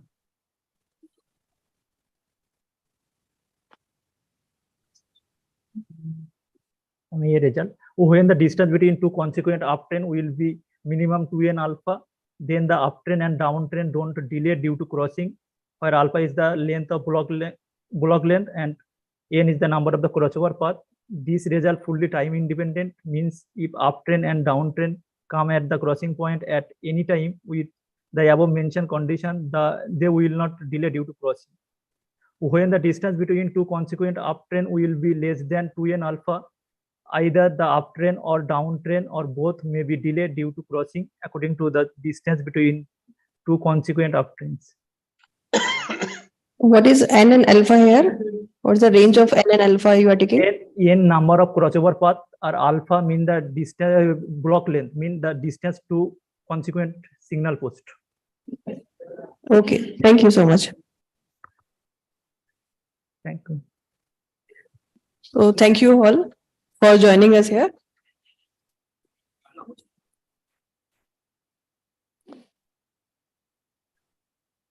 So congratulations to all the participants for presenting their work. They all presented their work in a very good way, and all of it very good. So thank you and keep it up. Now I request Professor Shalini Jain to present the certificate and memento to Professor for memories.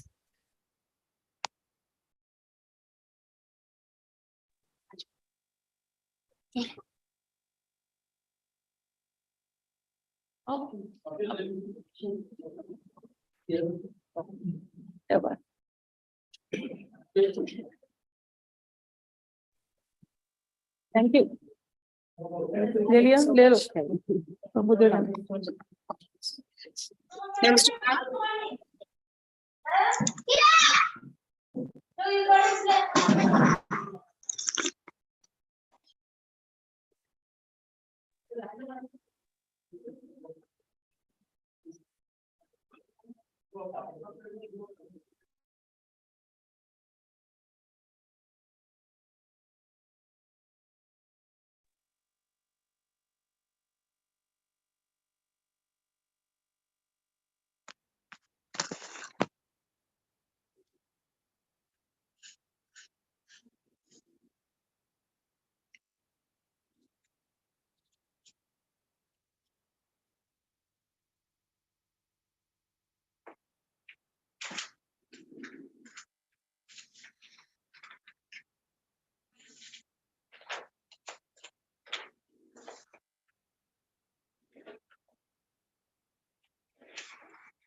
O curto, non sapevo prendere.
Good afternoon to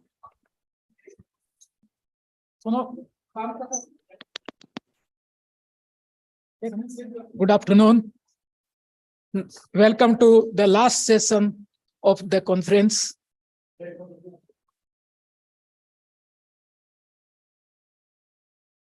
Welcome to the last session of the conference.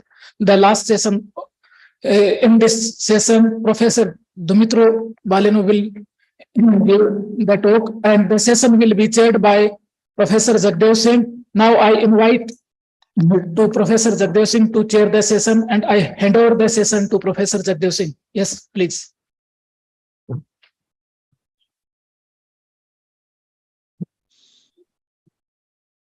Good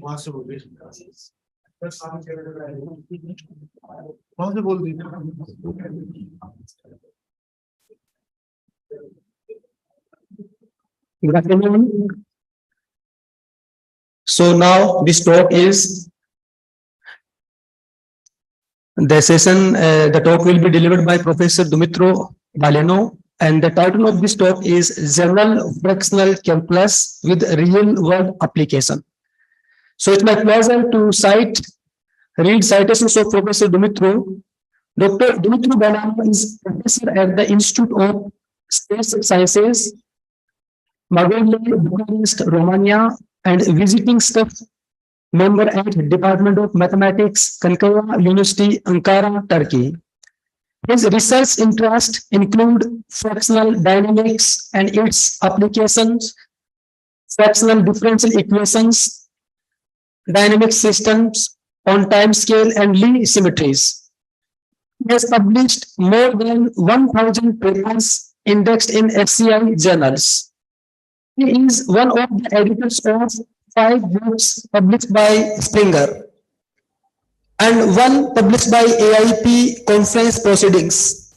He is an editorial board member of the journal indexed in SCI journals like Mathematical Methods in Applied Sciences, Applied Numerical Mathematics,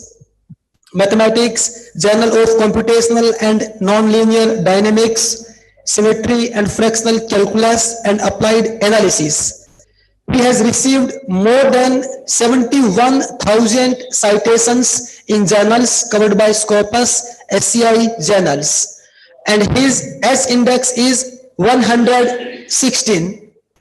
He was on the Thomson-Reuters list of highly cited researchers in 2015, 16, 17, 18, 19, 20, and 21.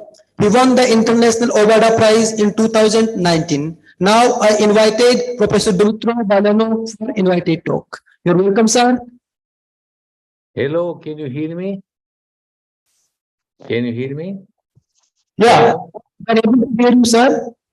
Okay. Dear Professor Singh, dear Professor Devendra, dear friends, dear organizers of this beautiful conference, International Conference on Real-World Domains and Interfaces in Mathematics, Challenge Tools and Strategy. First of all, I would like to congratulate you to organize such a beautiful conference. Come here and thank you, sir. Thank you. With such beautiful title, and I watched some of the presentation of our young researchers. They are very promising. In my title, Generalized Fractional Calculus with Real-World Applications, I would like to attack a problem which is nowadays important, why fractional modeling is giving better results than some other type of calculus. So, first of all, I would like to present my journal, Progress in Fractional Differentiation and Application, is Q1 index in Scopus. And also, I would like to invite you to attend the International Conference of Fractional Differentiation and its Applications, ICRWDIM 2022, which is going to be organized in Ajman University. It's a hybrid. So students are kindly invited and all of you to attend with papers here. The conference is organized by Professor Shair Momani and Riyad El Khazali and other friends. So fractional calculus in words is the study of so-called fractional order integral and derivative operator of a real or complex domain and their application.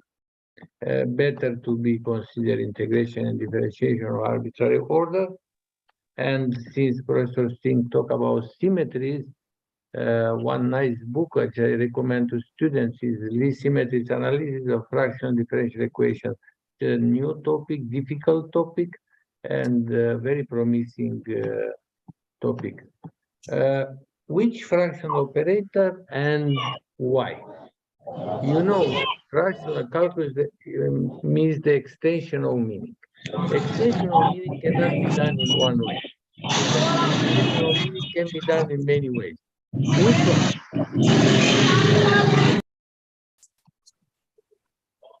First, Grove-Valenikov derivative, very nice, but in the limit h goes to 0 or n goes to infinity, it resembles Riemann-Liouville, otherwise there is just an approximation.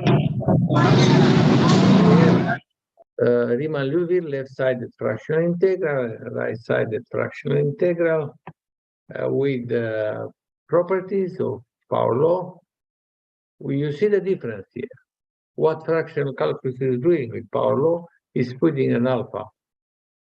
And for this operator, the inverse is left Riemann-Liouville fractional derivative and right Riemann-Liouville fractional derivative. These are not derivatives, actually, integral differential operators. And for many years, it was a challenge for the young people to attack such problems involving Riemann-Liouville and Caputo and so on, because the complexity of calculations and people are afraid. Nowadays, not nowadays, our community is very high. Many people from your part, your side, China and all over the world, Europe and America, are working successfully on fractional calculus. Now, in 67 was introduced a new type called Caputo type operator in this paper. This one is Caputo, and in 1968, Zarbashan and Ersesian, I am going to show in the future now, introduced a more general operator than Caputo. Caputo is particular case, also Hilfer is a particular case, Riemann-Liouville is a particular case. So almost in the same time, but Professor Caputo, who is alive in 96 years old, and he will come to online to Ashman to give a talk, he introduced from a very nice modeling viewpoint his derivative. Also, his derivative appears in 1823 and 1832 in different aspects of fractional calculus. This is left Caputo, right Caputo.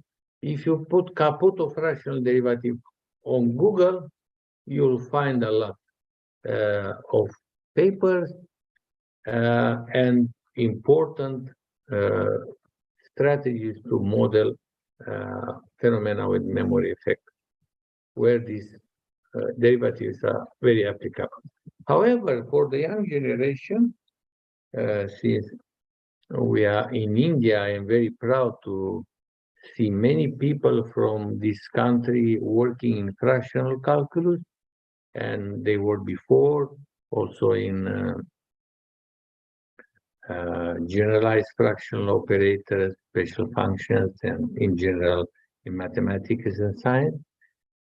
For young people, these are, in my opinion, some of the open problems nowadays. The physical and geometrical meaning of the fractional operator, initialization of a fractional differential equation Caputo derivative, finding new numerical methods for fractional ODE and fractional PDE, constructing the correct version of fractional models to describe better the complex dynamics. Many new ideas and new avenues were open. Many attempts to discuss the physical and geometrical meaning of fractional operators were done, particularly for the physical meaning. Initialization for fractional differential equation Caputo derivative was also investigated. We have some numerical methods, but we need new, more performant, and we need how to discuss properly the fractional modeling. In this book, which can be found easily on the internet, it's free, Polyanin and Manzirov discuss a lot of kernels which can be used to attack the real-world problems.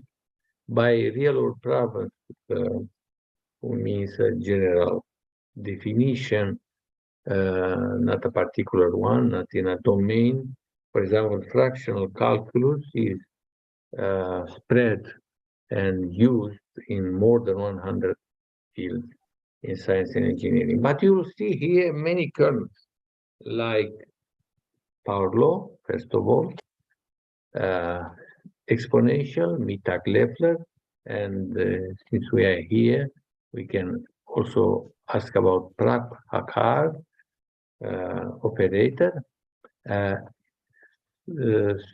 trigonometric function, kernel with anti-trigonometric function, with inverse trigonometric function, generalized fractional kernels, and kernels where the which are continuous and what are the problems. So all things are done in 2008, and if you wish, if you are interested to apply this in real-world application, you can try to read the book first, read the theoretical part. Another top-level paper is the one of Boltzmann in 1874, when this is the paper. It's in German, actually. He introduced the most general relaxation kernel and asked the question for a given data, find the appropriate kernel. And some papers can be seen with very important, different kernels than the one we know, different than the power law, the exponential combination of some. They appear to describe some concrete real data. Because the main problem here, when you apply fractional calculus or any other type of calculus operator, it depends on the data you have in hand. If the data are okay, then we can ask what is the appropriate kernel. Particularly, Caputo and Fabrizio asked the following question: why a lot of phenomena from science and engineering, from the fractional calculus point of view, can be expressed only with one single kernel? They said in the paper in 2015 that may be possible to express better the real-world phenomena from various fields of science and engineering by using different type of kernels. So he said, let's use a new definition of fractional derivative with a singular kernel. He proposed exponential. After that, I will show you what are the technical problems and how can we solve them. They generalized this, and then in 2021, they wrote a paper on the singular kernels for fractional derivatives, some application to partial differential equation. Very nice way to introduce the memory effect. Professor Losada and Nieto presented properties of new fractional derivative with a singular kernel in two papers. First, he generalized the paper in 2015, and the second, the integral for the paper from 2021. In addition, we can think how to generalize on the same way. The exponential, it was generalized by Mittag-Leffler function. We found the integral of it, and it's another type of calculus, ABC calculus. You can see it in this paper in thermal science, 2016. And also there are many applications, very powerful application of this ABC operator. One of them is here, and many you can find on the internet, especially in modeling. Here, I would like just to present some new ideas within fraction derivative methyl kernel, series representation of fractional calculus operator involving generalized methyl kernels, and some of papers which may be of interest for you. We discuss about classes of operator in fractional calculus. So in order to describe better the reality, the real world problem, we have to think in a way, as a mathematical point of view, we use the more general kernel possible in that class, but for particular applications, we use a specific type. For the physical meaning, paper is published in linear dynamics. We give a generalized meaning of fractional kernel, which appears in balance equations if you use it properly. Also, we discuss about fractional operator combining proportional structural differentiation when proportional derivative was extended to the fractional case. And we discuss about hyperchaotic behaviors, optimal control, synchronization on autonomous cardiac conduction, everything which is important in mathematical biology, which is a really powerful field of application for fractional calculus. About fractional modeling, I would like to give the following paragraph, which always I'm giving. Why? Because the young people should not be confused. You know, there are some attempts saying that which one is the best model, which one is the best method or numerical method, etc., etc. So here we have to know that there is no absolute mathematical model. And you see here is considered satisfactory, but it does not lead to contradiction in the experiment. If there is a contradiction, his physicist, he's saying the model is wrong, but wrong in the quotation. However, all serious models, such dynamics of point of masses, the theory of relativity, quantum mechanics, electromagnetic, thermodynamics, statistical mechanics, have led and still lead to the formulation of extremely interesting mathematical problems. Furthermore, it often happens that the analysis of the mathematical properties of a wrong model helps in the formulation of a new, more elaborated model. So here in the modeling part, you can come in new ideas. For example, for fractional calculus, generally, most of the people during the year use the following idea. We have, for example, diffusion equation. Let's make it fractional diffusion equation and see what are the differences. This is a way of extending the meaning, and some new results were reported. We have different very important results in engineering reported by group like Cron group from France, led by Professor Staloup and other friends, very valuable, which discuss the strong applications of fractional calculus to real problem.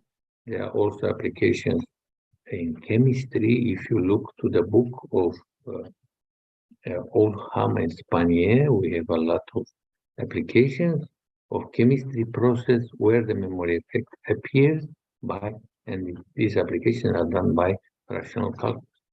I mean, we did also one paper with late Professor Machado and other friends from Slovakia, Ivo Petraš, when we model some chemical reactions which definitely obey the power law.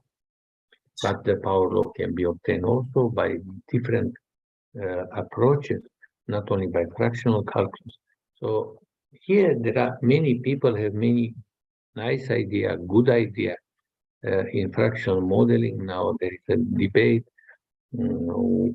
how to perform a correct fractional model, taking into account, for example, thermodynamics, the conditions from thermodynamics and the physical meaning in all steps, the dimensionality of the model, and so on. So the beauty of fractional calculus is that we have plenty of ways, and with this plenty of operators, we can attack a problem, for example, being from mathematical biology or from other fields, from finance, also for many other 100 more fields. These are the steps. This is for the young people. Be careful when you start to do modeling. Don't start to formulate the model. Formulate, ask the question. Identify the model approach. Many approaches can be done. Many models, continuous, discrete, stochastic, dynamics, and so on. Then formulate, solve, and answer the question. So I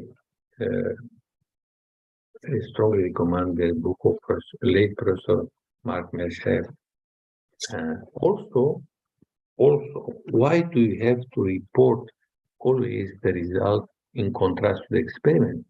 Look, this is a paper from 1975, where Bertrand Ross was very active, and fractional calculus is old, but studied little at the time. Now, not. Now it's studied hard.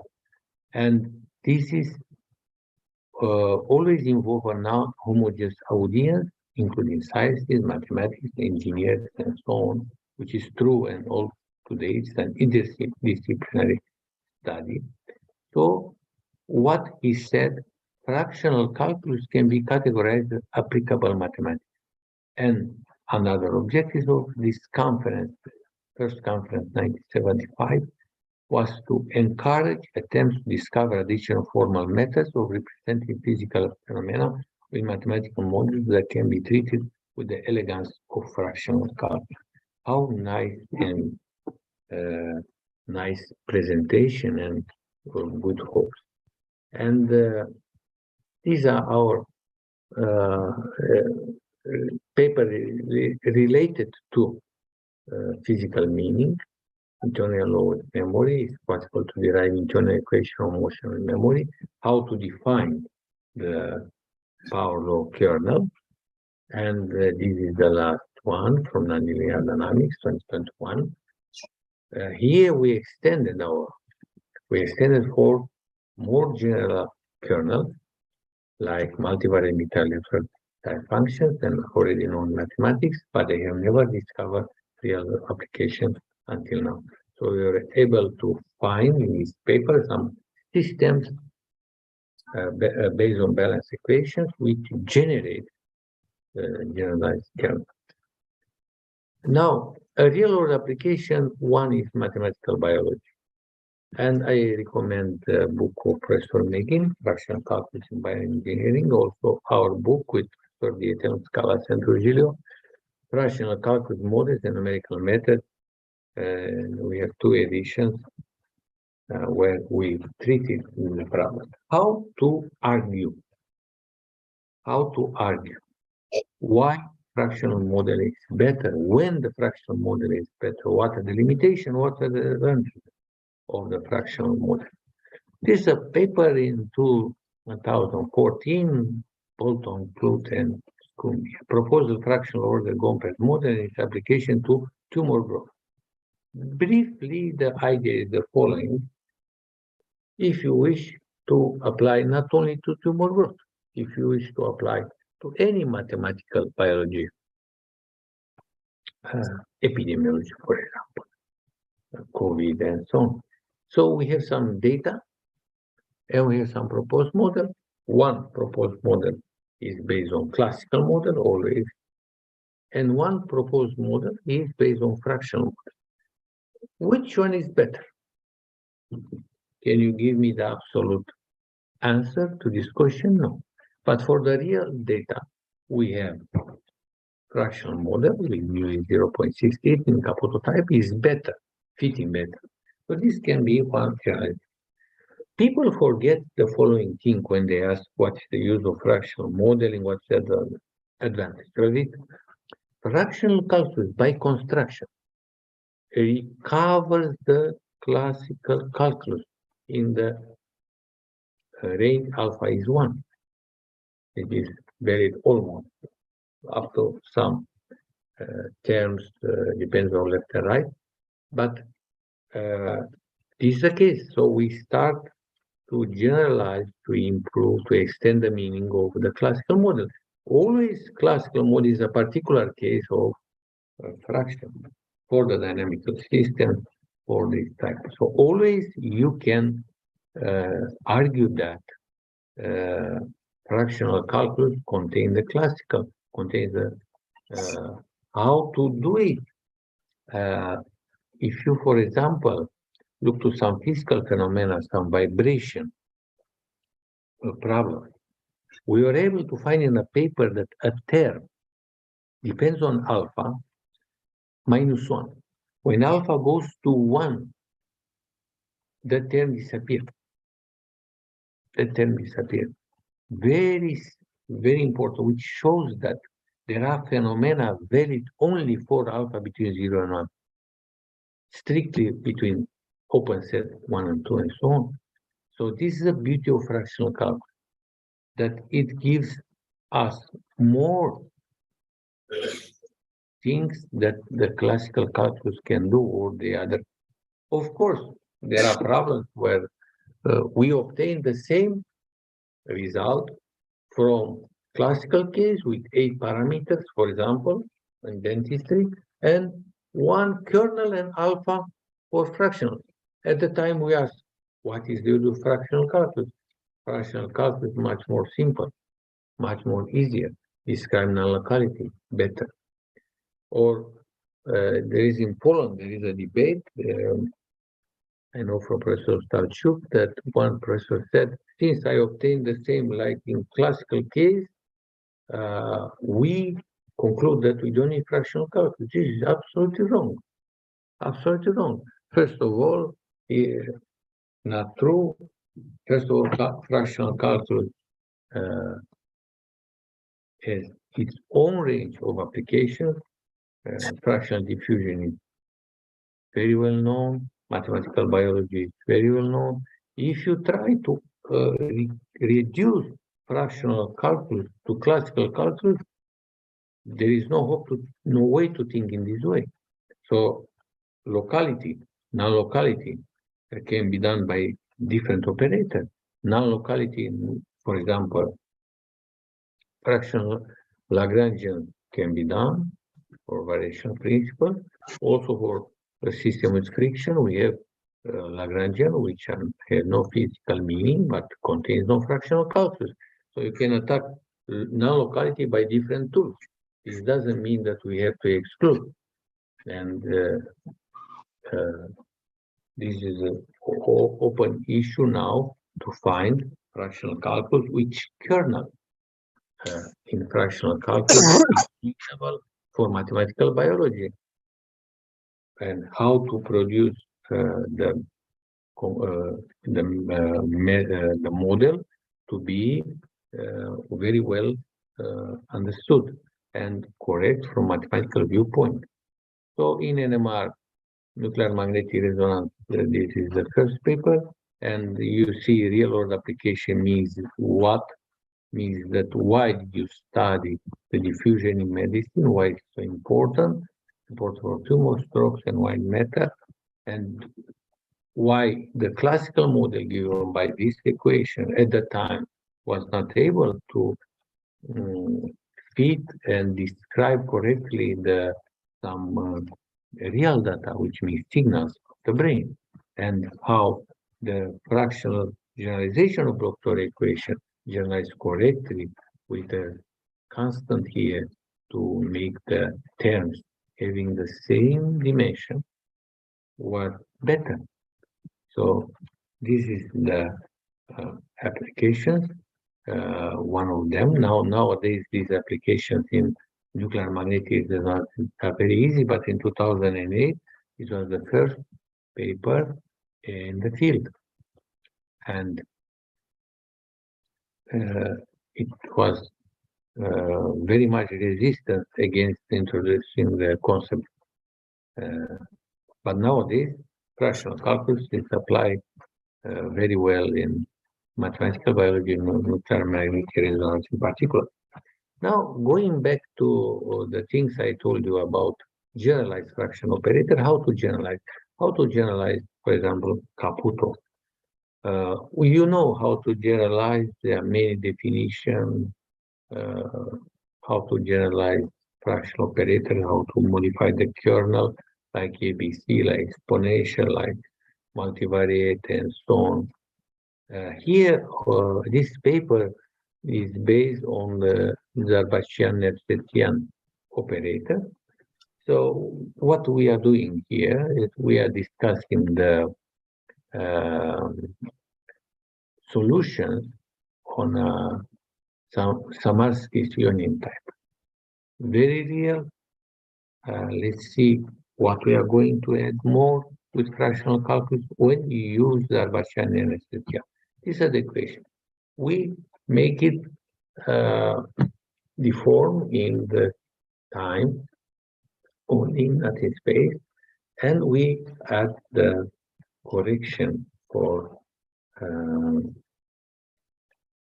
operator here. So it should be 1/10, 1/sigma 1 or minus S1 in order to have the dimension from the left to the right the same. And what is the problem here? We try to solve it, but with which operator? This is Riemann-Liouville, and this is Zarbachian-Nevsetian. Look to this operator. This operator is more general than Riemann-Liouville, Caputo, and Hilbert derivative. What is the benefit now in model? Why do you need this operator? It's complicated. This operator contains, as particular case, Riemann-Liouville, Caputo, and Hilbert, but it contains some extra information, which cannot be done by Riemann-Liouville, Caputo, and other Hilbert. So this is the problem. So we solve the biorthogonal system. We construct a biorthogonal system of functions consisting of eigenfunctions in the spectral problem given above, given here. So we obtain the result in the general case. I don't want to insist here, it's more technical. Existence and uniqueness of the solution of backward sort problems. And these are the technical details. You can see it in the paper, resistance uniqueness. I want to just go briefly to the conclusion part. Here. Backward problems of recovering source term depends on the space and time dependent from final temperature distribution integral type over determination datum respectively have been the highlight of the paper. Solution of both the backward source problems are expressed as infinite series in the form of Mittag-Leffler type function under certain condition of consistency and regularity on the given data, existence and uniqueness of theory of integral equation and spectral method. Furthermore, the general results of this paper contains as a particular case the one from Aziz et al. 2022 related to Hilbert operator. Based on these reports and this manuscript, we believe that working with a class of operators is more convenient than working separately on specific type of operator belonging to this class. In our case, the reported results are more general than those based on Caputo and Hilbert operator. The main advantage of this work is that we gave the result both for Caputo and Hilbert operator, whereas for other parameters, the results are altogether new, provided with rigorous mathematical proof. Crucial details and estimates are shown while skipping easy computation. It makes reading the proofs easier. Finally, the reported results are useful for real-world application, and the related parameters can be optimally found when the model with real data corresponds to complex dynamic are confronted. So this is actually the philosophy with any generalized fractional operator. And what I want to show you, the reference 17 and 18. Zarbachan is alive, he's 86 years old. Nersesian died. So they were discovering the operator independently, 97 Professor Caputo, and in 67 Professor Caputo, 68 Zarbachan Nersesian. Another idea is about the modification of Mittag-Leffler, operator Mittag-Leffler kernel. Here we have some friends also who did work in this idea. The problem is the following. Dealing with non-singular kernels is not an easy task due to their restriction at origin. The short manuscript we suggest an extension of the fractional operator involving the Mittag-Leffler kernel, which admits integrable singular kernel at origin. New solution of the related differential equations were reported together with some perspective from modeling viewpoint. So here the problem is the following. In the book of Manziro Polianin, I told you, we have, for non-singular kernels, we have some problem with initialization, like mentioned earlier in Polianin Manziro. For all types of equation of the following form, where k of x and t and f of x are continuous, if k of a at point A is different from 0, then f of a is 0. This condition leads to some unnatural restriction within the related differential equation involving non-singular kernels. For more details regarding the important unsolved yet issue, you can see page 38 of them. So how can we solve? How can you remove? We have to change the kernel. How to change the kernel? We started to think about ABC operator, very powerful operator, which was so far applied and developed for modeling and pure mathematics in many top-level papers. So here, the problem is related to the space. On which space we can remove this initialization problem reported in 2008. So we tried to modify the kernel in a very simple way. How to modify the kernel in a very simple way? This is the problem. So I'll come to the point. Here, we start with Mittag-Leffler kernel. Now, by modifying, by integration by parts, we propose this modification of ABC. For f belonging to L1 0t, the modified Tanga Boolean derivative order alpha between 0 and 1 and Caputo says is defined in the following way. Now you see the kernel becomes non-singular. You see that for f belonging to C1, ABC and ABC are the same, so we cannot do it much. But for f belonging to L1 or 0t, the modification is clear. Here we have some friends from Prince Sultan University and from India, Professor Devendra Kumar, and from Jordan, Professor Refai, Professor Odibat, who pay attention to this type of kernels, and already we have accepted papers, published paper, and you'll see the differences both in numerical point of view and in the pure mathematical point of view. Now I am very much interested to see the differences which appears in modeling, in mathematical biology and other branches like other type of models, not only in dynamical model. to see that we have solution of this form, which are not continuous at origin, and this discontinuous solution appear in real world life, and many processes are described by this.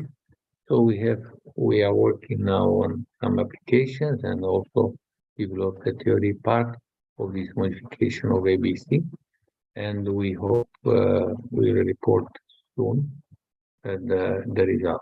The last part I would like to discuss is a very difficult issue, geometrical meaning. You know, people are saying there is thinking that since fractional calculus operator have a complicated formula, it's difficult to find easy interpretation, physical and geometrical, but you can see also in the physical part, there are 6 or 7 attempts, Professor Raul Matulin, late Professor Machado, Professor Leopold, and others try to do, and then me and Professor Raul Matulin and Aaron Fernandez try to do the last paper 2021 to attack this problem, which is important in modeling, because if you know the meaning of the operator from both physical and geometrical, then we give a meaning for the modeling. Here, the problem is, my opinion, after this result was published, is that it's not so easy to give standard interpretation like the area under the graph, the tangent, and so on. It's much more complex. Here, we try to extend the modified operator that I have presented, modified ABC operator that I have presented before, to the complex domain. And what we did, the suggested operators means this generalization were investigated according to the concept in geometric function theory, using the concept of convexity and star-likeness.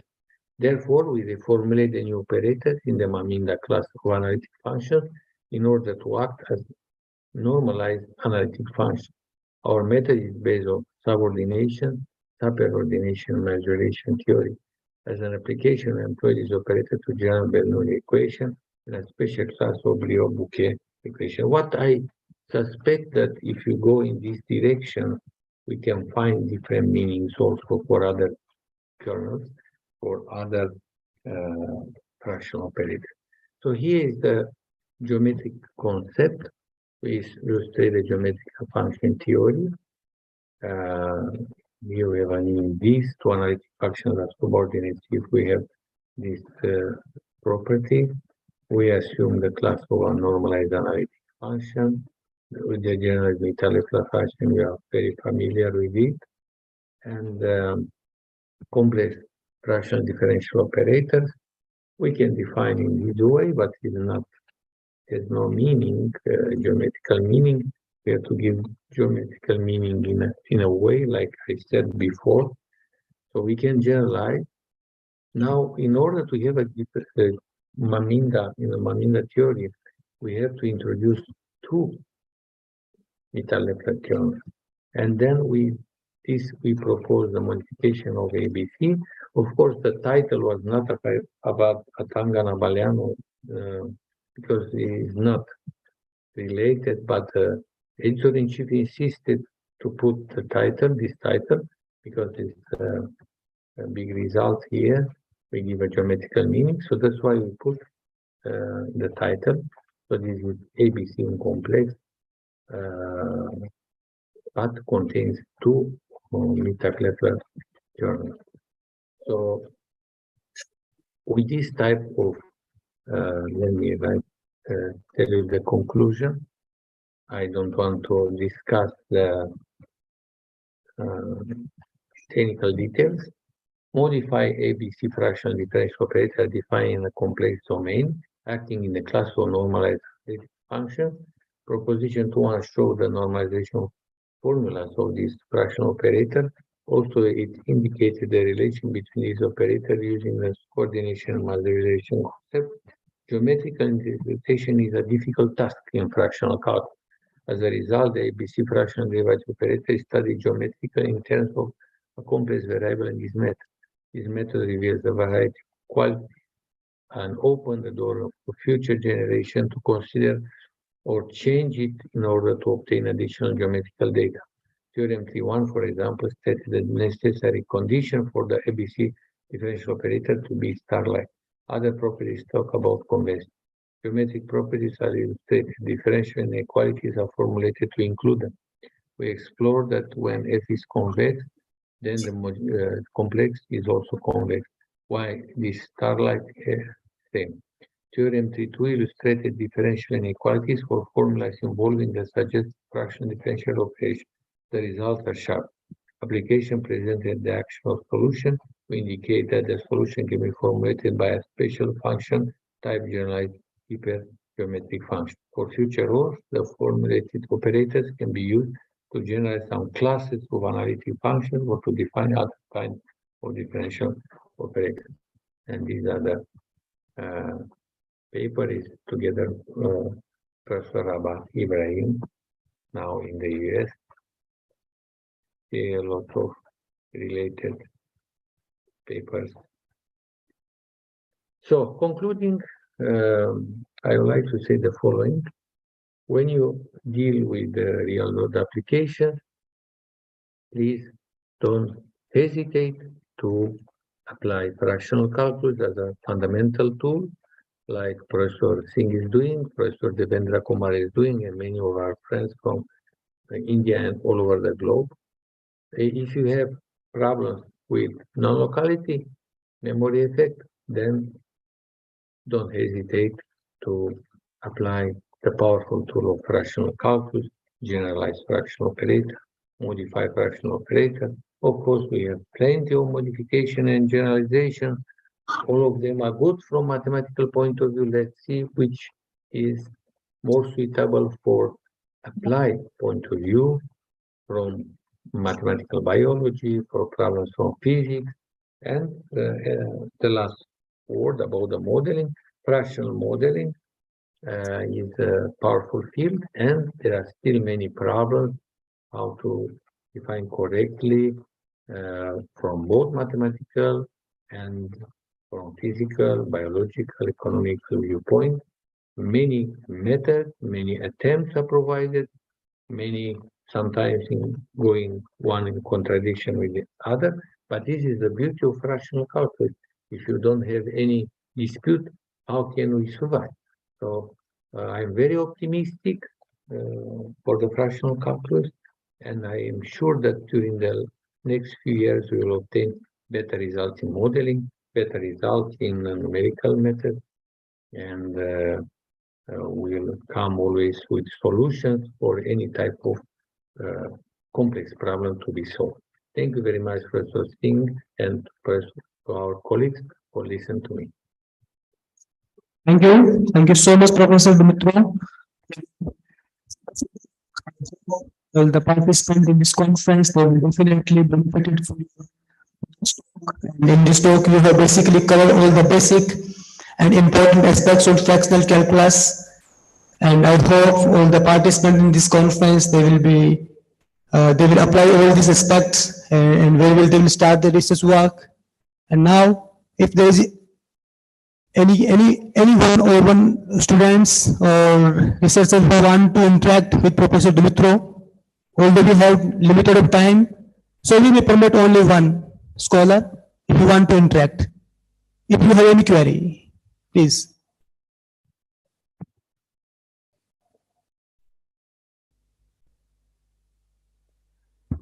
Okay, if there is no, so big thanks to Professor Dumitro for your wonderful talk. Now, on behalf of the organizing committee, Department of Mathematics, University of Rajasthan, we would like to represent certificate for this conference and a token of memento. Kindly accept it. Thank you, thank you. So, I accept and I congratulate you for this beautiful conference. Go ahead and organize many. You are very famous now in organizing top level conferences. Kindly accept it. Yes, yes. Thank you very much. Thank you very much. Thank you very much. Okay, okay. Thank you. Thank you so much, sir.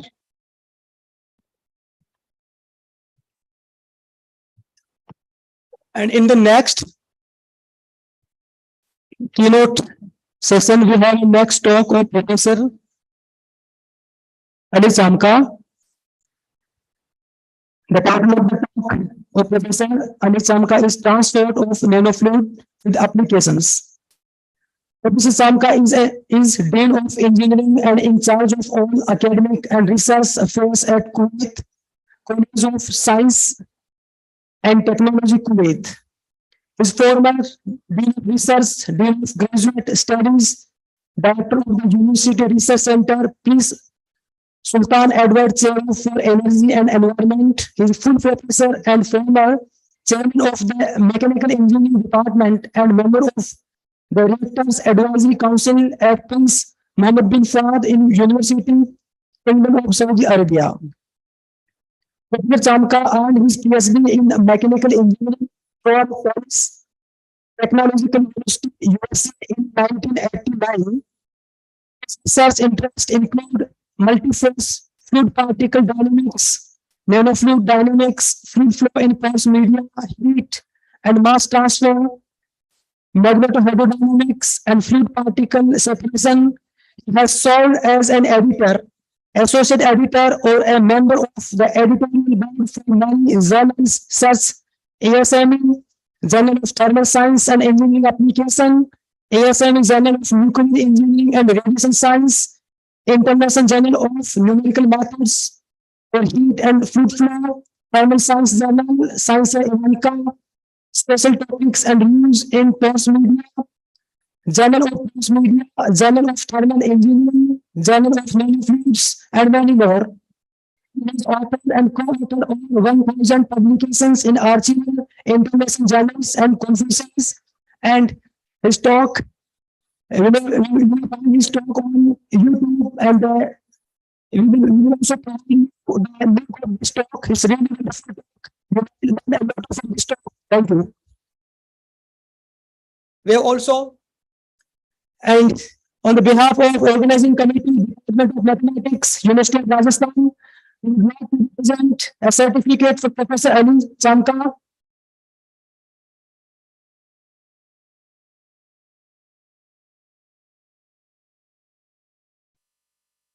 And memento.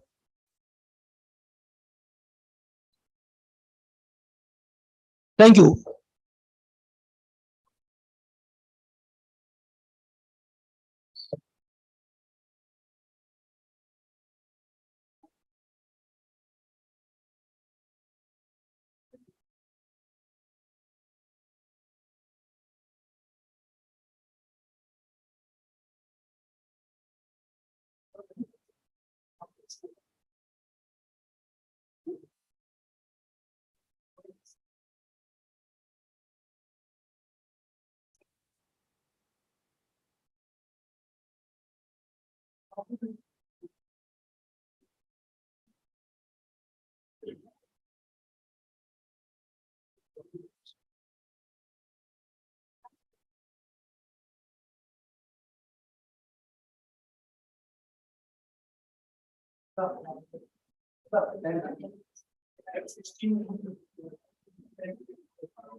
Good afternoon to all of you. Myself, Nidhi Khandelwal.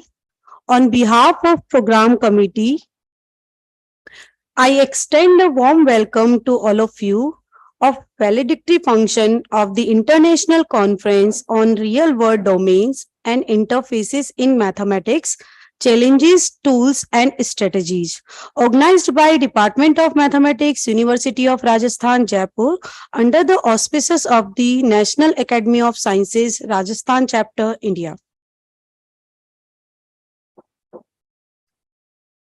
I would like to take the opportunity to invite our distinguished guest on the dais, Professor K.S. Shekhawat sir, Central University, Rajasthan.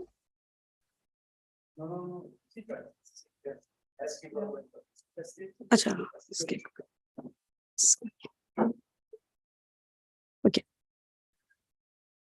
Professor Jagdeep Singh sir, JECRC. Professor Pankaj Mathur sir, Associate Professor, Commissionerate College Education, and Professor Paresh Vyas sir, Head of the Department of Mathematics and Convener of the conference.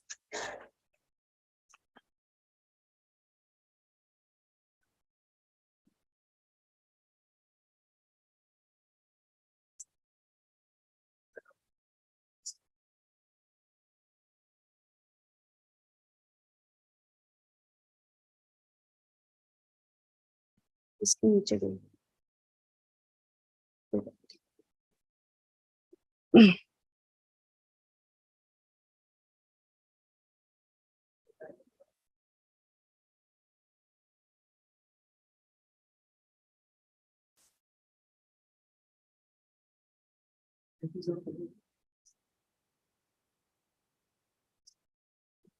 For the floral welcome of Professor K.S. Shekhawat sir, I would like to invite our HOD sir, Professor Paresh Vyas sir.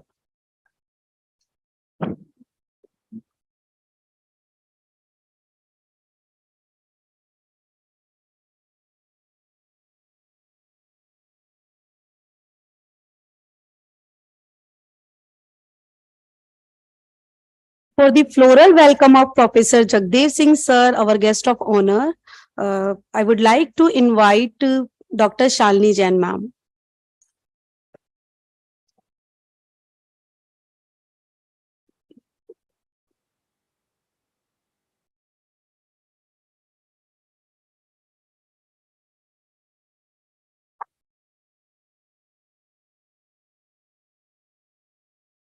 For the floral welcome of Professor Pankaj Mathur sir, I would like to invite Dr. D.B. Ojha sir.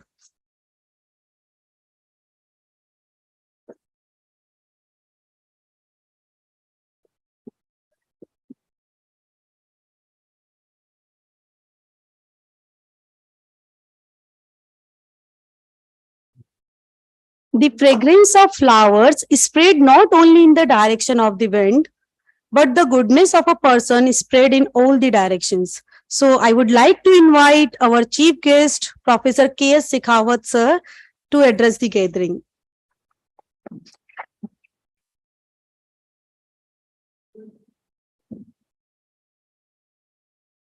आज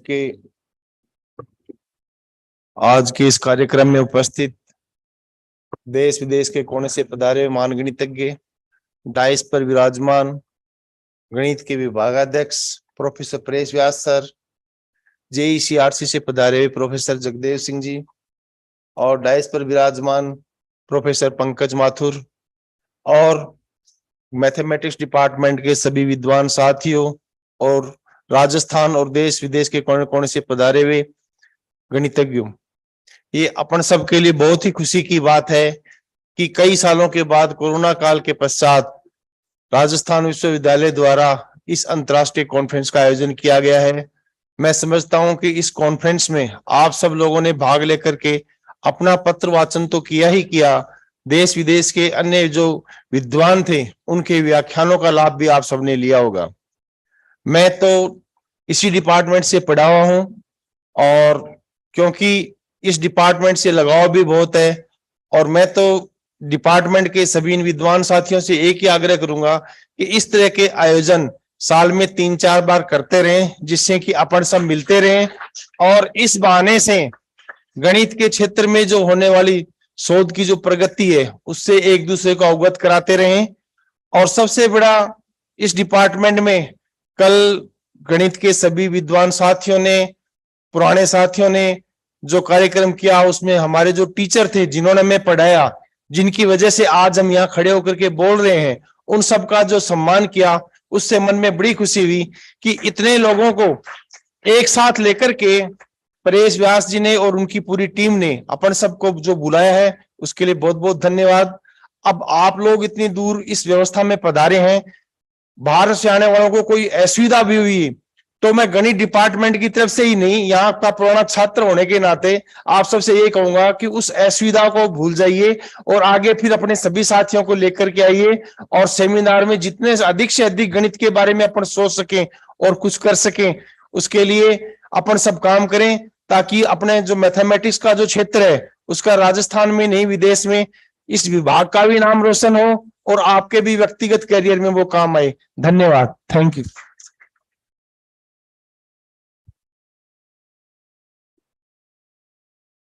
Thank you so much, sir. Nothing great will be achieved without great men, and great men are not only great if they are determined to do so. So I would like to invite Professor Jagdev Singh sir to share his words of wisdom.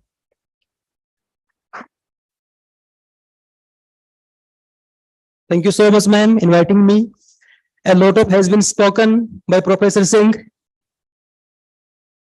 Although when we start about saying about the last moment about any conference, it's really very, very hard task. But first of all, I think we should appreciate and well and hard effort by the team leading from the front, Professor Peshwa sir, convener, head of the Department Mathematics, University of Rajasthan, and his capable team, organizing secretary, and they have tried this wonderful conference. I think we should clap for this wonderful opportunity. because this conference organized in 17 and 18 December. But I think, sir, it has been taken a lot of time. I know a conference takes a lot of time, and I'm sure it has been a couple of, I think 6, 7, or maybe 1 year ago, you people have planned and so successfully you have executed this international conference, because organize an international conference is not easy task. We have to contact many researchers, many mathematicians, many scientists. They have been working in India or abroad, and although we have very good teams, sir, department, and I think Department of Mathematics and of lucky have a mentor like you, so that you people able to carry this international conference. Although I couldn't attend in yesterday's session due to some busy schedule, but today I was in this conference. I'm just observing all the sessions. Wonderful talk is going on here. I have seen the conferences like many in national international conferences. I can say one of these best conference here held it at mathematics department, and I just seen many topics and covered by the eminent professors of mathematics around the globe. Some recently people have just here Professor Dimitra. He is one of the best mathematicians and scientists in this world working in this field. And maybe, sir, it is online. Maybe we couldn't able to interact, but under the mentorship, in the next year we will plan an international conference, and we will request all the professors like Dimitra, Professor Ali Samka, or many international scientists. I'm sure they will physically here at Department of Mathematics, University of Rajasthan, under your mentorship and your leadership. And again, I would like to congratulate all the members of mathematics department. They have the busy schedule, they have taken classes, they are doing extremely nice research work, and they're giving ample time to the students, scholars. They have nice work at Department of Mathematics, and we think University of Rajasthan, and particularly, as I said, Department of Mathematics, it takes very good place at India, and we are hopeful that again we will have back the same University of Rajasthan when we just back to some years ago, right? So how we can get the same glory, same achievements at the level of national, international? I feel by organizing such type of international conferences, national conferences, we will have get back that glory, because it contains very good marks in NAC, in NIF, all the bodies, government bodies. So organizing frequently this type of conferences, we will definitely boost in your reputations worldwide, because I'm sure, because we can see that lot of we have just given the YouTube links, and in the recent we have also shared the Google Meet links worldwide. We can see that lot of eminent scholars and eminent WhatsApp group has been created all over the world. So I think the recent last of some of the lectures they have been attended throughout the globe. So one can exactly know about the international conferences. It is held at here, Department of Mathematics, University of Rajasthan. We can interact many mathematicians, we can interact many scientists, and what exactly the phenomenon of the higher educations. At higher education, students, they have been learning a lot at the long classes at 12th, 11th onwards. But as far as concerned to higher educations, conferences, workshops, faculty development programs, these are very important, where we can exchange our ideas. You can see many professors, many researchers, they have just delivered their talks, and many young bodies, young students, they have to just start their research work. Obviously they will learn a lot from here. So from my words, exactly, I would like to congratulate, sir, your team, and we hope again and next some of couple of months or near future we will attend such type of conferences. So thank you so much for giving the opportunity. Thank you so much, sir.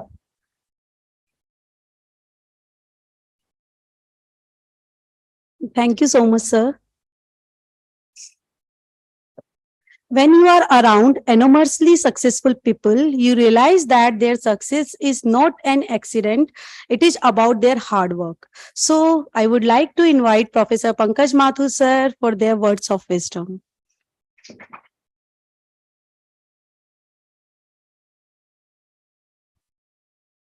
धन्यवाद. आपने अभी हमें professor बना दिया. राज्य सरकार से तो अभी हमारा ये पद मिलना अभी बाकी है. सबसे पहले तो आपको धन्यवाद, और धन्यवाद डॉक्टर परेश व्यास जी को कि उन्होंने हमें मंच पे भी बैठा दिया. मैं तो ऐसा सोच के कभी आया नहीं था इस डिपार्टमेंट में कि आज वैलिडिक्टरी में मेरे को बोलने के लिए खड़ा किया गया है, क्योंकि मैं जब भी इस डिपार्टमेंट में आता हूँ, तो मैं 90 से आ रहा हूँ। 1990 में मैं पहली बार इस डिपार्टमेंट में एंट्री की थी मैंने एज ए एमफिल स्टूडेंट। तब से मैं रेगुलर आ रहा हूँ और कोशिश करता हूँ कि जो भी कॉन्फ्रेंस जब भी यहाँ कभी हुई है उसमें मैं जिस भी रूप में पार्टिसिपेट कर सकूं करता आ रहा हूँ सिंस 1990। तो एक अजीब सा यहाँ जब आता हूँ तो मेरे को ऐसा लगता ही नहीं है कि मैं मतलब इतनी सारी जर्नी करके अपने लाइफ में आगे आ चुका हूँ। मैं तो जैसे ही यहाँ जब सीढ़ियाँ चढ़ता हूँ, कल ही मैं जब चढ़ रहा था, साथ में 2-3 और फ्रेंड्स भी थे, मैंने कहा जैसे ही मैं यहाँ आता हूँ मैं 1990 में एंटर कर जाता हूँ, थोड़ा सा नॉस्टैल्जिक हो जाता हूँ। यार वही सीढ़ियाँ हैं, अंदर जेएल बंसल साहब बैठे हुए मिलेंगे, सारे हेड्स जितने आप यहाँ देख रहे हैं, काफी सारे लोगों को अपने यहाँ पे एज ए हेड देखा, तो एक अजीब सा मन में जुड़ाव रहता है। आज भी दोनों दिन यहाँ डायरेक्टरेट ऑफ में कॉलेज एजुकेशन में हूँ तो वर्किंग घोषित किया हुआ है। तो अक्सर आपने देखा होगा कि अपन बंक मार के कहीं एंजॉय करने जाते हैं, मैं थोड़ा सा बंक मार के कॉन्फ्रेंस में आया हुआ हूँ। मैं यही कह रहा था, मैंने कहा कि मैं क्योंकि मन में लगातार ये रहता है। जब देखिए जब कॉन्फ्रेंस ये ऑर्गेनाइजेशन का मेरे को पता लगा तो सैटरडे संडे को रखी थी, तो जनरली सैटरडे संडे को लगता है कि अपन ऐसी कॉन्फ्रेंस में जाएंगे तो फैमिली का क्या होगा, ये होगा वो होगा, पर मुझे अच्छा लगा। मैं कहा चलो यार सैटरडे संडे शांति से पूरा 2 दिन डिपार्टमेंट में स्पेंड करेंगे। बट देखो वहां भी मेरे साथ ये हो गया कि 2 दिन वर्किंग घोषित है। बट चलिए, ये तो मैंने अपनी पर्सनल बात बताई।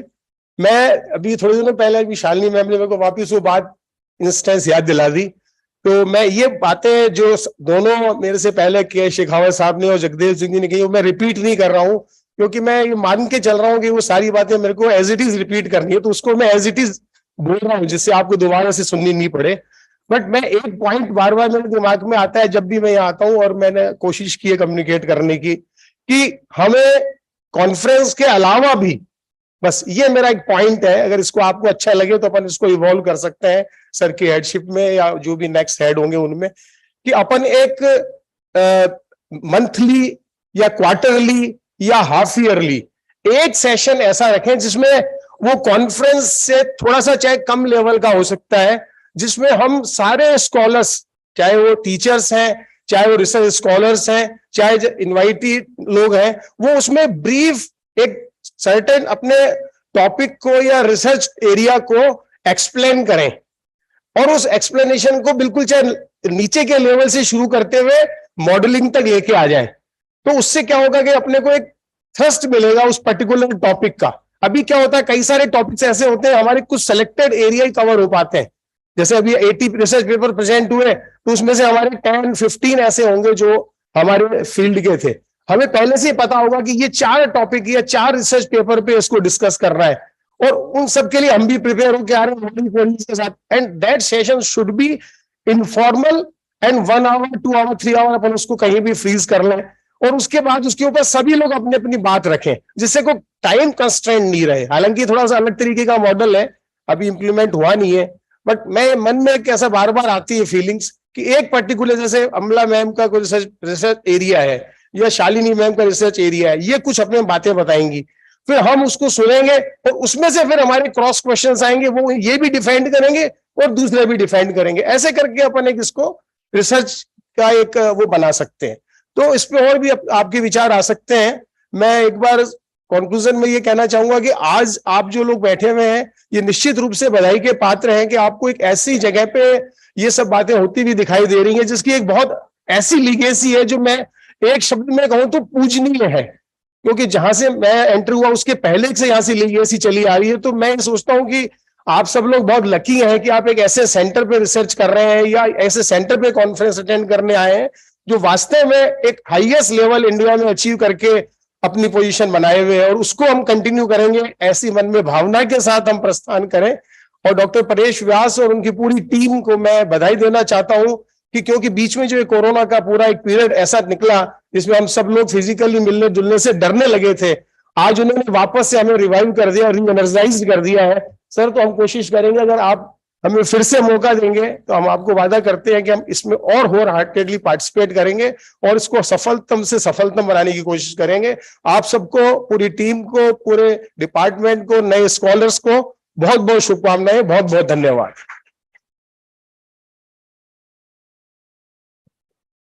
Thank you so much, sir.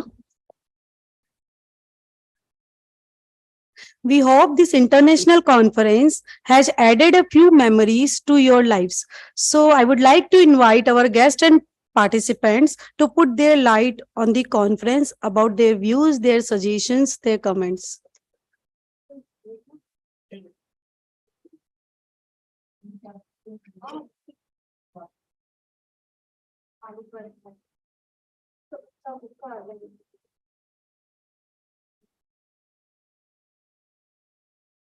Sir के चरणों में प्रणाम, सभी जो गुरुजन मेरे हैं सभी के चरणों में प्रणाम, और मेरे सभी साथियों, मैं कुलदीप सैनी रिस्कार college of global excellence autonomous Jaipur से आया हूँ, और मुझे यहाँ आके बहुत अच्छा लगा। मैं मैथमेटिक्स में बहुत सारी रिसर्च भी पढ़ता रहता हूँ। आज मुझे फ्रैक्शनल कैलकुलस से रिलेटेड वगैरह बहुत सारी बातें जानने को मिली हैं, और डिपार्टमेंट की बहुत बहुत धन्यवाद क्योंकि हमें ये सब प्रोवाइड करवाने के लिए। Thanks. Anybody else wants to come to share their views?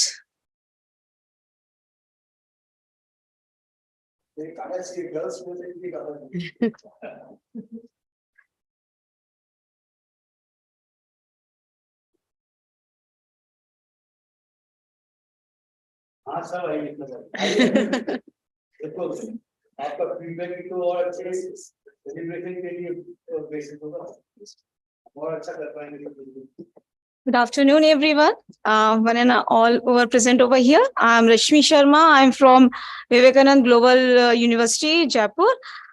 Sir, I want like to say thank you so much for this great and wonderful session, this conference. And I have attended first time this kind of international conference.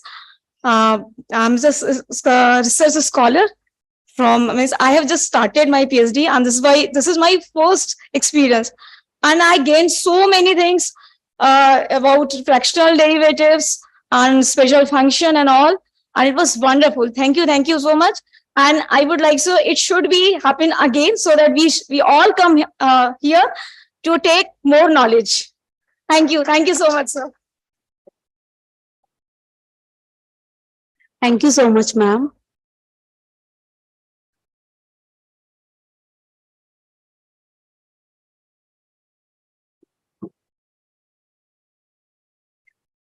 Good afternoon, respected sirs and all my colleagues and dear students.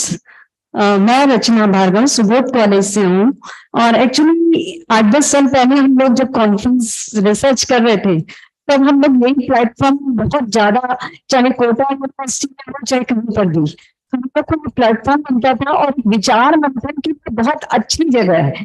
तो मैं खुद अभी थोड़ा break हो गया था और उसके बाद मैंने वापस यहाँ स्टार्ट किया है जब मैंने यहाँ सुबोध में थे। इसके पहले मैं टेक्नोलॉजी में थी तो उतना ज्यादा हम लोग एडमिनिस्ट्रेशन वर्क नहीं रहते थे, तो अब वापस जब पीजी सुबोध में आए तो लगा नहीं रिसर्च वापस करना चाहिए, और इत्तेफाक से मुझे अभी ज्यादा टाइम नहीं हुआ सुबोध में, और उसका मुझे यहाँ बेनिफिट ये मिला कि हमारा जहाँ हमने पीएचडी करी है वहाँ हमारे एक तो सबसे पहले कल जब सर लोगों का सम्मान हुआ तो हम लोग को बहुत अच्छा लगा कि रियली ये हम लोग यहाँ आते थे 10 साल पहले और ये सर से मिलते थे, तो वो सारी सर को हम लोग जब मिले तो बहुत खुशी हुई, और इसका मैं बहुत धन्यवाद अदा करती हूँ हमारे मैथमेटिक्स हेड परेश व्यास सर का, जिन्होंने ये इतना अच्छा विचार उन्होंने इस कॉन्फ्रेंस में रखा और उसको सभी टीम ने बहुत अच्छे से उसको निभाया, तो इसके लिए बहुत बहुत धन्यवाद। और फिर दूसरा इस प्लेटफॉर्म पे हमने देखा कि उन्होंने मैथमेटिक्स के सारे टॉपिक कवर किए हैं, चाहे वो स्पेशल फंक्शन हो, फ्लूइड डायनामिक्स हो, इसके साथ मेडिकल रिसर्च, मतलब जो मेडिकल फील्ड है वो भी सारे जितने भी फील्ड हो सकते थे, तो मुझे बहुत अच्छा लगा। और मैंने स्पेशली यहाँ आगे अगर हमको भी कहीं कॉन्फ्रेंस करानी हो तो मैं स्पेशली यहाँ इसलिए पूरे 2 दिन में यहाँ रुकी कि हाँ ये चीजें होती, वो शायद हम लोग क्योंकि हम लोग ऑर्गेनाइज करते थे अपने GIT वगैरह में, तो छोटे मोटे सेमिनार वर्कशॉप वगैरह करते थे। लेकिन हाँ, यहाँ बहुत ग्राउंड लेवल पर बहुत अच्छा देखा, और पुराने लोगों से मिलकर वही सारी नई सारी चीजें हमको वापस ताजा हो गई।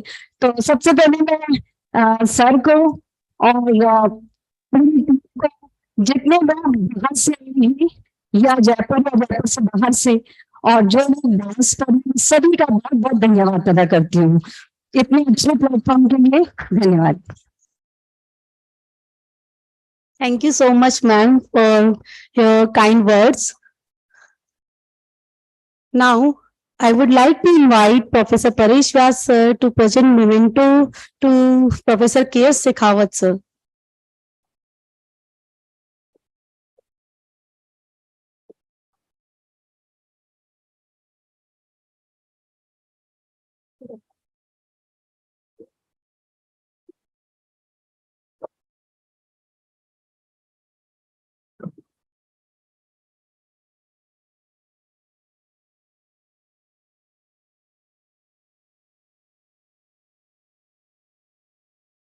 I would like to request to Professor Paresh Vyas sir again to present memento to Professor Pankaj Mathur sir.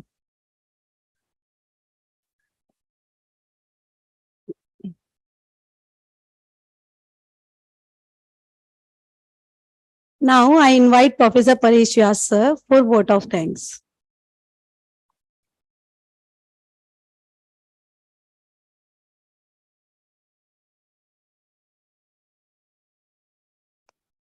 Certificate पहले जो, हाँ सर्टिफिकेट का।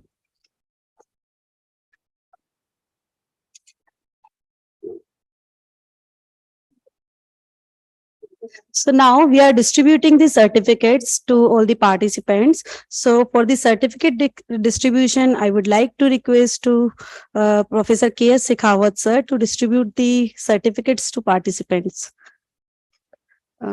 Deepak Kumar.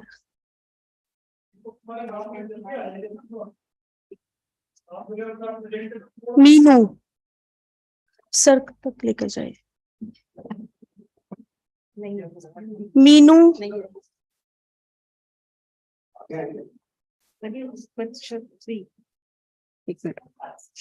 सोनम, सोनम,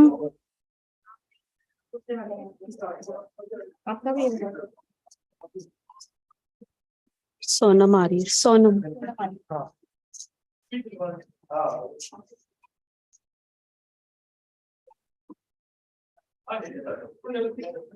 अनम्या,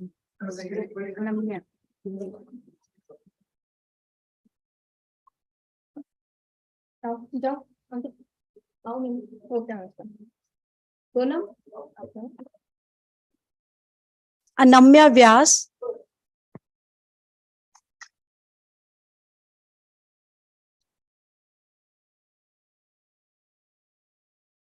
अंजलि त्रिवेदी,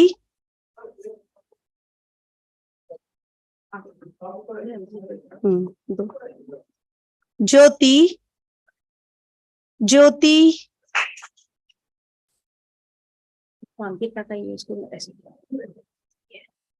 अच्छा,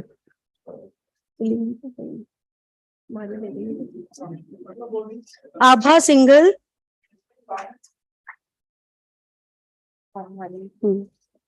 सुनीता यादव, सुनीता यादव, गौरव शर्मा,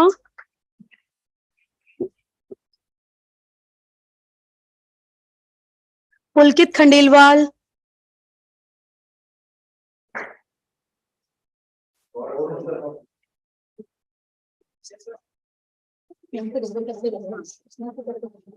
ऋषि दसानी,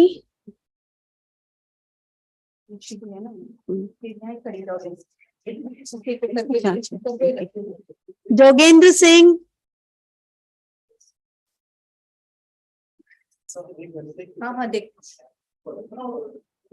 मुरली मनोहर गौर, मुरली मनोहर गौर,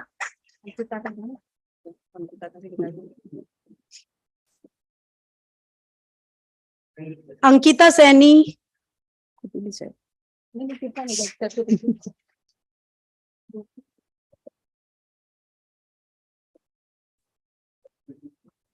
विक्रम कुमार,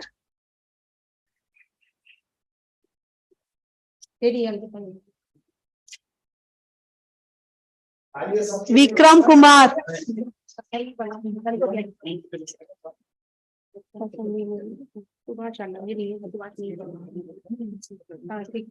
जयप्रकाश,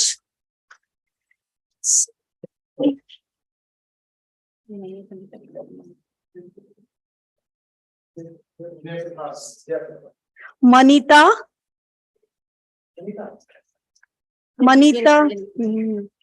सुरेश कुमार, सुरेश कुमार, श्वेता सिंह, संदीप कुमार, सीता मीणा, शरद सिन्हा,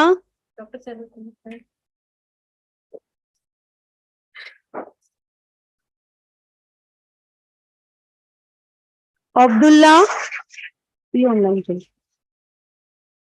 हिमांशु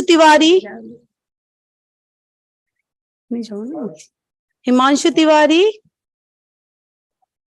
डॉक्टर लता Chanchlani ma'am,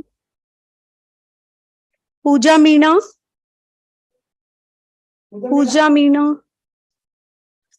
Surekha Jain, doctor Surekha Jain, doctor Sushila Chaudhary, Shishram, ये पूरे हो गए, बाकी बने नहीं हैं। अच्छा।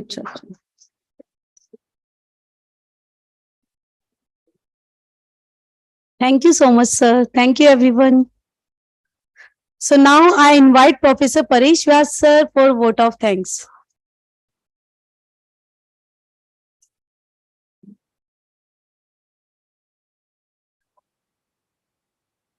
Very good evening to all.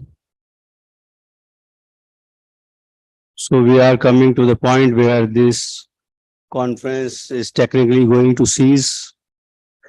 So we are in the final minutes of the conference. And this is quite emotive moment for me that these last 2 days were full hectic days, but we have discussions and deliberations with purpose. And thank you all the people who participated in this conference from different fields of mathematics. Not only participants, but as well as resource persons. I would like to share that this is just 15 to 20 days efforts from my team. When I thought of this conference, I was not sure whether we would be in position to have this kind of event because it was just an idea. जैसे कि गणित में हम कहते हैं ना कि sketch होता है, एक फाइन लाइन ड्रॉ की एंड रिजल्ट आपके सामने है, तो ये सब आपका संभव हुआ विषय के प्रति आप लोगों की जो प्रतिबद्धता है, शोध के प्रति आपकी जो प्रतिबद्धता है और इस विभाग के प्रति जो आपकी प्रतिबद्धता है और इसके प्रति जो स्नेह और जो लगाव है, उसके कारण ये साकार हो पाया। और मैं अपने सभी विभाग के सभी साथियों का सहयोग मुझे मिला है इस कार्यक्रम को फलीभूत करने में। सबने 100% से ऊपर कोई अगर पैमाना होता है तो उसको उस पैमाने पे काम किया है। विभाग के शिक्षक साथी, विभाग के स्कॉलर्स और जो रिसोर्स पर्सन है, इतना बड़ी इवेंट को करने के लिए सबसे इम्पोर्टेंट चीज होती है कि हम रिसोर्स पर्सन को कांटेक्ट करके उनको, क्योंकि वो भी बहुत बिजी रहते हैं, तो उनको अरेंज करना और सारी बात करना एंड दूसरी जो चीजें होती हैं। तो इसमें 4-5 मुख्य बिंदु हैं, मैं आपसे शेयर करना चाहता हूँ। वाइस चांसलर साहब, बड़े ही उन्होंने हमें बड़ा प्रोत्साहन दिया कि भाई आप करिए, और हमने उसी उनका जो विश्वास था उसी के अनुरूप हमने कार्य करने की कोशिश की। सफल रहे नहीं रहे वो आप बताएंगे। और विषय हमने ऐसा रखा कि देखिए अब हम उस दौर पे पहुंच चुके हैं कि जहाँ पे जो सब डिसिप्लिन है किसी भी फील्ड का, वो अपने आप में फुल डिसिप्लिन है। तो जो सब थीम्स है किसी विषय की, वो अपने आप में 5-7 तरीके के फुल फ्लेजेड डिसिप्लिन को जन्म दे चुकी है। तो गणित का मतलब कि गणित नहीं रह गया, गणित की कई ब्रांचेज हैं, उनकी कई ब्रांचेज हैं, उन ब्रांचेज की कई ब्रांचेज हैं। तो हर ब्रांच अपने अपने डिसिप्लिन और नॉलेज होता है। तो किसी भी कॉन्फ्रेंस के अंदर सारी थीम्स को भरपूर मौका मिले पार्टिसिपेंट्स के लिए, रिसोर्स पर्सन के लिए, तो उसको समेटना एक अच्छा बात रहती है कि आप विभिन्न बैकग्राउंड से आते हैं और अपनी बात कह पाते हैं, और एक ऐसा मंच मिल जाना। कॉन्फ्रेंस सिर्फ कॉन्फ्रेंस करने के लिए नहीं होती, कॉन्फ्रेंस सीखने के लिए होती है। और सबसे महत्वपूर्ण चीज किसी भी कॉन्फ्रेंस की होती है कि कोई भी एक विचार, कोई भी एक आइडिया बहुत बड़े इन्वेंशंस को जन्म देता है। तो हो सकता है कि कोई चीज आपको आज ट्रिवियल लगती हो, बहुत सरल लगती हो, बहुत आसान लगती हो, लेकिन हो सकता है कि सरल से जटिल का रास्ता निकलता है, और जो चीज जटिल होती है वो मूल पे सरल ही होती है। अगर इसको थोड़ा फिलोसॉफिकल सेंस में देखें तो जितने बड़ी बड़ी डिस्कवरीज उनका अर्थ सरल रेखा है, सरल विचार है, सरल थॉट है। तो कुछ डिस्कवरी सरलता से जटिलता की तरफ जाती है, कुछ जटिलता से सरलता की तरफ जाती है। तो इन कॉन्फ्रेंस का उद्देश्य सिर्फ यही है कि हम इन विचारों को पकड़े, किस प्रकार से व्यक्ति, क्योंकि जो भी शोध है वो आदमी मानव मस्तिष्क की तो देन है, और मानव मस्तिष्क की जो क्षमताएं वो अपार है। तो कॉन्फ्रेंस हम सिर्फ इसलिए नहीं करते कि विभाग में कोई एक्टिविटी होनी चाहिए, पर्सनली मैं तो मानता हूँ कॉन्फ्रेंस हम इसलिए करते हैं कि हम विचार को जाने, विचार की ताकत महत्वपूर्ण है। कौन सा विचार किस नई चुनौती को या नई उपलब्धि को जन्म देगा, तो उसके लिए कॉन्फ्रेंस होती है, और इसीलिए होनी भी चाहिए। ये कोई निजी उपलब्धियों के लिए या मिलन समारोह नहीं है कॉन्फ्रेंस। मैं अपनी बात बिल्कुल स्पष्टता से कहता हूँ, कई बार इसको मिलन समारोह के तौर पे लोग देखते हैं कि चलिए मिल लेंगे, उनसे मुलाकात हो जाएगी। अगर मुलाकात करने जाएंगे तो फिर कोई और ओकेजन पे जाइए। कॉन्फ्रेंस में आना तो सीखने के लिए आइए, और सेशंस अटेंड कीजिए, हर व्यक्ति को सुनिए। हो सकता है वो आपकी फील्ड का ना हो। ये बात मैं यंग स्कॉलर से कहना चाह रहा हूँ, क्योंकि अब जनरेशन बदलती है तो कमान दूसरे हाथों में आती है। तो जहाँ तक इस कॉन्फ्रेंस की बात है, मैं समझता हूँ कि हमने भरपूर मेहनत से काम किया, बड़ी ईमानदारी से काम किया, और बहुत शिद्दत से काम किया, और ये सफलता है आंशिक रूप से, पूर्ण रूप से ये आप तय करेंगे। लेकिन जो भी प्रतिभागी बैठे हैं उनके सहयोग के बिना ये बिल्कुल भी असंभव थी। आप लोगों ने यहाँ पर आके, आप लोगों ने इस कॉन्फ्रेंस का हिस्सा बन के इस कॉन्फ्रेंस को साकार किया है, अन्यथा ये हो पाना बिल्कुल भी असंभव था। तो a big thank you to you, and you deserve all the applause from my side and my department side and my colleague side. And I can assure you that in near future we'll be having such more research interactions on different platforms. It may be workshops, it may be seminars, it may be conference, national, international, whatever. But we will be meeting very soon. Thank you.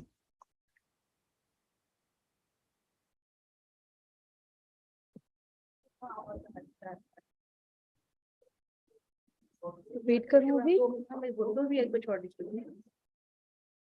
Thank you so much, sir, for your motivational words. Now we will wait for 2 minutes. There are some certificate distribution remains, so we are waiting for 2 minutes.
ये दो chapter में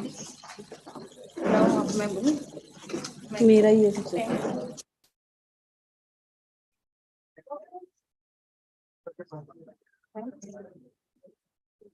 So I would like to invite Praveen Kumar for receiving their certificate. Praveen Kumar, Manjeet Kumari, Manjeet, Ravi Ratan Gaur,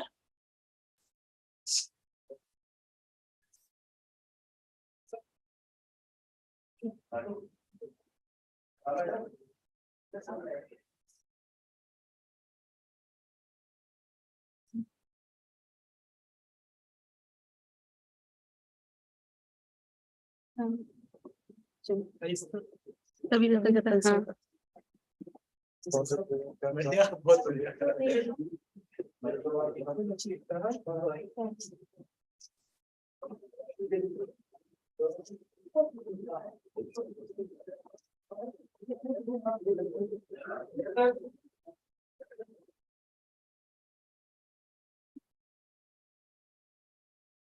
Ravi रतन गौर,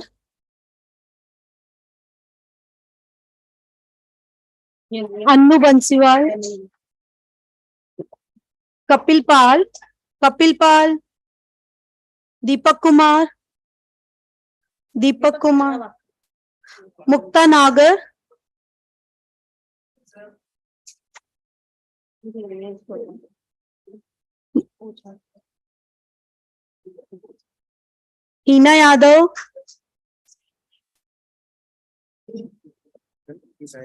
हीना यादव, पायल, रामधन, अभिषेक,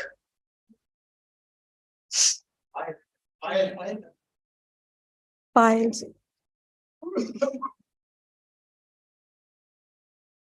रामधन,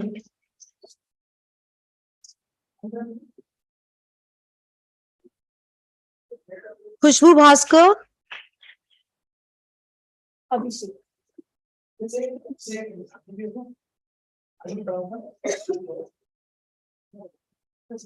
अभी तो नहीं आया। खुशबू भास्कर, मानवी, बालकिशन, बालकिशन,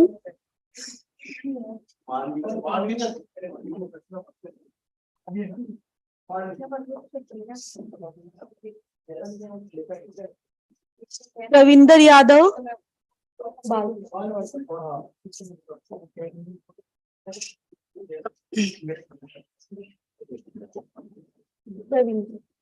पूजा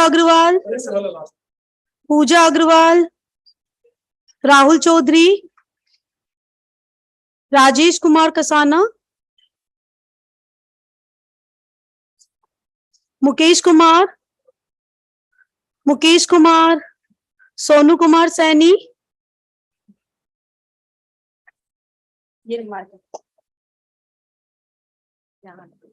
सोनू कुमार सैनी, चलिए सोनू और ये देना ओके इनका तो हाँ। डीबी ओझा सर,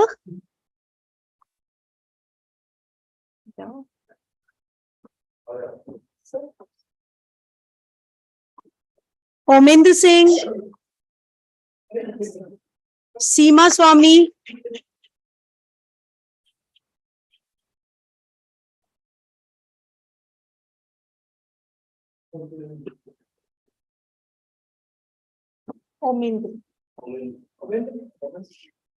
तनु, सीमा, तनु जैन, भगवान सिंह यादव, शहनवाज खान, शहनवाज खान,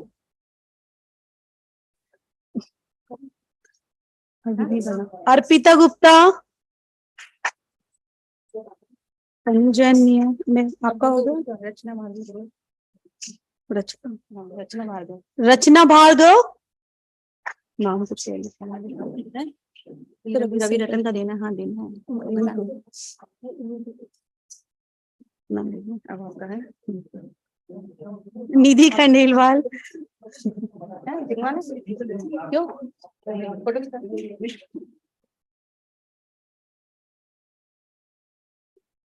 निधि खंडेलवाल मैम है, नहीं बना नहीं हो दूंगा, अरे गए ऐसी क्या बात है। देवेंद्र कुमार सर,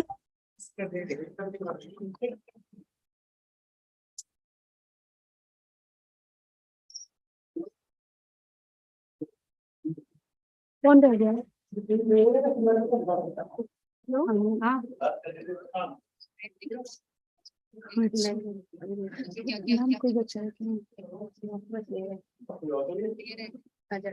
नहीं सर, हो गया है।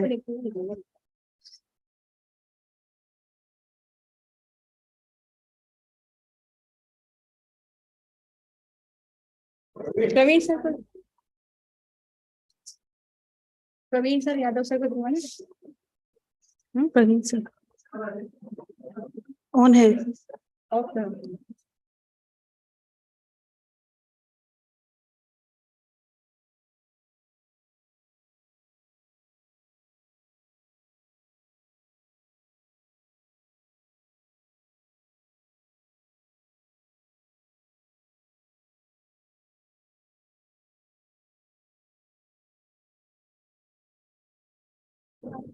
नहीं है,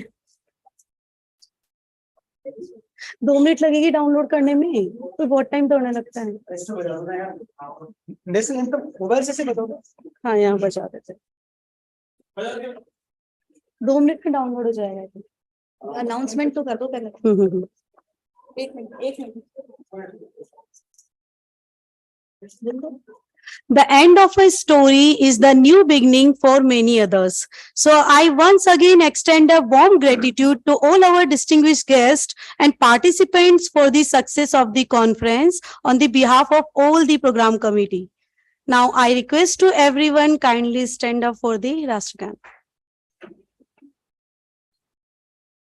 जन गण मन अधिनायक जय हे भारत भाग्य विधाता जय सिंह जगत मराठा द्राविड उत्कल बंगा विंध्य हिमाचल यमुना गंगा उच्चल जलधि तरंगा तव शुभ नामे जागे तव शुभ आशीष मांगे गाहे तव जय गाथा जन गण मंगलदायक जय हे भारत भाग्य विधाता जय हे जय हे जय हे जय जय जय जय हे